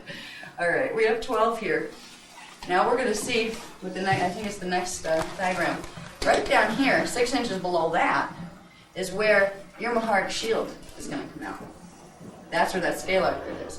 And then down here in the Earth's core, you have your 13th chakra that's connected to the Earth's core. And this is where there are crystal seals that correspond to the Earth's grid. This is where the Kathara, you make your link to the Kathara grid of the planet through your own Kathara grid. So when we're working with this, 15 is if you went all the way out through the Earth and way out into deep space. Because like with 14, you go way up above and it disappears. It really goes way out into the universe to some point that you're actually connected to that gets into stellar family origins, but we won't do that at this level. This goes out the other side, way down through the Earth, way out in the galaxy on the other end, wherever you are, and you're rotating, so it creates a current of energy. Just knowing that's out in deep space, down the opposite of where you are, and 14 is out in deep space, you can have a little bit, you can access it from about 36 inches above the head, but it goes way up beyond that. You just won't see it anymore. So that's how the chakra system plugs in. Now, can you move this over, please? You get tired? And down a little, please. Okay. Now, again, with the Hoopa body levels, the Hoopa body spheres that are around us, we have in the Nada Hoopa body, chakras 1, 2, and 3. We have in the Alpha Hoopa, 4, 5, and 6. We have in the Beta Hoopa, 7, 8, and 9. We have in the Mahara Hoopa, 10, 11, and 12. And up here, in what's called the Raja Hoopa body, which is the form we'll turn into when we go from being liquid light avatars into being pure waveform rishis or solar rishis that appear to everybody else as flaming suns. When we go into universal consciousness and we're not in a form like this anymore, we would be expanding out to here. This is where 13, 14, and 15 chakra connects to. So 3 chakras go with each Hoopa body. The system is so eloquent. You can't just imagine something like this. There's not something, I think I'm going to create this system, and I'm going to pretend it's real. You can't pretend this stuff. Everything is so beautifully balanced. It brings in things that, if you look at our scientific theory, it's piecemeal. They know this piece, they know this piece, they know this piece. They have no idea how these pieces go together, what fits where. This system shows you how the pieces fit. This is what amazed me when they first started bringing through the models on this. Psychology fits into it, the levels of identity and the levels of mind. They go, well, these are the levels of identity in the Hoover bodies. I mean, it includes everything. It is the most holistic. All the religions, Oh, yeah. they all fit. Oh, they're all part of it. Sure. This is the core teachings they were all really trying to get us to the door where we could understand the next level of. And each religion was kind of geared toward a level of consciousness. And then some of them got really twisted. It was meant to make sure we never found this out. Okay. So we basically have the, all right, I'll do this. I didn't have this written on the other thing. With each of the Hoover bodies, we have the level of identity, like for our Nada Hoover body, harmonic 1, which is chakras 1, 2, 3. We have our incarnate identity. Here we have, with D1 frequency, our subconscious mind. D2, we get into our instinctual mind, that instinctual response, that reaction pattern problem that we tend to have, bless you. And then on D3 level of the Nada Hoover body, we have the reasoning mind. Then the alpha Hoover body, which goes to chakras 4, 5, and 6. It's our soul matrix identity. It's also called the Doradic body. This gives you a clue as to when we're going to learn to run Doradic current, what we're running, as far as the frequencies. Okay? This has the astral on D4 mind, the archetype mind on D5, and the angelic mind of D6. It's a simple way of understanding the structures of your mind and your consciousness as they go up the dimensional scale. The Beta Hoover body, chakras 7, 8, and 9, over soul matrix, etheric mind, monadic mind, and karyotic minds. And what those words mean? You don't know. They're their words. They apply to whatever's going on up there. And I'm sure they have great significance in relation to something else we haven't learned about yet.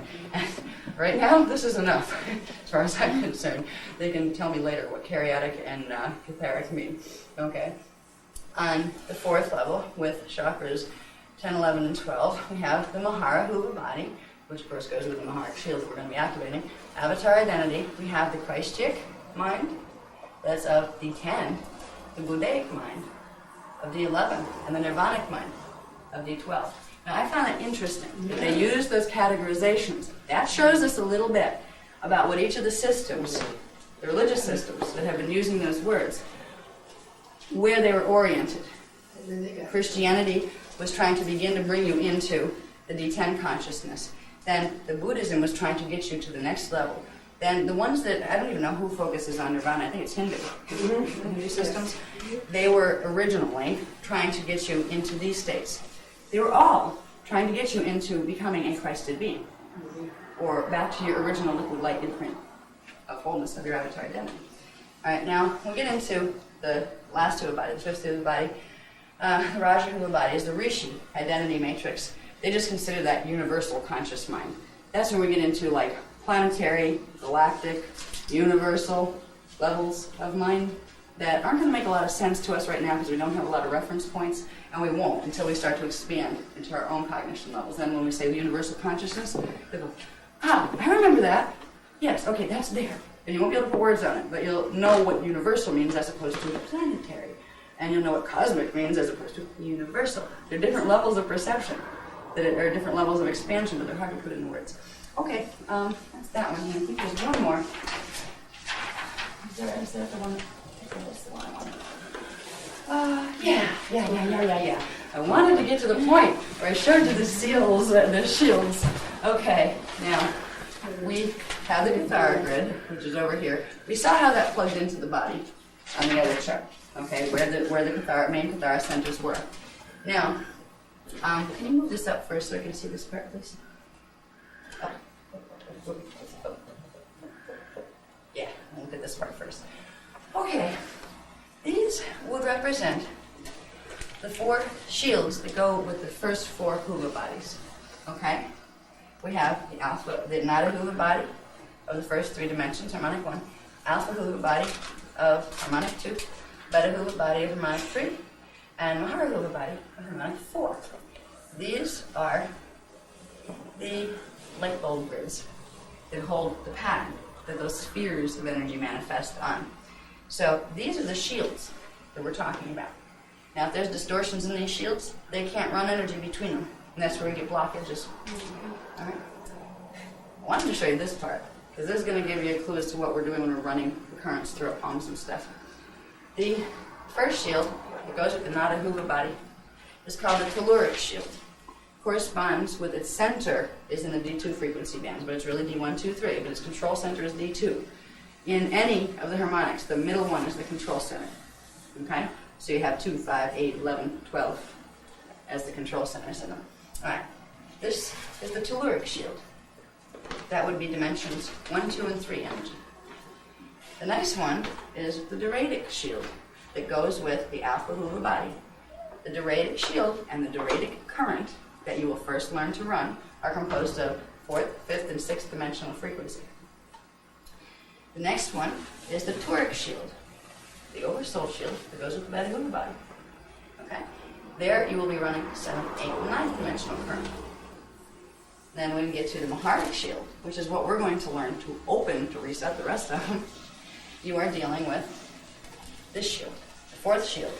That runs 10th, 11th, and 12th dimensional current. Now, it's going to be a while before your body can withstand running a full Maharic shield thing through your palms, because you have to build your body tolerance to holding these frequencies through progressive Kundalini activation. Okay? What we first do is we take it step by step. We learn to bring the D4 frequencies in, which is called phase 1 Doradic current. D5 would be the next level. That would be phase 2 Doradic current. And the 6th one is phase 3 Doradic current. Now, the first 3 levels of the program, not just this one, but the 3 levels of the program, the 3 workshops, each one is geared toward integrating one of those set of frequencies. So by the time you get done with the first tier, if you stick with the program, by running the energies that you're learning to run, you are going to move from 4th to 5th and 5th to 6th dimensional consciousness. You're going to activate beginning activation cycles on strands 4, 5, and 6. And by the end of it, you should be a fully embodied soul identity. You should have made the transition into having memory of your incarnations, at least to some degree. Also depends on how much distortion you have to clear, because some of us have more of a mess karmically than others, and some of us, started out at a deficit as far as what the gene code was, depending on what the parent pattern had, because we picked up a lot of that nonsense too when people were vibrational. All right, but these are the currents. These are how they run. We have telluric current, Doradic current, toric current, Maharic current, and Rishic current, which would really just blow the earth apart if anybody ran Rishic current pure down here. You could run subharmonics of it sometimes for, that will probably level 6, sorry, that won't be to level 6, so that you even get into touching running 13, 14, 15 dimensional current for anything, and you have to run it through the biofield, you can't pull it through the gene code. So that's something we won't have to worry about for a while. This one we're going to learn to run Doradic current from the Doradic shield. You can look at it as running soul current if you want, but if you want to be specific, it is the Doradic shield, so you'll be running Doradic current. All right, now can we move this over? And all right, I'll start at the top, and then as far as the shields go, they're not in order as I showed them down there. Okay, and then 1, 2, 3, 4. Here, it comes out at the base of the spine. That would be the first shield. That would be the telluric shield. That would also be the first level of the Merkaba to activate, if you were going to activate your Merkaba vehicle in your aura. All right, that fully activates. There's 3 levels to it because there's 3 dimensions to it. That fully activates from D1, D2, and D3 frequency. When you're fully activated there, the normal cycle would start to trigger the activation of the next one up, which would be the Doradic shield.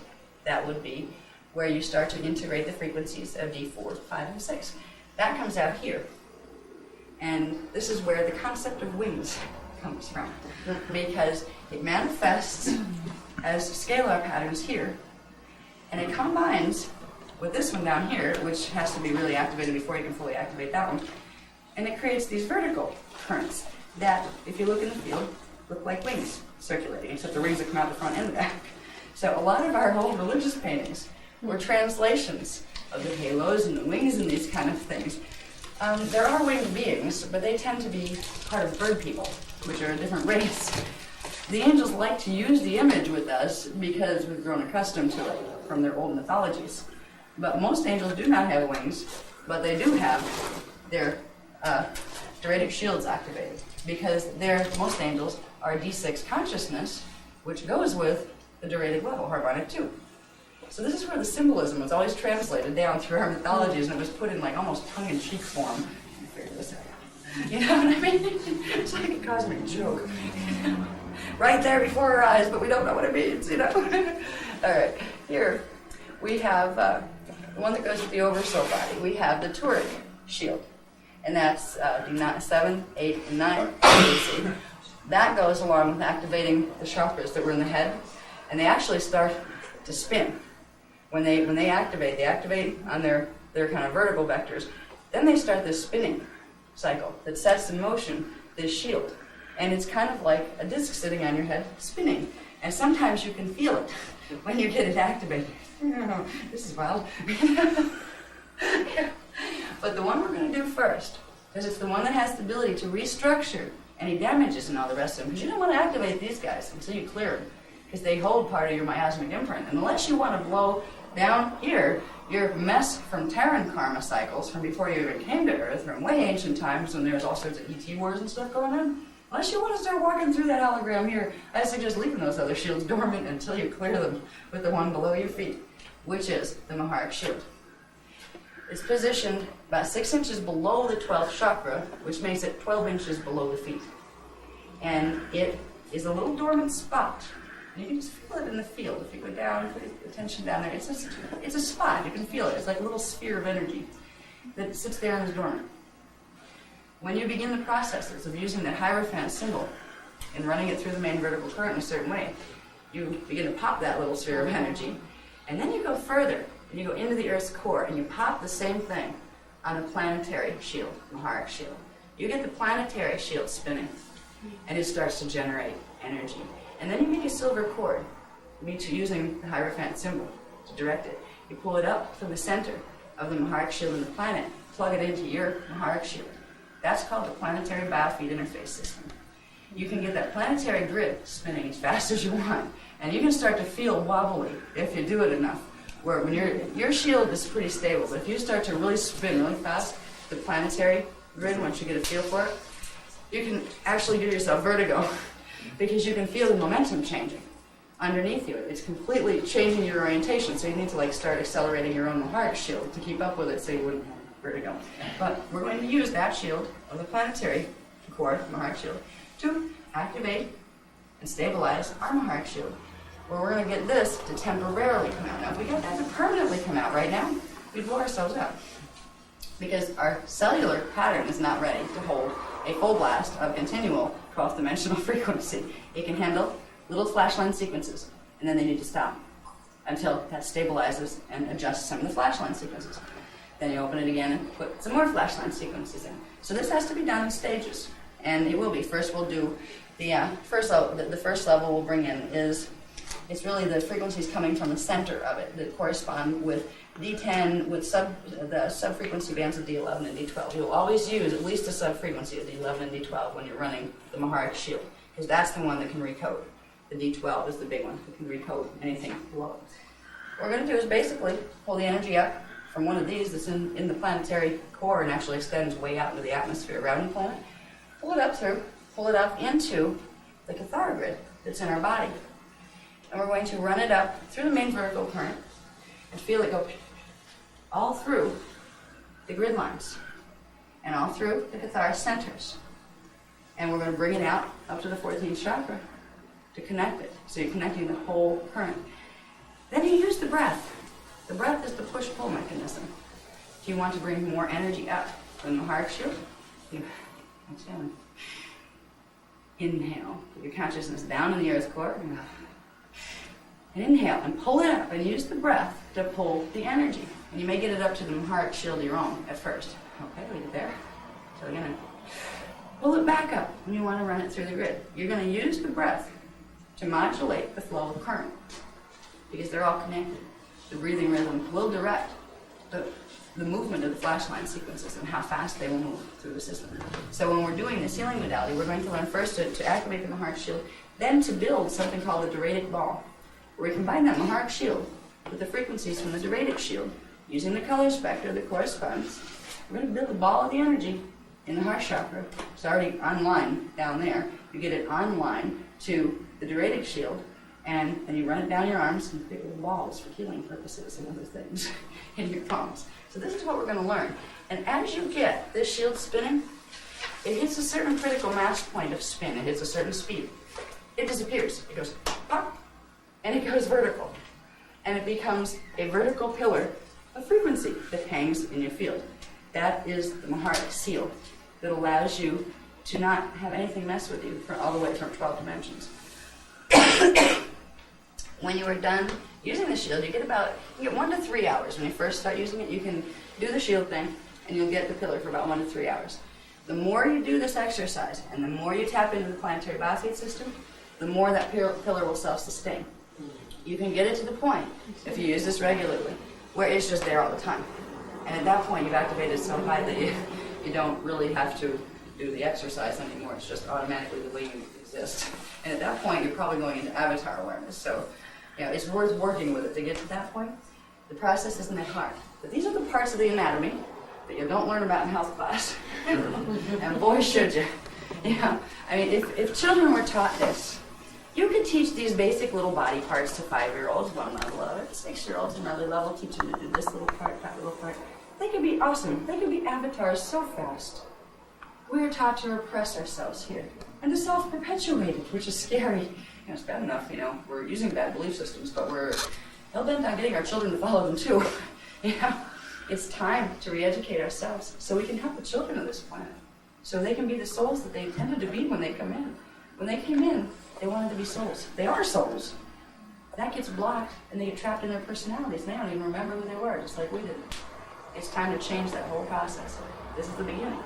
So I think we're going to take a break, and Zora and I will come back, and we're going to do this together. We're going to go right into technique. Okay, now does everybody know when I say where the Kathara grid is in the body? You at least have a basic idea, okay, one down there in the earth core, and they're here someplace, right? You can at least visually, you don't even have to have the numbers and the centers memorized yet. That's in the book, so you can study that later. Just realize you have this tree of life pattern running through your body, and when I tell you to pull energy up from that thing below your feet, just run it through there, and just imagine it and feel it, okay? You don't have to know all the specifics and remember all the real detail. Just remember, you're trying to activate that shield down below the feet. Planetary biofeed, the system, is opening the shield of the planet to your shield to bring up a current of energy that you can regulate with the breath. So it's real simple. There are the points. This is what's going to get filled with liquid light. That grid is going to go running up here with your breath. You're going to inhale it up. Yeah, until it comes out the top. And you're going to feel that energy run through you. And some of you will feel it more than others, depending on what is activated in your system right now. Everybody's at a different level of activation, but we're very close, or we wouldn't be understanding any of this. So we're close in our flash line patterns. We're close in our... He's dancing back there. That was cute. All right. Anyway, when we come back, we're going to go right into the exercise to do this first. Then we're going to go into how to build the diuretic current. So you have the ability to not only activate your shield and your pillar, but to build the diuretic phase 1 current, which is the 4th dimensional frequencies combined. Now I'll talk a little bit about the currents later. The currents are not just single currents. The diuretic current will combine the silver, the pale silver, which is D11 and 12 frequency. It will combine the frequency of D4, which is a green color, and it will also combine the frequency of the harmonic above the one you're running, which would be D7 current, which is violet. So when you're running diuretic current, you're running violet, green, pale silver. It's a triadic current. It has 3 elements of harmonic to it. So by using those colors, those are the specific frequencies that you're pulling. You start to see how specific you can get with directed frequency by seeing how these systems plug into each other, how the colors mean this, and you can direct with color precisely what frequencies you want to run.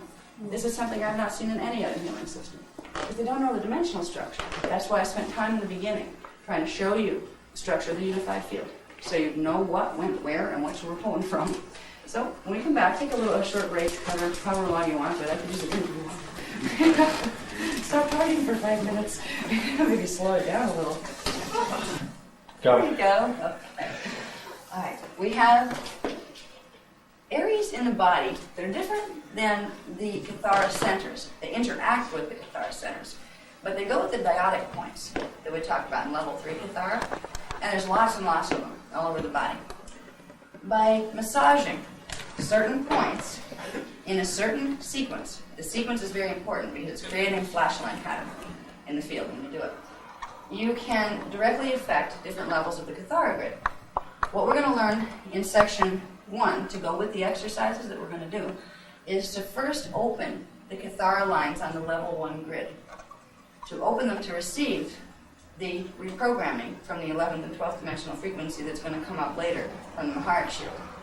Okay, there are 14 points, but it goes pretty fast to massaging them because you only massage them for a couple seconds just to stimulate, move energy through them, just stimulates them.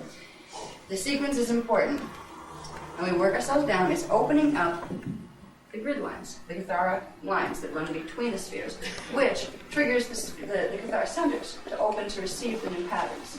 So these points in this sequence will always be used when you want to open level 1 Kathara grid lines for reprogramming.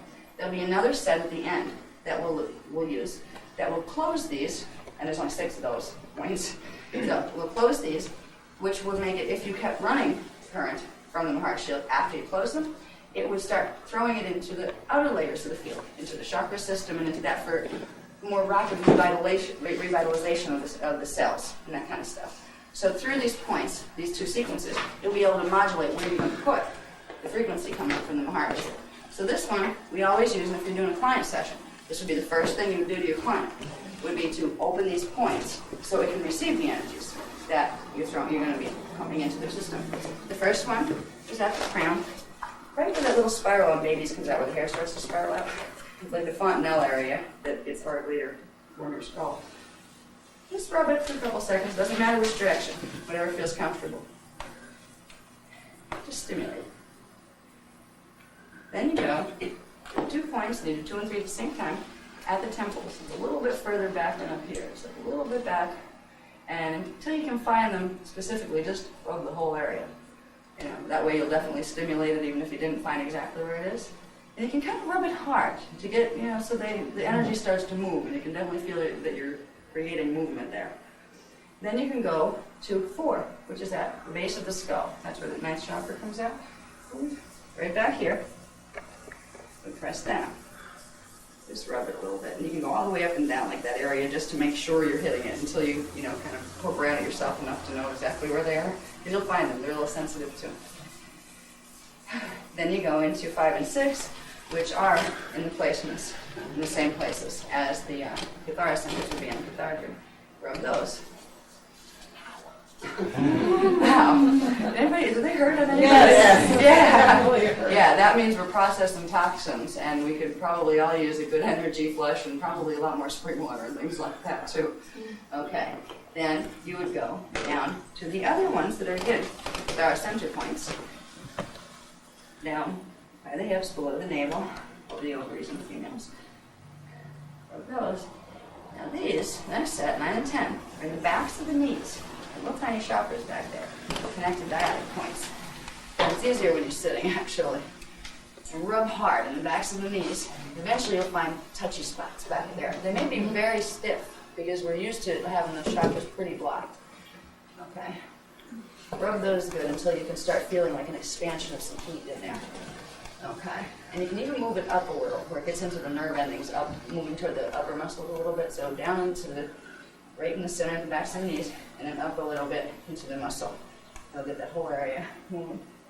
Then, 11 and 12 is hard to do if you have shoes on. But yeah, ideally you do this like, when you're barefoot. But if you don't have shoes that are flexible, you can at least know that these are there. Try to, if you're in shoes and you don't want to take them off, try to at least go like this with your feet in your shoes, where you're stimulating the whole foot by moving it back and forth real hard and scrunching it up and then letting it go. That will start to stimulate the points. It's more effective if you push. The points are, they're both. They go through, there's a little chakra right below the ball of the foot that comes through on the other side, on the top of the foot. And that's one of the centers, and you rub it there on both sides, front and back. And when you don't have shoes on, you can really feel it. It's probably touchy too, because energy gets blocked up a lot there. Okay, you do both of those. 11 and 12. And again, if you're stuck in shoes, you're going to scrunch and unscrunch real fast where it gets energy moving through there, but not quite as specifically. Okay. Then we have 13. Go from there up to the heart chakra area.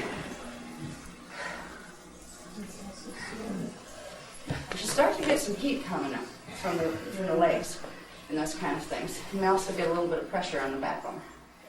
And then up to the third eye, which stimulates the pineal.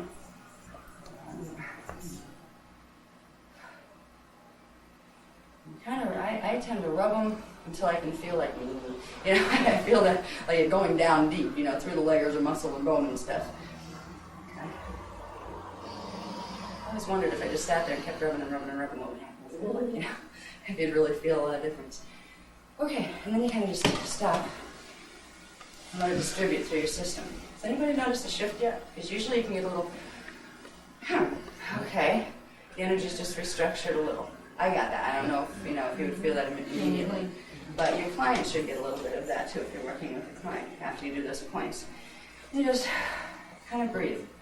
We tend to breathe from up here, especially women. It's like this old survival breath of panic. We've been in panic posture, particularly women, for a very long time, genetically speaking. So we tend to breathe very shallow. All of us, when we're doing these exercises, need to learn to breathe again from the solar plexus. Breathe. Exhale all the way. Feel all the lungs. Feel the energy going in the air, going down to the base of the lungs, not just the upper part that we're used to breathing with. And it should take longer to take the breath that way. It's slowing the breath, which is harmonizing the fields much better than the little hyper breaths we're used to taking as a general way of breathing. We're going more into the soul breath now. Okay. Now, once we do this, we don't need to look at this anymore. We're going to go into experiential. Okay, so turn that off. Okay. We're going to, Zara's going to help. So if somewhere in the middle of this, I don't sound like me anymore. I sound like I have an accent from someplace that nobody else can figure out where, and I can't either. That means Zara's coming through. Okay. She said she was going to come through and kind of string these techniques together in almost a hybrid version of the techniques you'll find in your manuals, okay, which will accomplish a whole bunch of stuff, plus some, more than just the techniques would in your manuals, and you're going to get an extra transmission of something that you'll probably tell me about, like, before we leave. What was that you did? That kind of thing. So the techniques we're going to use are versions of the 4 techniques you'll find in the manuals. When you take the manuals home, practice them as they're written there, because that's the standard format of them. Then you can learn to do hybrid versions of them. But for now, we have our Kathara lines open. So our Kathara grid is ready to receive new flash lines. First thing we're going to do is to create something called a mentor. There's an exercise in there to do this. We're going to do it in a short version, because we just want to get the mentor there. The mentor is a 5th dimensional portion of our own consciousness that comes down a little bit in frequency to meet our 3rd dimensional part. They kind of connect in the astral level. We're going to start it by remembering where the 5th Kathara center is at the navel, rubbing it just a little bit to stimulate it. You might feel a little burst of energy come out of it. It's spread this one. Just keep breathing, really slow. You can stop rubbing there and keep your attention at the navel. And visualize there. If you can't visualize, just imagine it's there, because you're setting a waveform even if you don't see it. Visualize or imagine a blue flame deep inside the center of the navel, attached to the main vertical current of energy that runs up and down through the body. The blue flame is the color of the 5th dimensional frequencies. Focus on the blue flame for a moment, stationed at the 5th Kathara center. That is part of the 5th dimensional frequency bands. You're now going to create a small white sphere of energy within the center of the blue flame. And that's going to be where you're going to put your focus of attention. You're going to put a piece of your consciousness in the sphere. You can inhale and use your breath to move that little part of your consciousness down into the sphere in the blue flame at the navel. And just relax there. Feel part of you going in there. Take another breath, inhale. And then exhale another part of you down to into the blue flame. You're sending part of your consciousness from here into resonance with the flashline pattern to the fifth dimension by running it through the frequency of blue and the fifth Kathara center. Now that you've created a small sphere of your awareness within the fifth dimensional frequencies, you're going to use the inhale breath to bring that flame, or to bring the sphere, up into the pineal. So inhale and imagine a sphere, a little white sphere, running up the central vertical current into the pineal gland. And then exhale and let it stop there. And just relax and breathe easy for a moment. And try to feel the reality of a small sphere of energy that houses a little bit of your consciousness stationed at the pineal. Now you're going to use the inhale breath once again to bring it up to the 14th chakra, just to connect the current. Bring a little sphere of energy up to the 14th chakra.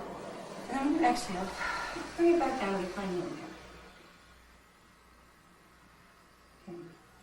Now, you're going to create yourself a buddy. A portion of your consciousness that's a little detached from here and connected to the fifth dimension. It's going to sit over your right shoulder. So you're going to inhale. And on the exhale, you're going to push that little sphere of energy out over your right shoulder. There's a little sphere of energy hanging out over your right shoulder. And then you're going to breathe in, and every time you exhale, you're going to push some more energy into that until you see it growing from a little tiny sphere of energy into something about the size of a basketball. Try to feel its reality there as a fuzzy energy ball, and sitting in your field right about there over your right shoulder. This is the station of your consciousness that's connecting the third and fifth dimensional levels of consciousness through the fourth dimensional field. It's a part of yourself you're willing to do many things with as we go along. But tonight we're just going to keep it in the field, so we know we have a set of eyes that are watching several frequency bands at once. Now we're going to go into the process of activating the Mahara Shield. It's not a difficult process.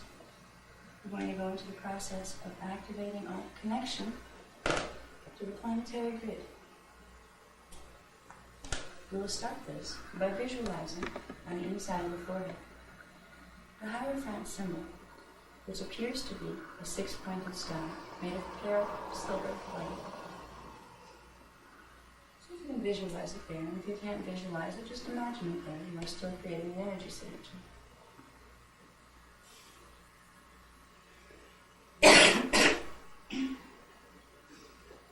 Now we're going to inhale for a moment and bring that symbol into the pineal gland. Let's bring directly back into the pineal. Now we're going to be using the exhale breath to push the Hierophant symbol down through the main vertical current, down through the 12th chakra, and through where our Mahara Shield is, and way down into the earth's core. So we'll inhale, and then exhale the Hierophant symbol down. And if you have to stop again with the breath, stop the movement now. Inhale down. Down. Until you see this silver, pale silver star symbol way down below you in here. It's cold, way down. 13th chakra feels cold. Now put your attention there where the Hierophant symbol is. And simply begin to breathe. As you inhale, draw in energy, and as you exhale the energy, imagine it going into the Hierophant symbol and beginning to make it spin. It'll actually be spinning both ways. So you don't have to worry about which way you see it spinning, because it will pick up both rotations. For a few seconds, and you can do this for a few minutes if you really want to amp up your fields.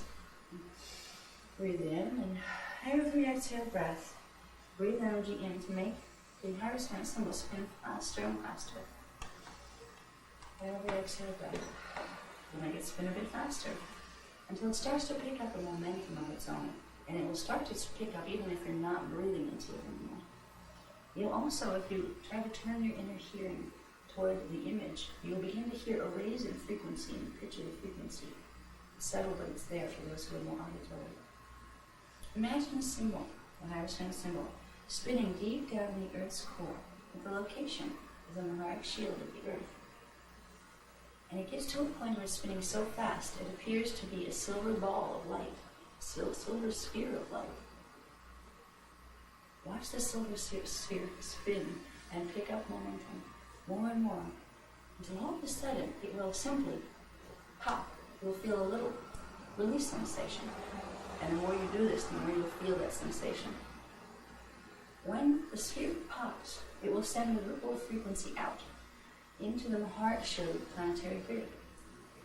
And imagine now, as that little spark goes out, you can see the disk of the planetary Maharic shield open up inside the Earth, like a huge, massive, circular plane of energy, shield of energy, that begins slowly spinning within the Earth core, but also reaching out beyond the boundaries of the physical planet, out into the atmosphere and out into space.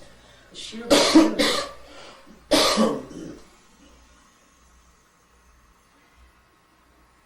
You can spend some time at home when you're working with this. Try to get this shield of the planet spinning faster with your breath. Inhale. Exhale energy through the Hierophant symbol and then out into the planetary shield. And every breath should start that spin moving a little bit faster. And it doesn't matter which way you see the spin because it will actually be doing both. If you do this enough and breathe enough, you can begin to increase the rate of the breathing, pick it up a little bit. And not quite a panting, but you will begin to create bursts of energy that create a rhythm, a flash-line sequence within the planetary shield that will begin picking up its momentum on its own. And you will start to hear in the inner hearing a bit of a whizzing sound as the frequency is escalating and kind of blending frequencies together. You can get to the point where you get vertigo from doing this. And if you did, you know you're doing a very good job of spinning the Earth shield. Okay, it usually takes a while though to get used to using the breath before that happens. Okay, now that you're getting the Earth shield spinning, now it's time to draw your attention back to the sphere of the Hierophant that's still spinning in the center of the shield. You're going to now use the Hierophant symbol. You're going to use the inhale breath to bring it up to your own Maharic shield, 12 inches below the feet. Inhale and imagine the sphere moving out to 12 inches below your feet. And then exhale and simply leave it there. Allow it to spin. It should be spinning it kind of slowly, maybe a little wobbly.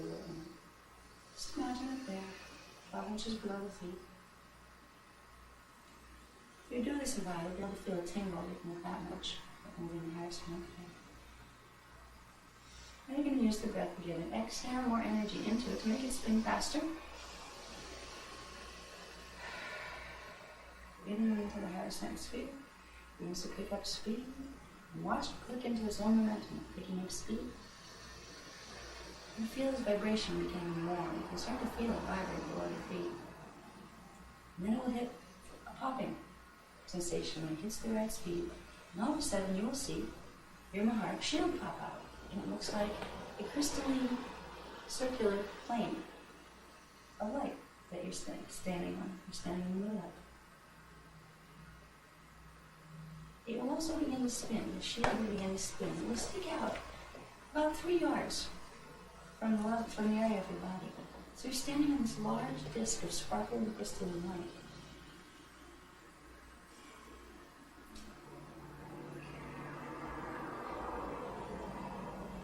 Now what we're going to do is begin to draw a cord of energy from the Earth's core. Now we have our shield activated. We're going to make it spin faster. By picking up the spin rate we already created, the planetary core. Exhale the Hierophant symbol down, sphere down into the Earth's core again. And this time on the inhale, imagine a cord of energy coming up behind the Hierophant, linking the Earth core to the core of your Maharic shield, 12 inches below the feet.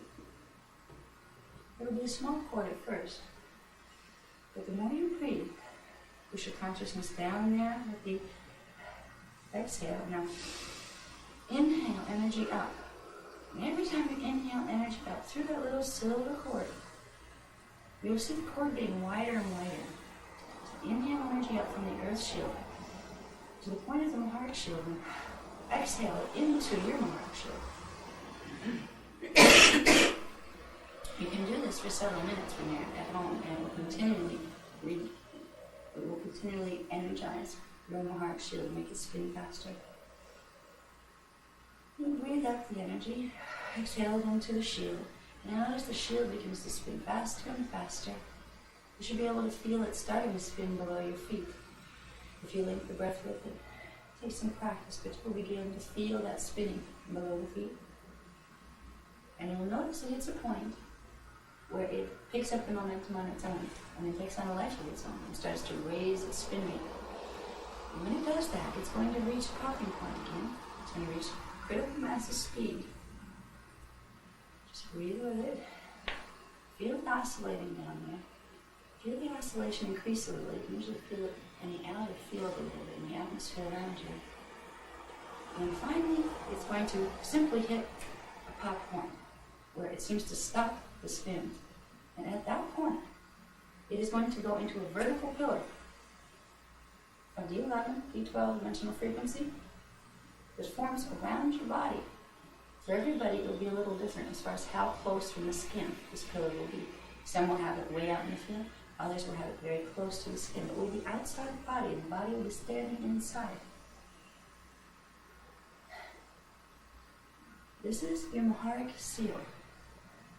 Right now, you have opened your Kathara grid and your body systems to the planetary body systems. Right now, every breath you take, every inhale, will draw energy up from the planetary shield into yours. And every exhale will disperse that energy someplace within your body and in the heart shield. You are now connected to the planetary biofeed interface system. This has tremendous potential. Right now, it's just enough to be connected. Try to feel the energy moving up the legs of it. You may feel like it's a little bit of pressure at first. You may get a little bit of pressure in the veins. You may get a little bit of pressure at the base of the spine, but it's not harmful. Now, we're going to take this energy that we're building below our feet, and we're going to run it through an image of the 12-tree Kathara grid, level 1 12-tree, that's positioned within our body. And we're going to take it out 12th at the top, into the 10th chakra, and beyond. So we're going to give ourselves an infusion of liquid light frequency, the 11 D12 frequency, from the Maharic shield that's now open to planetary biofeed. With the inhale, we're going to bring the energy up, the main vertical current, just a bit, until it begins to enter the body at the base chakra. And you're going to envision Kathara Center 2, the main vertical current of Kathara Center 2. Breathe the energy in, exhale it out there. And all of a sudden, it will just spread out into 3 and 4. Now it's ready to go on its own. So every inhale will pull energy together, and every exhale will pull it from the shield and exhale it into the Kathara grid within your body. Just keep breathing. Inhale from the shield, exhale into the Kathara grid. Inhale from the shield, exhale into the Kathara grid. Feel it climbing up the Kathara grid within your body. Feel it making the areas warmer too. Feel it coming up to the chest level now. Feel it coming up into the head. Inhale. Exhale, into the head. It's spreading all through the Kathara centers, and all the Kathara lines are starting to glow with the pale silver light. And we're going to have the crown chakra at the top of the head and upward into the 12th Kathara center at the 10th chakra. Bring it up to the 11th chakra, and up to the 14th, 36 inches above the head. And exhale it there.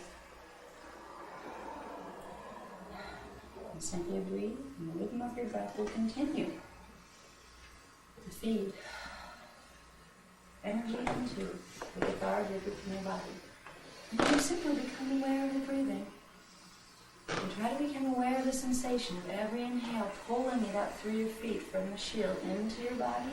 And every exhale, spreading it out through the Kathara grid within the body. You need to really space it with this because it can really raise your frequency.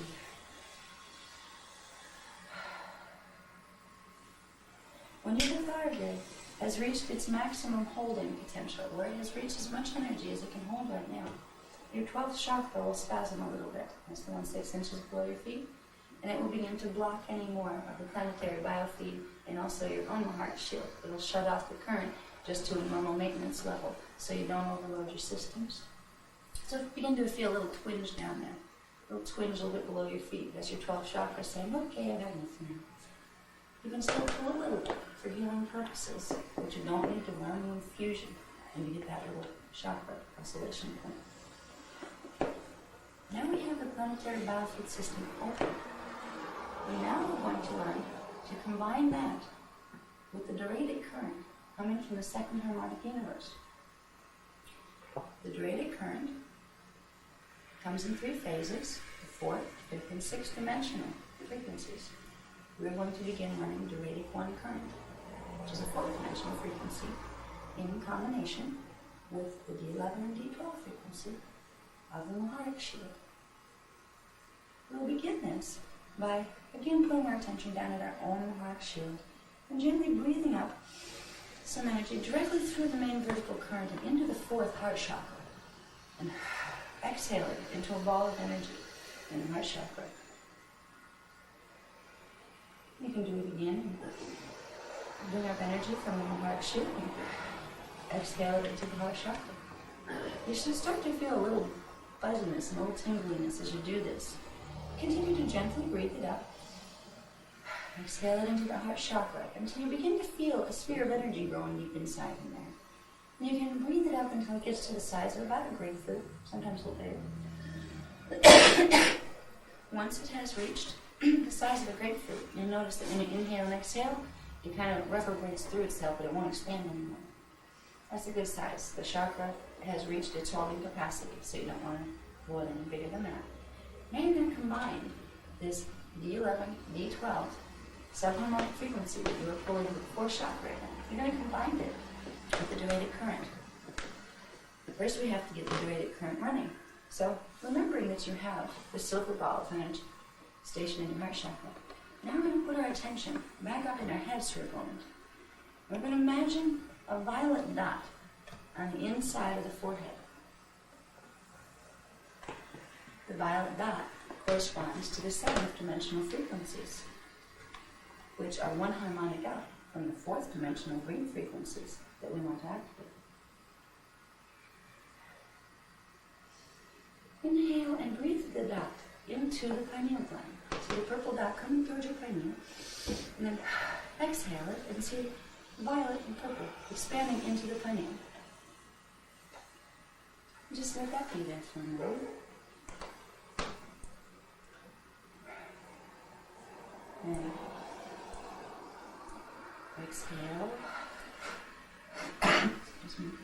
And inhale the next breath, and as you do, take the purple dot and bring it all the way up into the 7th chakra, and out to the top of the head. So you sit the purple, the violet dot, right on top of your head, like a little hat, and see it expand to about a 4-inch diameter.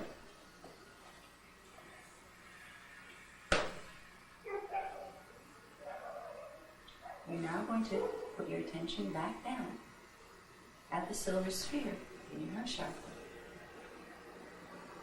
And call to mind again the Hierophant symbol, the 6-pointed star in pale silver, pictured inside the silver sphere of energy at your heart chakra.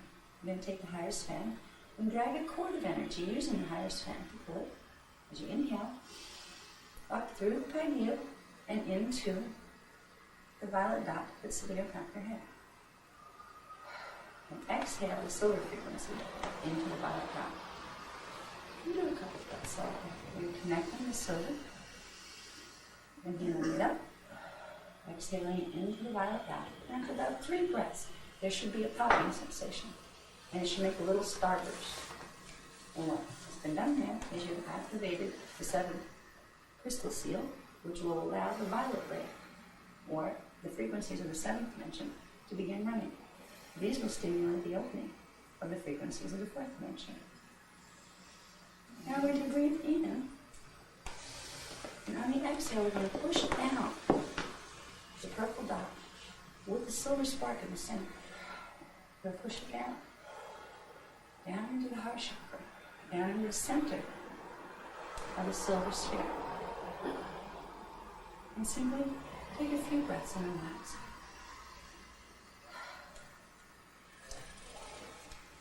Imagine a cord of violet energy coming down from the seventh chakra, from the top of the head, coming down into the sphere of silver energy. And imagine a silver cord coming up from your own heart shield up through your main vertebral point to connect with the violet cord, both within the sphere of energy. Now, even in the heart chakra, there's a crystal seal, the Kathara grid, that controls the release of the fourth dimensional frequency. You're going to imagine a spark of violet light from the violet current, D7 current. We're going to inhale, bring it into the spark, and then exhale that image into the little crystal seal at the center. And you can do that a couple times. Inhale and exhale energy of the violet ray into a little white sphere, the center of the heart chakra. And as you do this, begin to see a green color come out of the white sphere. It starts to glow green with it. A pretty, not quite emerald green, a little more pure green.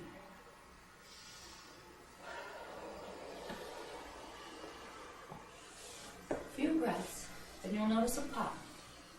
And all of a sudden, you'll see green frequency start to run with the violet frequency all through this silver sphere that's stationed in the heart chakra. It's as if they're almost all turning into a liquid light that's in a spherical form that's moving through itself, and the colors are blending, frequencies are blending. You're creating a Doradic ball, which is the energy source you will use when you are transmitting Doradic phase 1 current.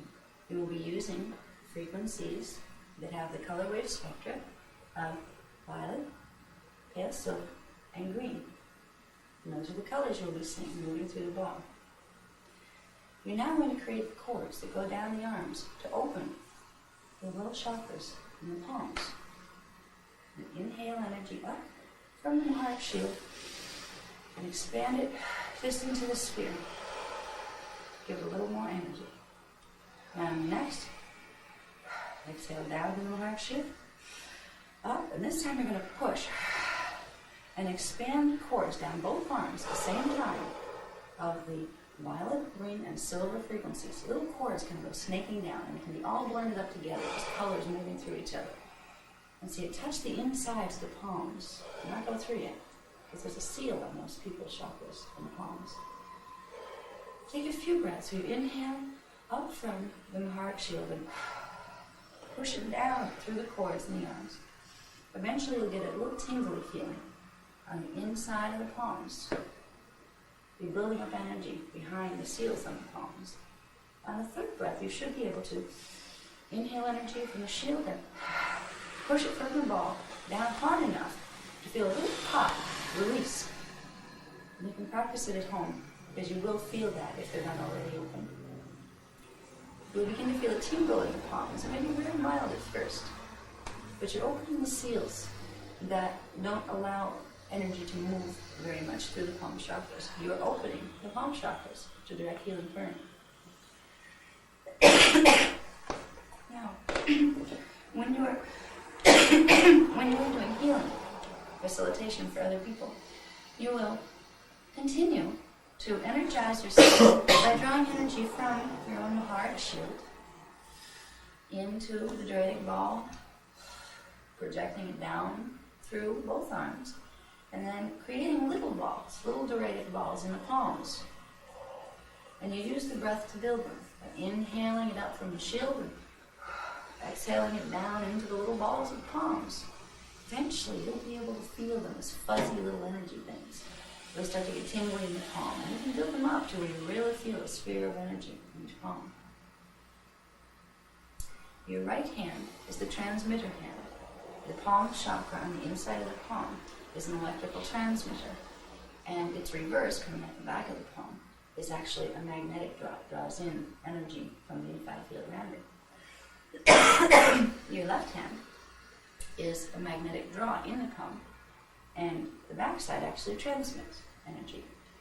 So when you are going to do healing work, either on yourself, when you have your balls, you're building the Druidic balls in the palms, you're going to put that energy someplace once you get it built up enough.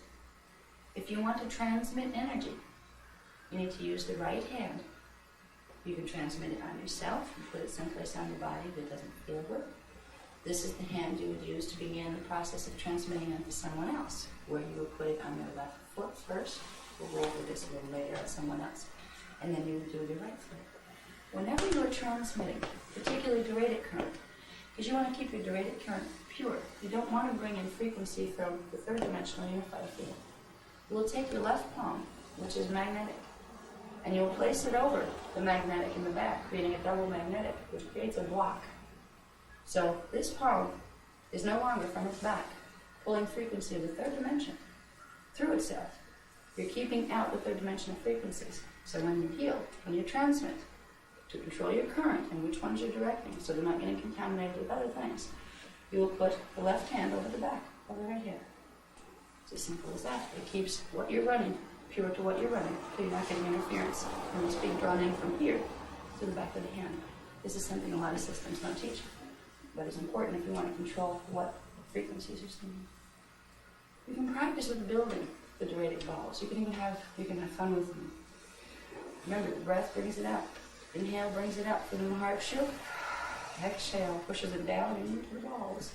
You can build them as big as you want. You can do all sorts of things with them. You can begin to play with them if you want, to get used to. It's almost like a form of a field of energy dance that can help you stabilize. The balls will want to go where they want to go. If you start to let them move your palms, they will be directed to areas in your field that need help. So you may find your hands wanting to go this way. Let them. You're carrying balls of energy that are carrying frequencies, that are connecting with frequencies that need to be healed. They're finding disharmonics. They're being drawn to them to restructure them. So for your own self, you can do field clearing by letting the hands go. They'll have a life of their own if you really just kind of let it flow. Build the balls. If you build them to about that size. About the size. They're bigger than grapefruit, smaller than basketball. About that size. That's when they start to take on a presence. Well, all of a sudden you feel like you have these little psychic healers in your hands that have a mind of their own and awareness of their own. You can build them up even larger than that. You feel like you have collectives of psychic healers sitting in your hands. Let them move where they want to. You have your mentor that's watching from over your right shoulder. The mentor will help you to direct and help you to, if you're getting communication from the other person that you're working with, their higher levels of identity will communicate through the structure to guide you where you need to go with them. Will also, your own higher structure will guide you to just let the hands go. We'll talk right to the body consciousness. Let it move through the field. Let it clear the field. You're running balls of energy that everything they touch in the field is going to shift back to its original pattern because you're running deep 12 frequency.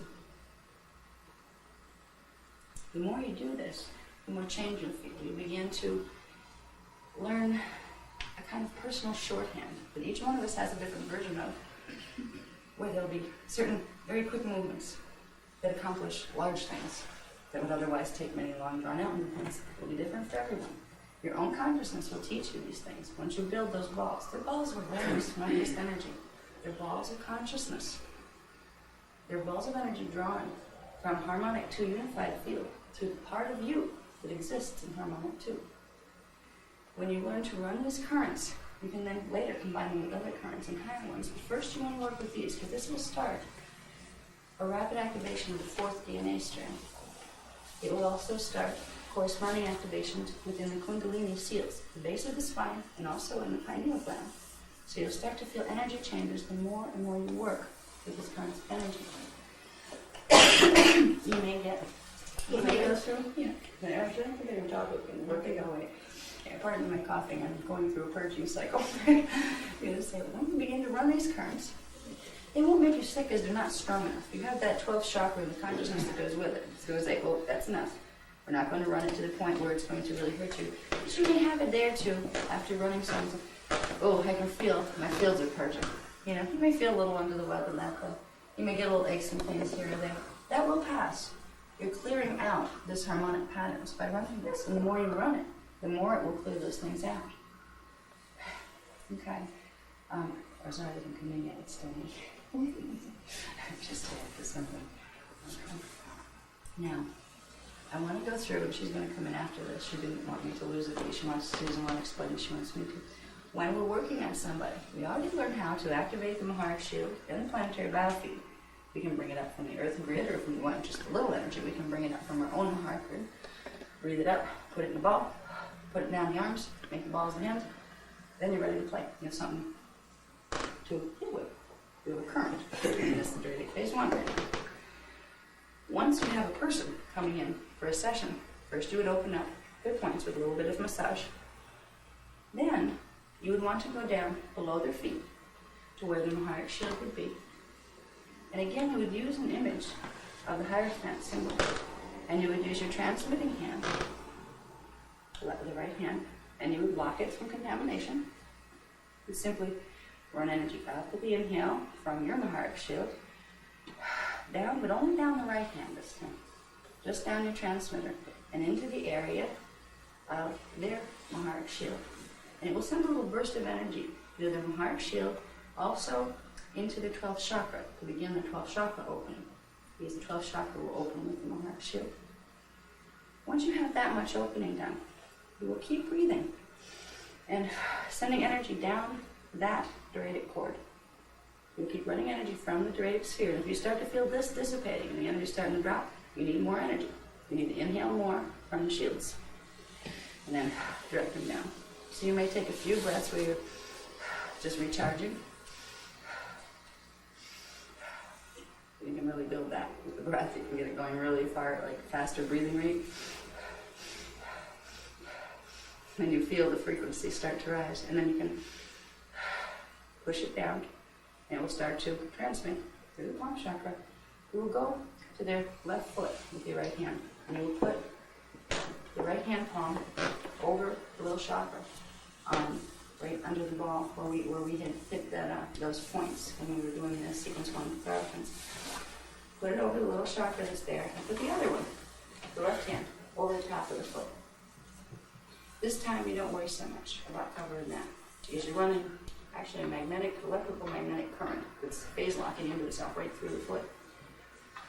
You inhale, transmit energy down the right arm, through that point, up the leg, and into the Kathara grid that's on the left side of the body, the left vertical current. And you will continue to pull energy from your shield into your heart ball, down the arm, and continue to simply run the energy with the breath, exhaling it into their left side Kathara line.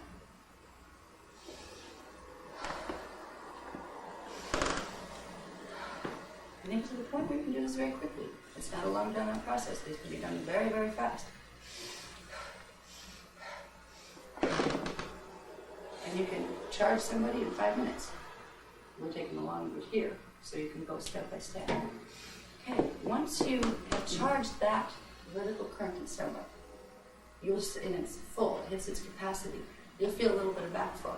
You'll feel a little energy pushing back out from the sole of the foot. And that's when you know that side's full. Then you will go over to the right foot, and you'll do the same thing. But you have your transmitting hand, the right hand, on the sole of the foot.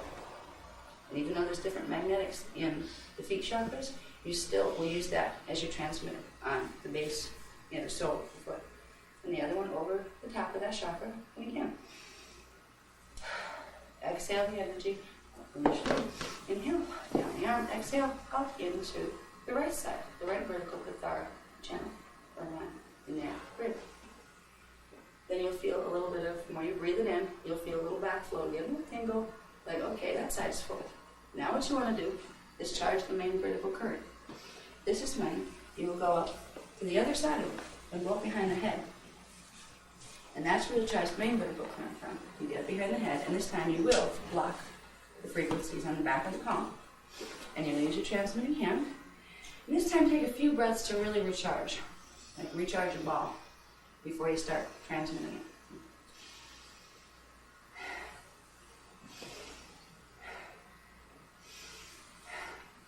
You can do this if you like play around with this. You can like build yourself out where you feel like you also all of a sudden you're out here.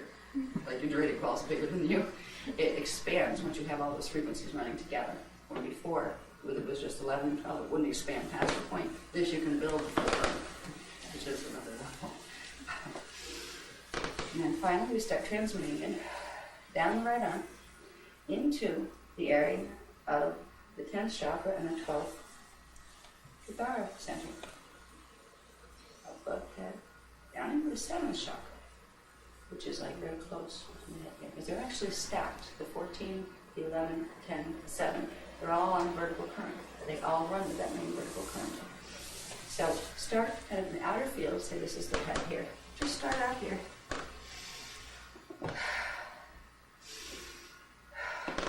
You don't even have to look for where the chakras are at that point. Just get a feel of where the center is. So you don't have to waste your time. Okay, there you go. Getting closer to the head. Get it down to where it's about here. And then simply stay. The hands then begin to run it down, main vertical current. See it running down the central vertical current, the central vertical pillar or line of the Kathara grid. See it going all the way down through them, down into the Earth's core, into the first center. Past their shield that's activated, all the way down into the center of the Earth, in their 13th chakra, in their first Kathara center. Keep running the energy. When that central current is full, again, you'll get a little bit of a fuzzy feel coming back out. It's throwing it back at you because there's enough in there already. At that point, you've charged their field. You've charged their entire and recoded temporarily. You have recoded their holographic template with its original liquid light pattern. Now, you can go back if you want to, down to the feet. And if it hasn't done it on its own already, which it should do in response to you running liquid light through the Kathara grid, you can try to check. And you'll get a feel for it. If you can't see it yet, eventually you'll get the vision. It'll come on with the DNA activations, and as you clear your grid, you'll get more vision, more audio instead. At this point, after running the liquid light, that pillar should have popped up into their field. Their shield should have begun to spin fast enough in the energy you're running to have popped into the vertical pillar that comes up around it. If it hasn't, for some reason, sometimes there's some blockages and things in people's fields that, just make it so it can't fully do that. You can give it another blast, simply right at the center of where you put the higher snap in the first place, center of the Mahar shield on them. One more blast that you kind of feel going out through the whole grid. That should be enough to make it go. And it's like a real fast motion when you see them do it. And eventually you will see them. You'll begin to see the fluttering in the auric field. And if you close your eyes, you'll see better. It blocks out the frequencies here. So you can see better with the frequencies in the fourth and fifth dimension are doing. And eventually you'll be able to see from D9 or higher. You'll be able to scan the levels of the auric field all the way out. Because there's more that goes with D1, D2, D3, D4, D5. It's all levels here. You'll be able to see lots of things. This is the process that if you continue to breathe energy out from your Maharic shield and from the planetary shield, you can get yourself to the point where you just stand there and vibrate because you've reached saturation point. You can show yourself this is real by bringing the energies out and seeing how much you can bring out. Because remember, you're not going to hurt yourself. The 12th chakra will say, look, that's enough, and it will close before you hit a hurting yourself point. But your higher parts will let you give yourself a little shock enough to feel it running, so you know it's really there. Okay? When you combine that current with anything, you are restructuring any of the lower dimensional currents you're transmitting. And you are also transmitting very specific interdimensional currents, which later in other levels we'll get into as far as applications to specific problems or applications to manifesting or demanifesting. There are many, many applications once you know how to run the currents. The processes are so simple, they can be used by a child. It's not that hard to draw a picture for a child. Show them a little grid down below the feet. Show them a line that connects to the center of the earth and a big grid down there. You can call them pancakes. It doesn't matter what you call them. Kids like to play mind games. If you catch them, especially when they're smaller, they'll sit there and they'll play visual with you. And now that you know what you're doing, you can also help them along a little. Your field already knows how to do this. It'll start to trigger their field in doing it. You can get them to just play with some of the basic exercises, just getting the two things spinning, the earth shield, your personal shield down below the feet, and inhaling to draw out the current. It should come natural to children, the inhale-exhale process, because they're very close to still, the younger they are, the closer they are to having breathed that way already. So it is a process that has a lot of potential. It's the first process. It's called a Mahara coding session. When you do it on someone else, it is a specialization in holistic healing arts. It can be applied to any other system. Once you get the liquid light run, you have a couple of options. You can stop there and go to the points that close the grids. You can go to the points that close the grids and then continue to run energy into the outer levels of the fields to purge out things called miasmic imprints, which when you look as you're running energy, you will be able to detect in the whole field and in the Kathara grid areas that look dark compared to areas that look light. Those areas that look dark are blockages and then build up miasms. So if you want, before you close the lines, you can direct energy specifically into areas where you are sensing or seeing, or even hearing. Some people will get it in hearing. It's a lower disharmonic pitch, as opposed to like there's a sound resonance to the rest of the grid. You will aim more of the liquid light that you're transmitting, the D11-12 frequency, into those areas. And you will see them get lighter and lighter. And what they're doing is they're connecting with the frequencies that, because that D12 holds all of the frequencies, they're connecting with the frequency of their antiparticle, and they're transmuting into light, because they're peace. There will be other techniques given later, in later levels, probably level 2, where you can take part of the miasmic grid and literally flip the whole thing over, where you go layers and layers and layers of karmic pattern, thousands of years, can literally be undone almost overnight. But you don't want to do it too fast until you've prepared your body systems, because you can create a mess in your hologram by doing that. You don't want to purge too fast, because that means purging means getting rid of the icky stuff that's in there. And remember, it either comes out in our bodies, in our minds, in our emotions, or in our hologram. If you don't want things to get really rough with your life, you take it easy on processing the karmic miasmic pattern. You don't say, I'm going to clear it all in 3 days. Watch me. You may not live through those 3 days. You may have ground spells opening up and swallowing you with the earth. It may not be your physical body. It may be your hologram goes quite crazy around you, because you don't know what's in those karmic imprints. And it doesn't matter if you know, but you need to process them slowly. We have some of the tangible structure of the soul set that some of you have taped. I believe it's 5.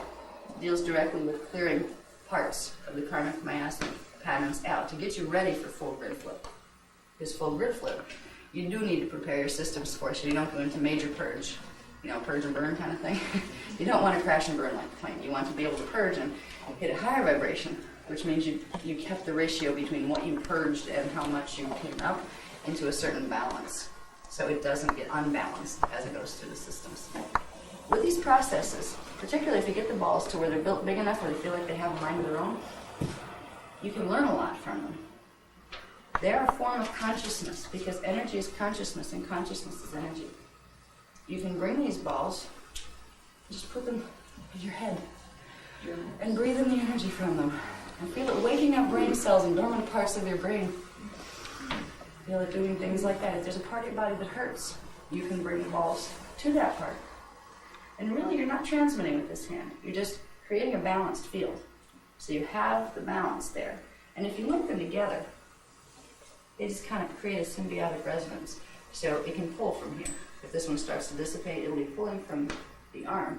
It'll also start pulling from the other ball that's over here. So even though this hand doesn't transmit, this one can pull some of it in. So when we use them together, you can put them on an area of the body that hurts. And it can give actually immediate relief sometimes to outer field work. But if you want to recode, which is the first part to make it receptive, first part is running that liquid light through your Kathara grid first, and every time you need to reset your fields. Because remember, you're not going to hold that 12th dimensional seal until you have integrated 12 DNA strands, basically. So you're going to have to build this in your field. So every time you want to use these currents, you're going to have to take the time. It comes fast after a while, which is like, send a Hierophant down, the field's going, you're ready. You know, it doesn't have to be a thing that takes a long time. But you do need to reset. So if you have a client coming in, you do your reset before they get there. You get your currents running. They're there. You open your points. So then when they come, you're ready to open their points and get moving. You can apply things like Reiki or other healing systems after you get the liquid light running. After you've done that phase where you could then go into the closing cycle, instead of closing, you can go into other techniques you've learned elsewhere and apply them there. Because that's when, once the grid is open, it's been coded, it has the receivers now. It will pull in the healing pattern from other systems. And if you happen to be using systems that have contamination in them and you don't know it, because there are some bad single systems out there, some strains have been messed with and the people working on them don't know the difference. They're just taught that these are the codes to use. They don't know, what the difference is. If they couldn't tell if there was a problem with it. What will happen is if there's any problems in the coding sequences that you're using in other systems, they will be realigned because of the 12th dimensional frequencies coming through. If there's any disharmonics in there, it will shift. So you can't put in bad codes by accident. So that's where you would put in your other applications. You could also at that point do something like an incarnational reading. Because when you've got the grid open, you're releasing the seals.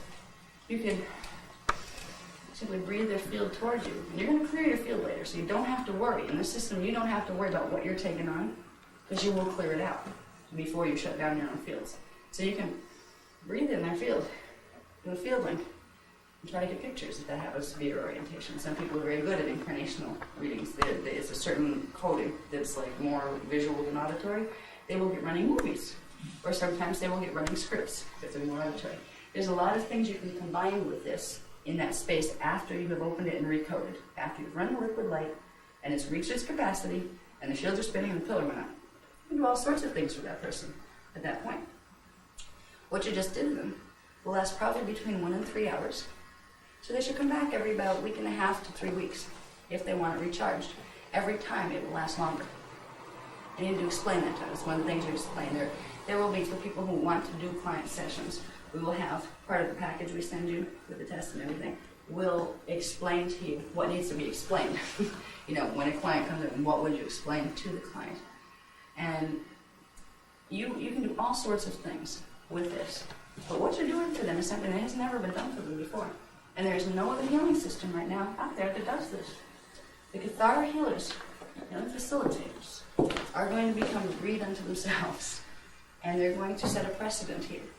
Because right now there's a lot of healing systems, some are good, some aren't, and nobody has the framework to tell the difference.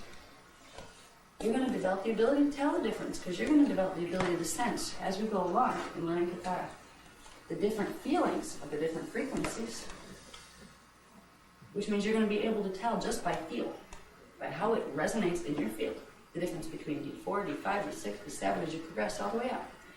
Which means if there's an energy coming in from somewhere, if it's a channel or if it's a person, you're going to be able to say, ooh, I'm getting a D vibe on this that's disharmonic. Something's wrong at this level.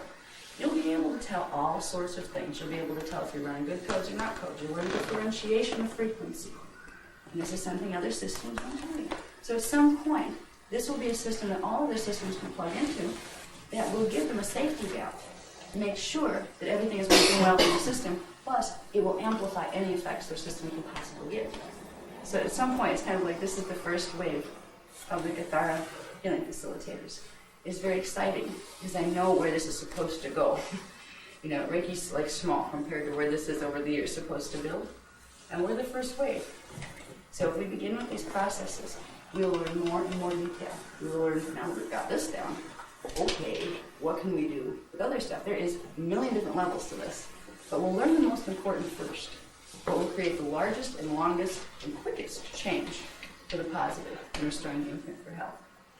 This is the beginning, kind of hybrid version of putting all the processes together. The processes are done in 4 separate exercises in the manual. So you can work through them piece by piece, and you'll see there's a little more descriptions, right? Okay, well that meant that. Okay, I get that. So you'll be able to work with yourself on this. Before we leave, Azara's going to come through. I don't know what she's going to say. It's not going to be for long. She can't use the field too because they've been doing the activations on me on the floor for almost 3 days. So they're being very careful with me right now. Zara would like to come through. She's going to introduce herself briefly. She is telling me that she wants to do a transmission that's going to what? It's going to amplify the effect of the Mharic activation you just created, which is going to allow you to begin opening channels, a sealed channel on the inner, with your fourth DNA strand. So you can, she's trying to link you up with any of the guardian lines if you want to communicate, if you want guidance. She's going to help you have a transmission. And if you don't want the transmission, just simply say no, and it'll feel blocked, you won't get it. But if you want to start getting a little guidance where you can possibly hear her, or some of the other representatives, if there's some that know you more than she does, they will be sent. If there's some you have incarnational relationships with and they remember you and they don't remember them, you'll get somebody else. But usually Azara presides. She's like the first level of the guardian lines that tends to contact people directly through inner experience and sometimes through outer. I mean, she's come literally through my body, grabbed my hands when I was almost having a car accident with 3 children in the car, and literally moved the wheel and parked me parallel between 2 cars with less than an inch to spare on both sides. You know, down a snow-covered hill where I was spiraling. So as far as whether these people are real, my kids are still breathing. It's very special once you open a relationship with them. And it's something that will evolve with you the way it's supposed to be. But she wants you to be able to have access to that should you choose. So she's going to simply come through and say hi briefly. Okay, what's she saying? She's telling me that she would speak Bongo, but she knows it would harm me, so she's not permitted to do that, so she won't do that. She will give the transmission through the heart chakra, and it's also, okay, she's showing me what she's going to do with the transmission.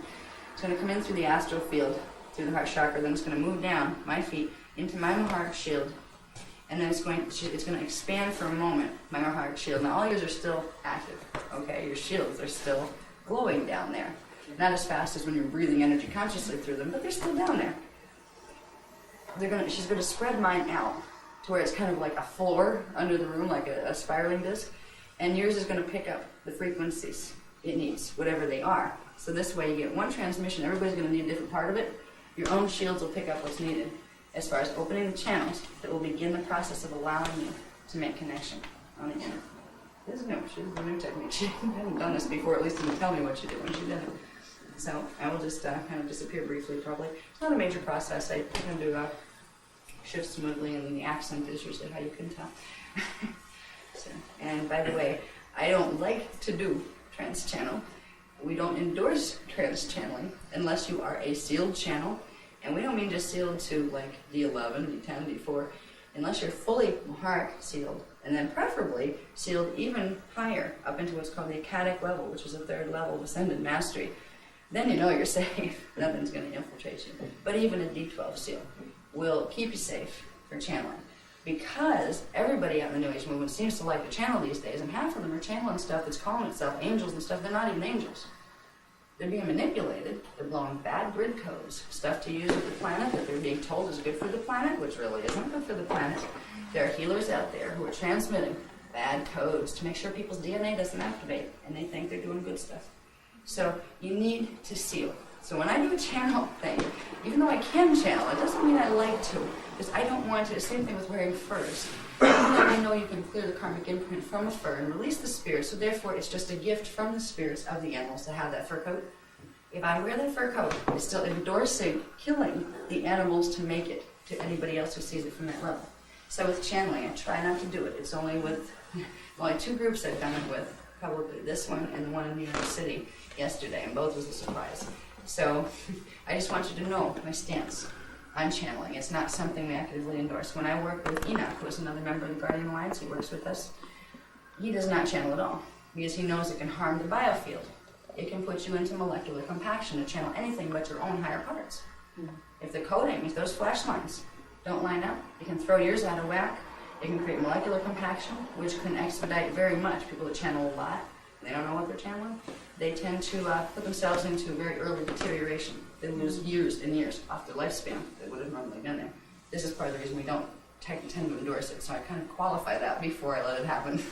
Okay, she does want to do a transmission. That's why I agree to this.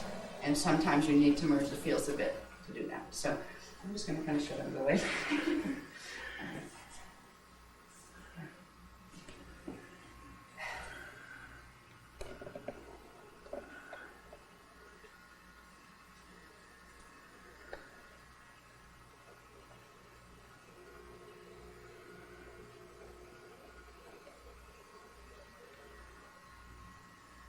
was just about to leave this moment. We have to be very careful this time. Very, very fragile systems right now going through activations.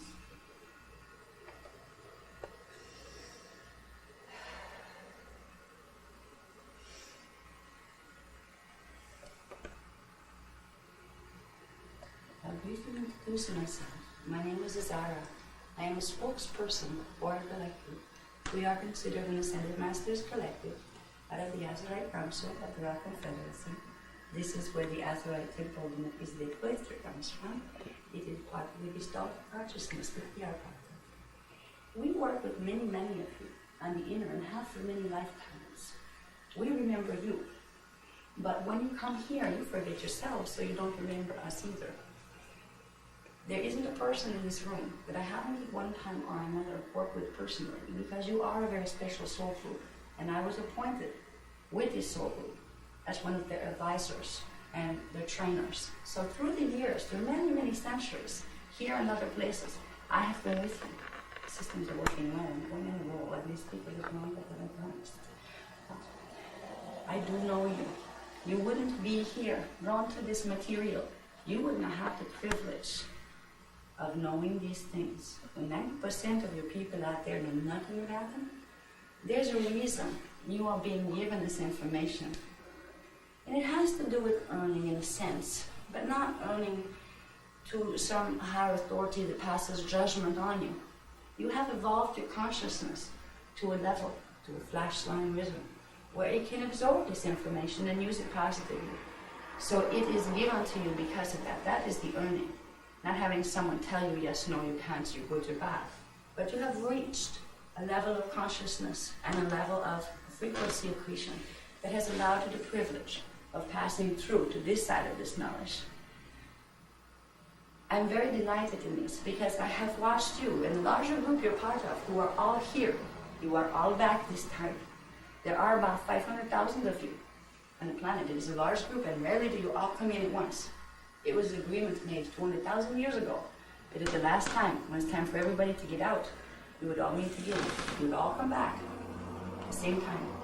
That is what is going on here, and I'm working with all 500,000 of you plus more.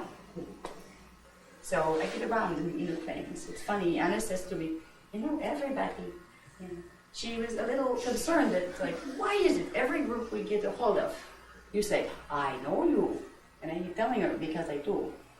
When you get into the higher levels, you realize that you are connected to many, many things. And this particular soul group, who spans the globe as far as locations, you are a part of a larger group. I've worked with you for eons and eons in your time calculation. And we try to explain that, yes, we know this group, because this group was drawn to us. That's why you're here. It's not that we say this to just any group. We don't talk to just any group. Just any group will not be privileged to come and learn these things. So it's a prearranged appointment. I want you to know this, because I want you to know that the program in the inner, as far as contacting those who are ready to work in their own capacity with the guardian lines, with the Melchizedek Cloister, with me or with others who may be more directly part of your Melchizedek family line. The call is being put out now. It is time to begin opening the veils so you can have direct communication. And if you work with these techniques, they will help you on this end, and we will help you on that. We want you to know that the assistance is there at this time. That as you reach, there is somebody reaching back down to you now.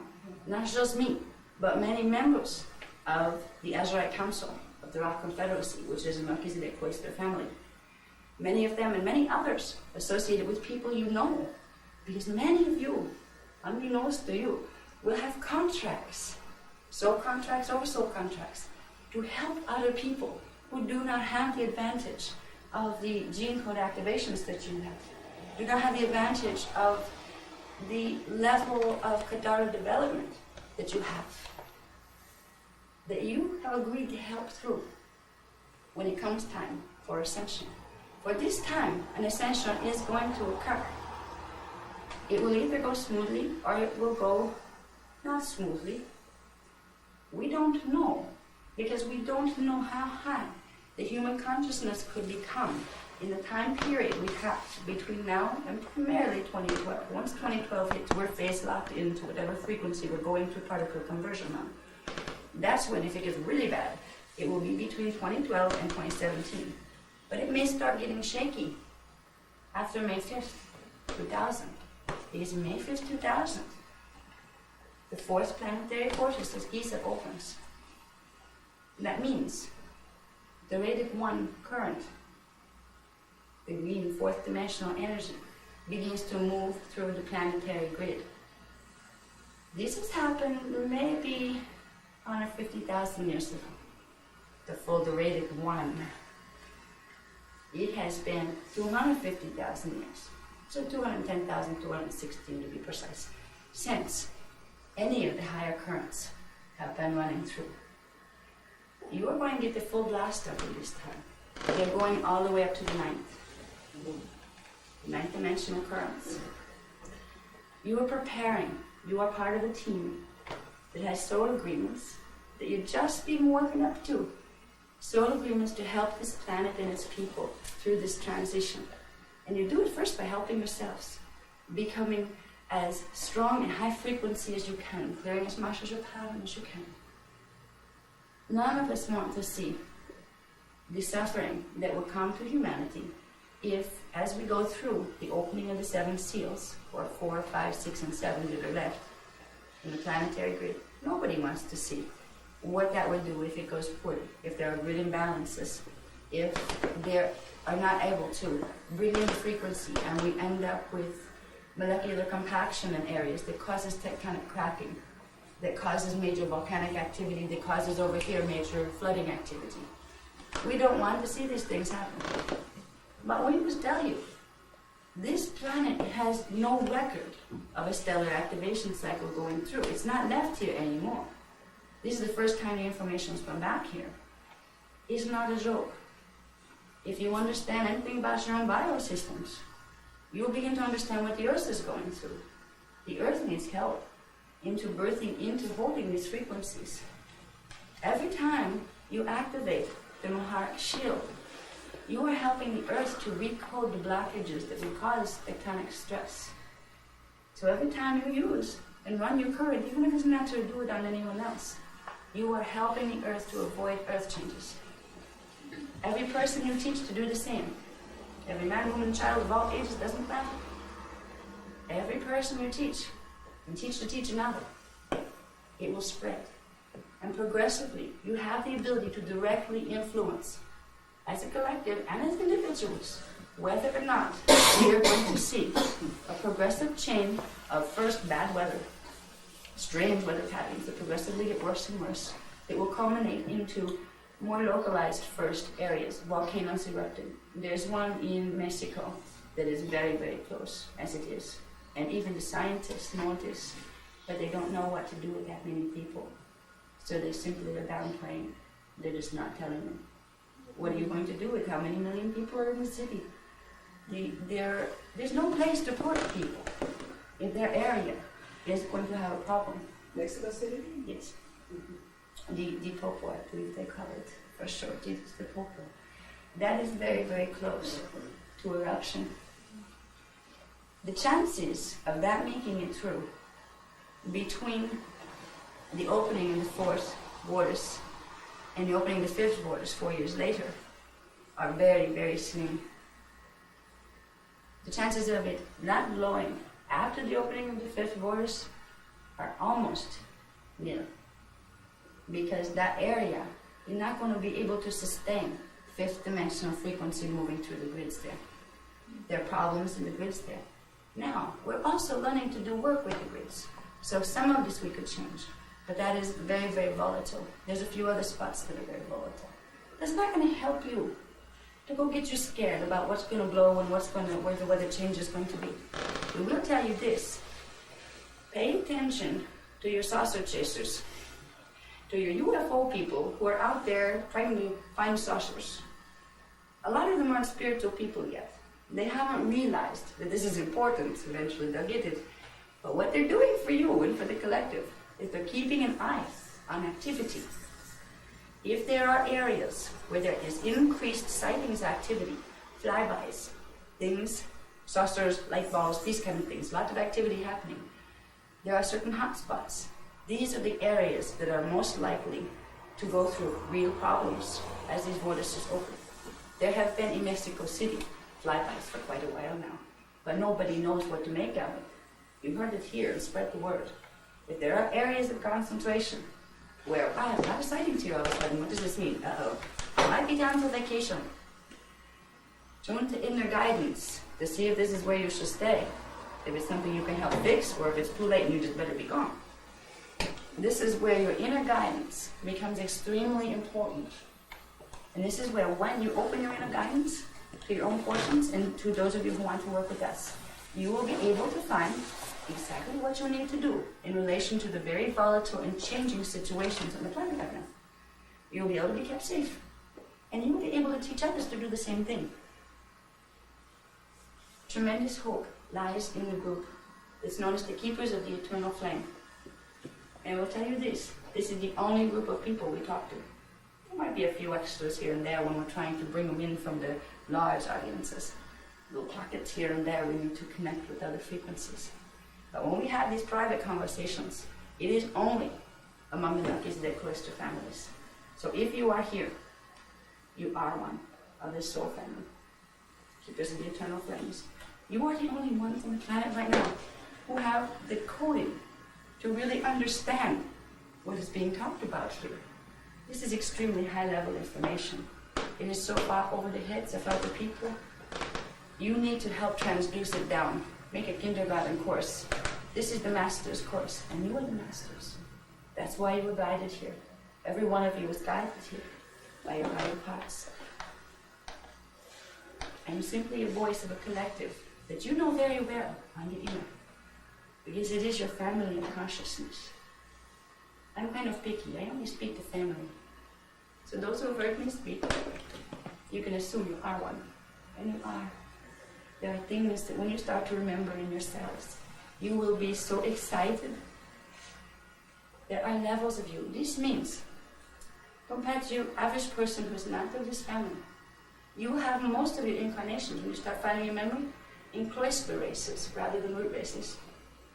You will find you were most of the time in positions of authority, because most of the time you were the group that had the highest consciousness on the planet at any given time, because of your coding.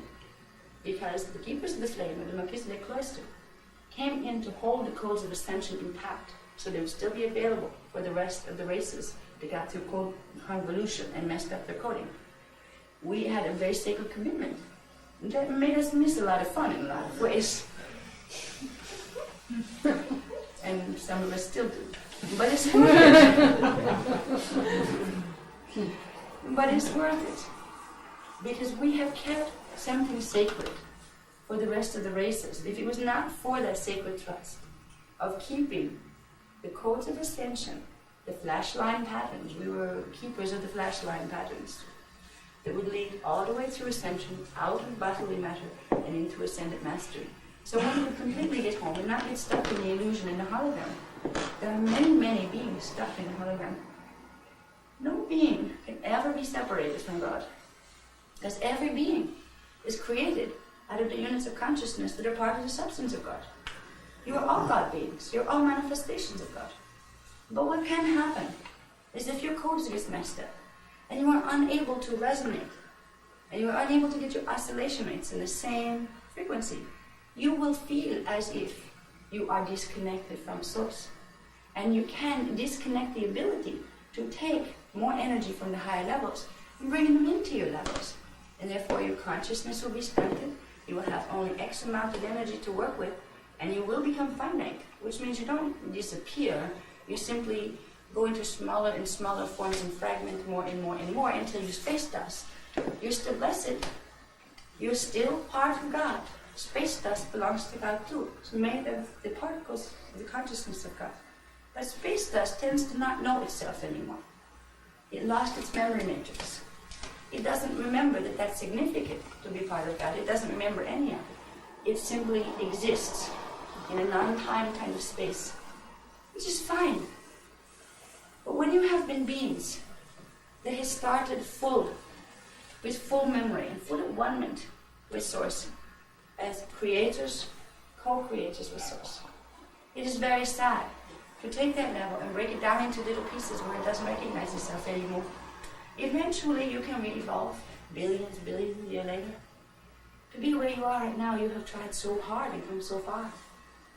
We would like to see each of you fulfill that plan. That's why going in the upward spirals, learning to do the energy work, saying, well, most of the planet may not understand me, that's all right. Thank goodness somebody understands this stuff. Be glad you are who you are, because you hold the hope. Everybody says the children hold the hope for the future.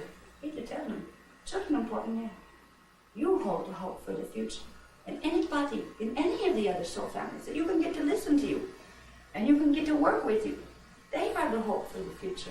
We put it on the children, as if, well, we'll take care of the children now and then pass the buck to them. Then it's their job to fix things. It is not their job to fix things. It is our job to fix things. I don't care if you're 103.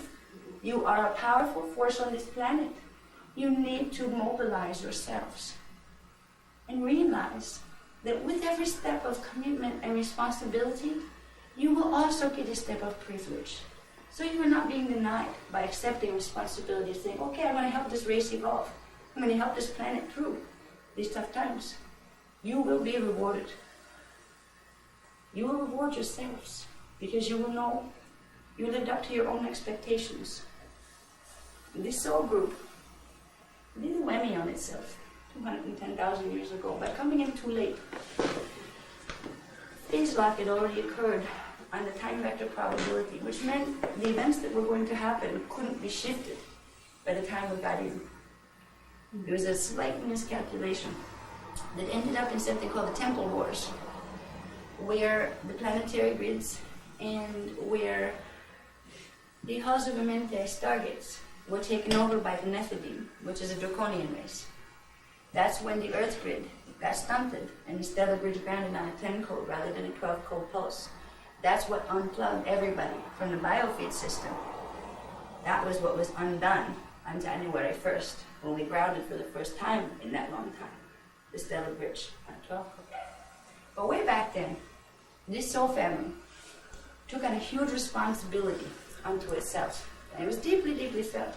They came in because they were asked to by cloister races here.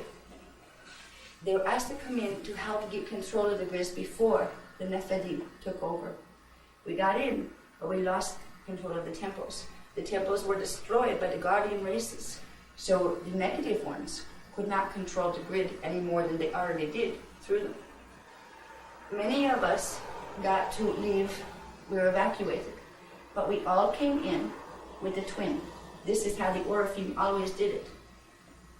We always came in, not necessarily our twin flame, but it was an eternal flame partner, a being to which our morphogenetic field was never quite separated from. It was always the opposite gender when we did gender.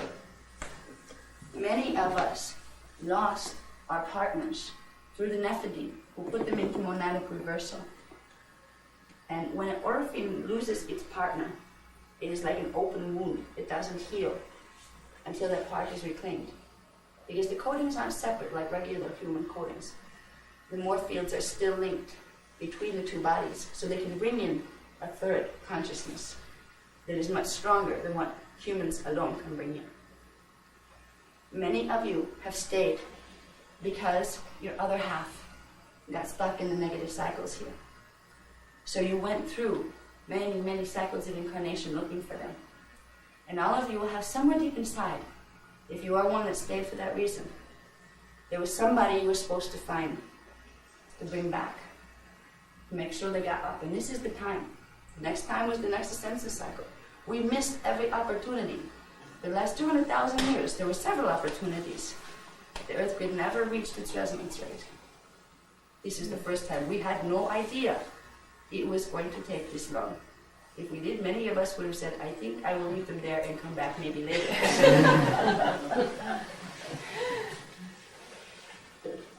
Through this life, you may find them while you are still here, because it is time for them to reassemble them. They may not be embodied. You may find them when you move yourself to the next stage, into the fourth dimension. You may do that by activating enough coding when you go through ascension. Some of you may find it easier to say, just leave the old thing there. I'm out of here. While those stargates opened, it's going to be the mad dash for the stargates. They have been building up in D4 for 200,000 years, waiting for the portals to harmonic 2 to open so they could get out of the cycles of birth and death down here. So believe me, is it going to be crowded between the year 2012 and 2017? Some of you may figure, well, I'm just going to drop by to get out of here quickly while I can. Some of you have contracts to bring several thousand people through with you. This is how strong your fields are. This is how strong your gene code is. You could literally be, as one person among us like to say, be the bus.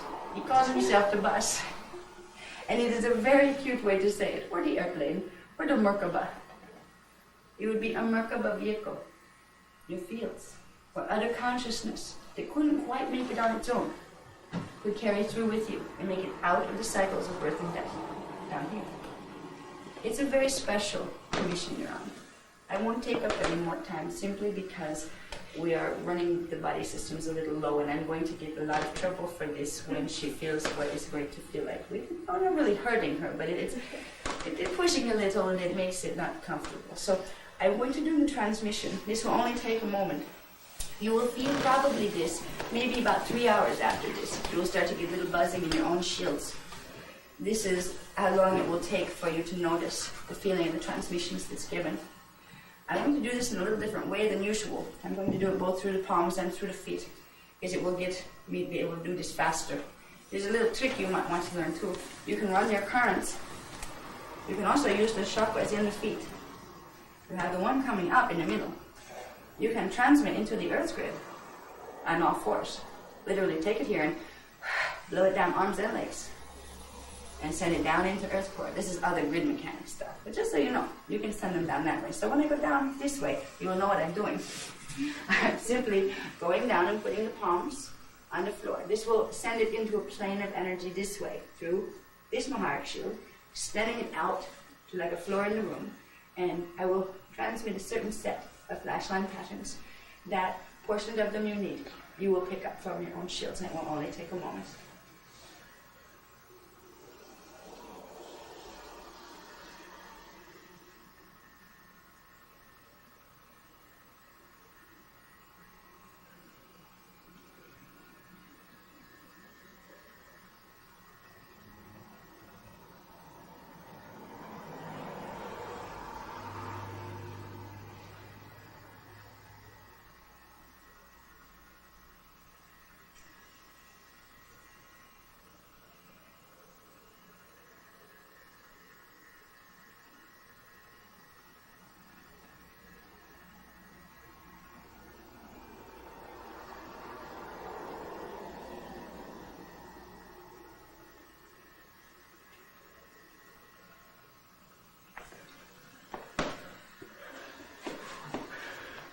You may be able to feel it. If I try to transmit also a little bit up high into the fourth chakra area, so you will begin to feel my presence. And as some of you will have a more immediate recognition than others, you all know me, and I know you. That little blast in the astral field there will start to trigger some memories, where you start to remember your eternal selves of the past. I want you to know that you are very beloved. The way of Melchizedek always have been. And you take on some of the hardest jobs, particularly in the lower densities, because people don't understand you very much, because you are coming from a level of consciousness so much broader. And you come back repeatedly sometimes to help them learn, because you know they can become what you already know you are. So you take on the guise of their limitation, and you suffer through it, walk through it, and you help them transmute it as you go. It is time for a changing of the guard, however.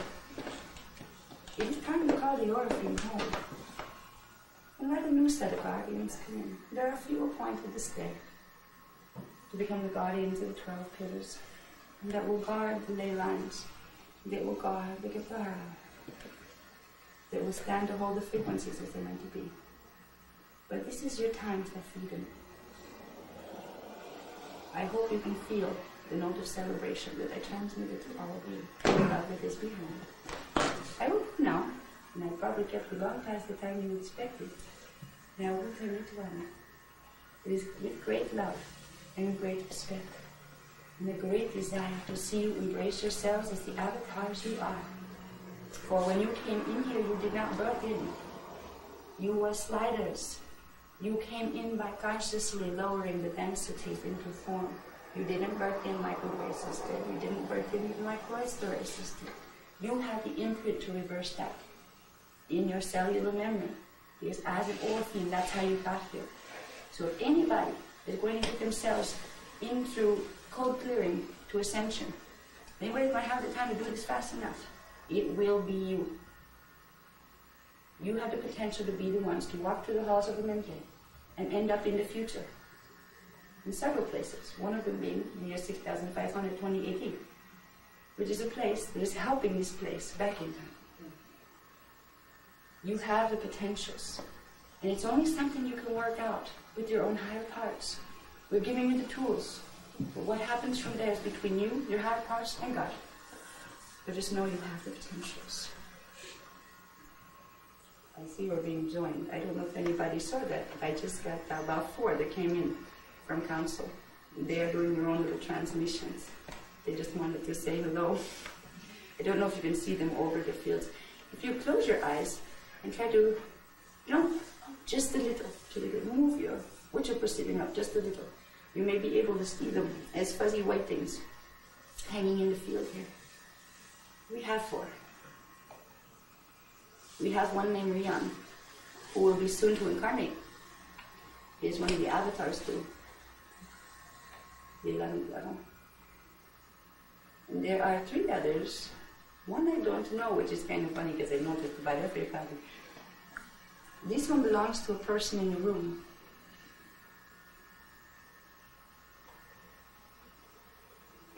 I won't point out the person, but I will help to facilitate the energy link I'm being asked to make.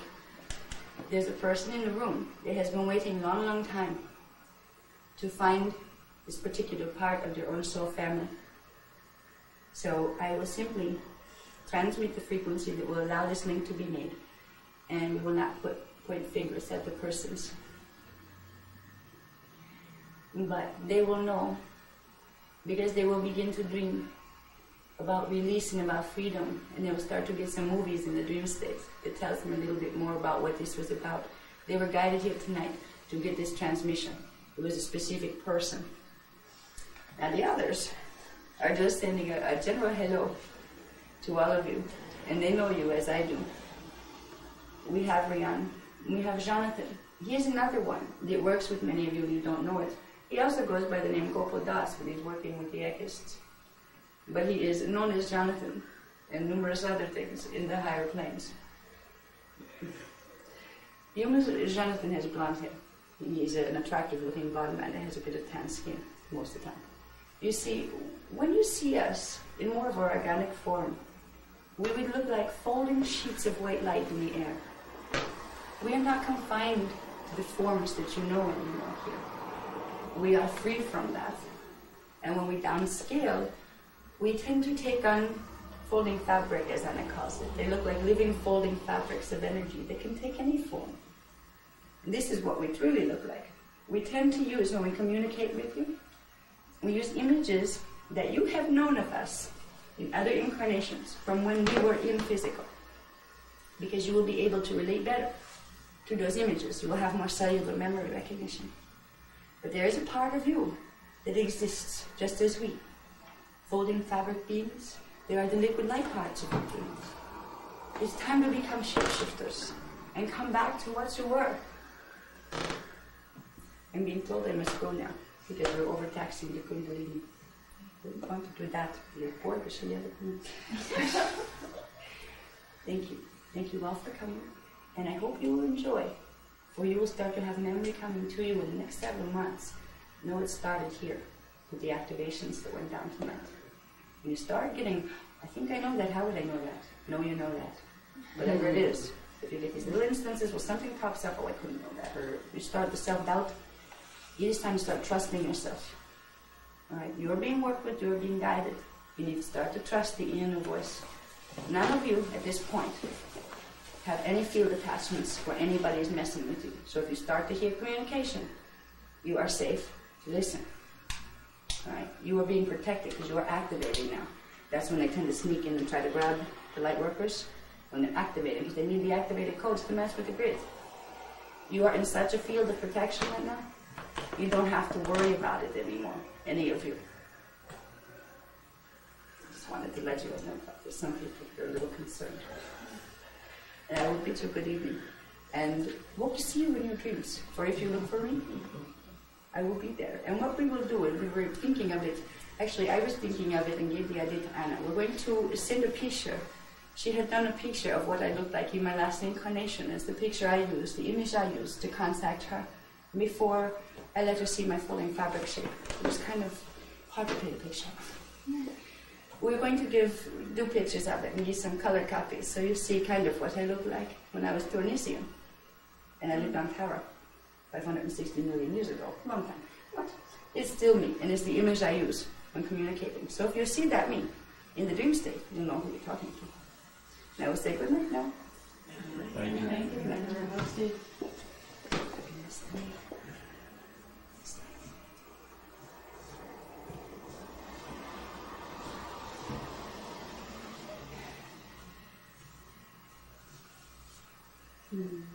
Back. That's very strange. I got two of them behind me. We got company tonight, more than usual. Are they still there? Yeah, there's actually one on each Kathara center. And I went into it. I don't know what they're doing. This is neat. Anyway, I hope that was a good conversation. I'll see it. Thanks to Scott. I'll see it when we look at the video. It gets a little strange for me because, like, hey, it's supposed to be my workshop, and I have no idea what I said. You know, that's what happens when. That's another reason I don't like to do more deep trance channel.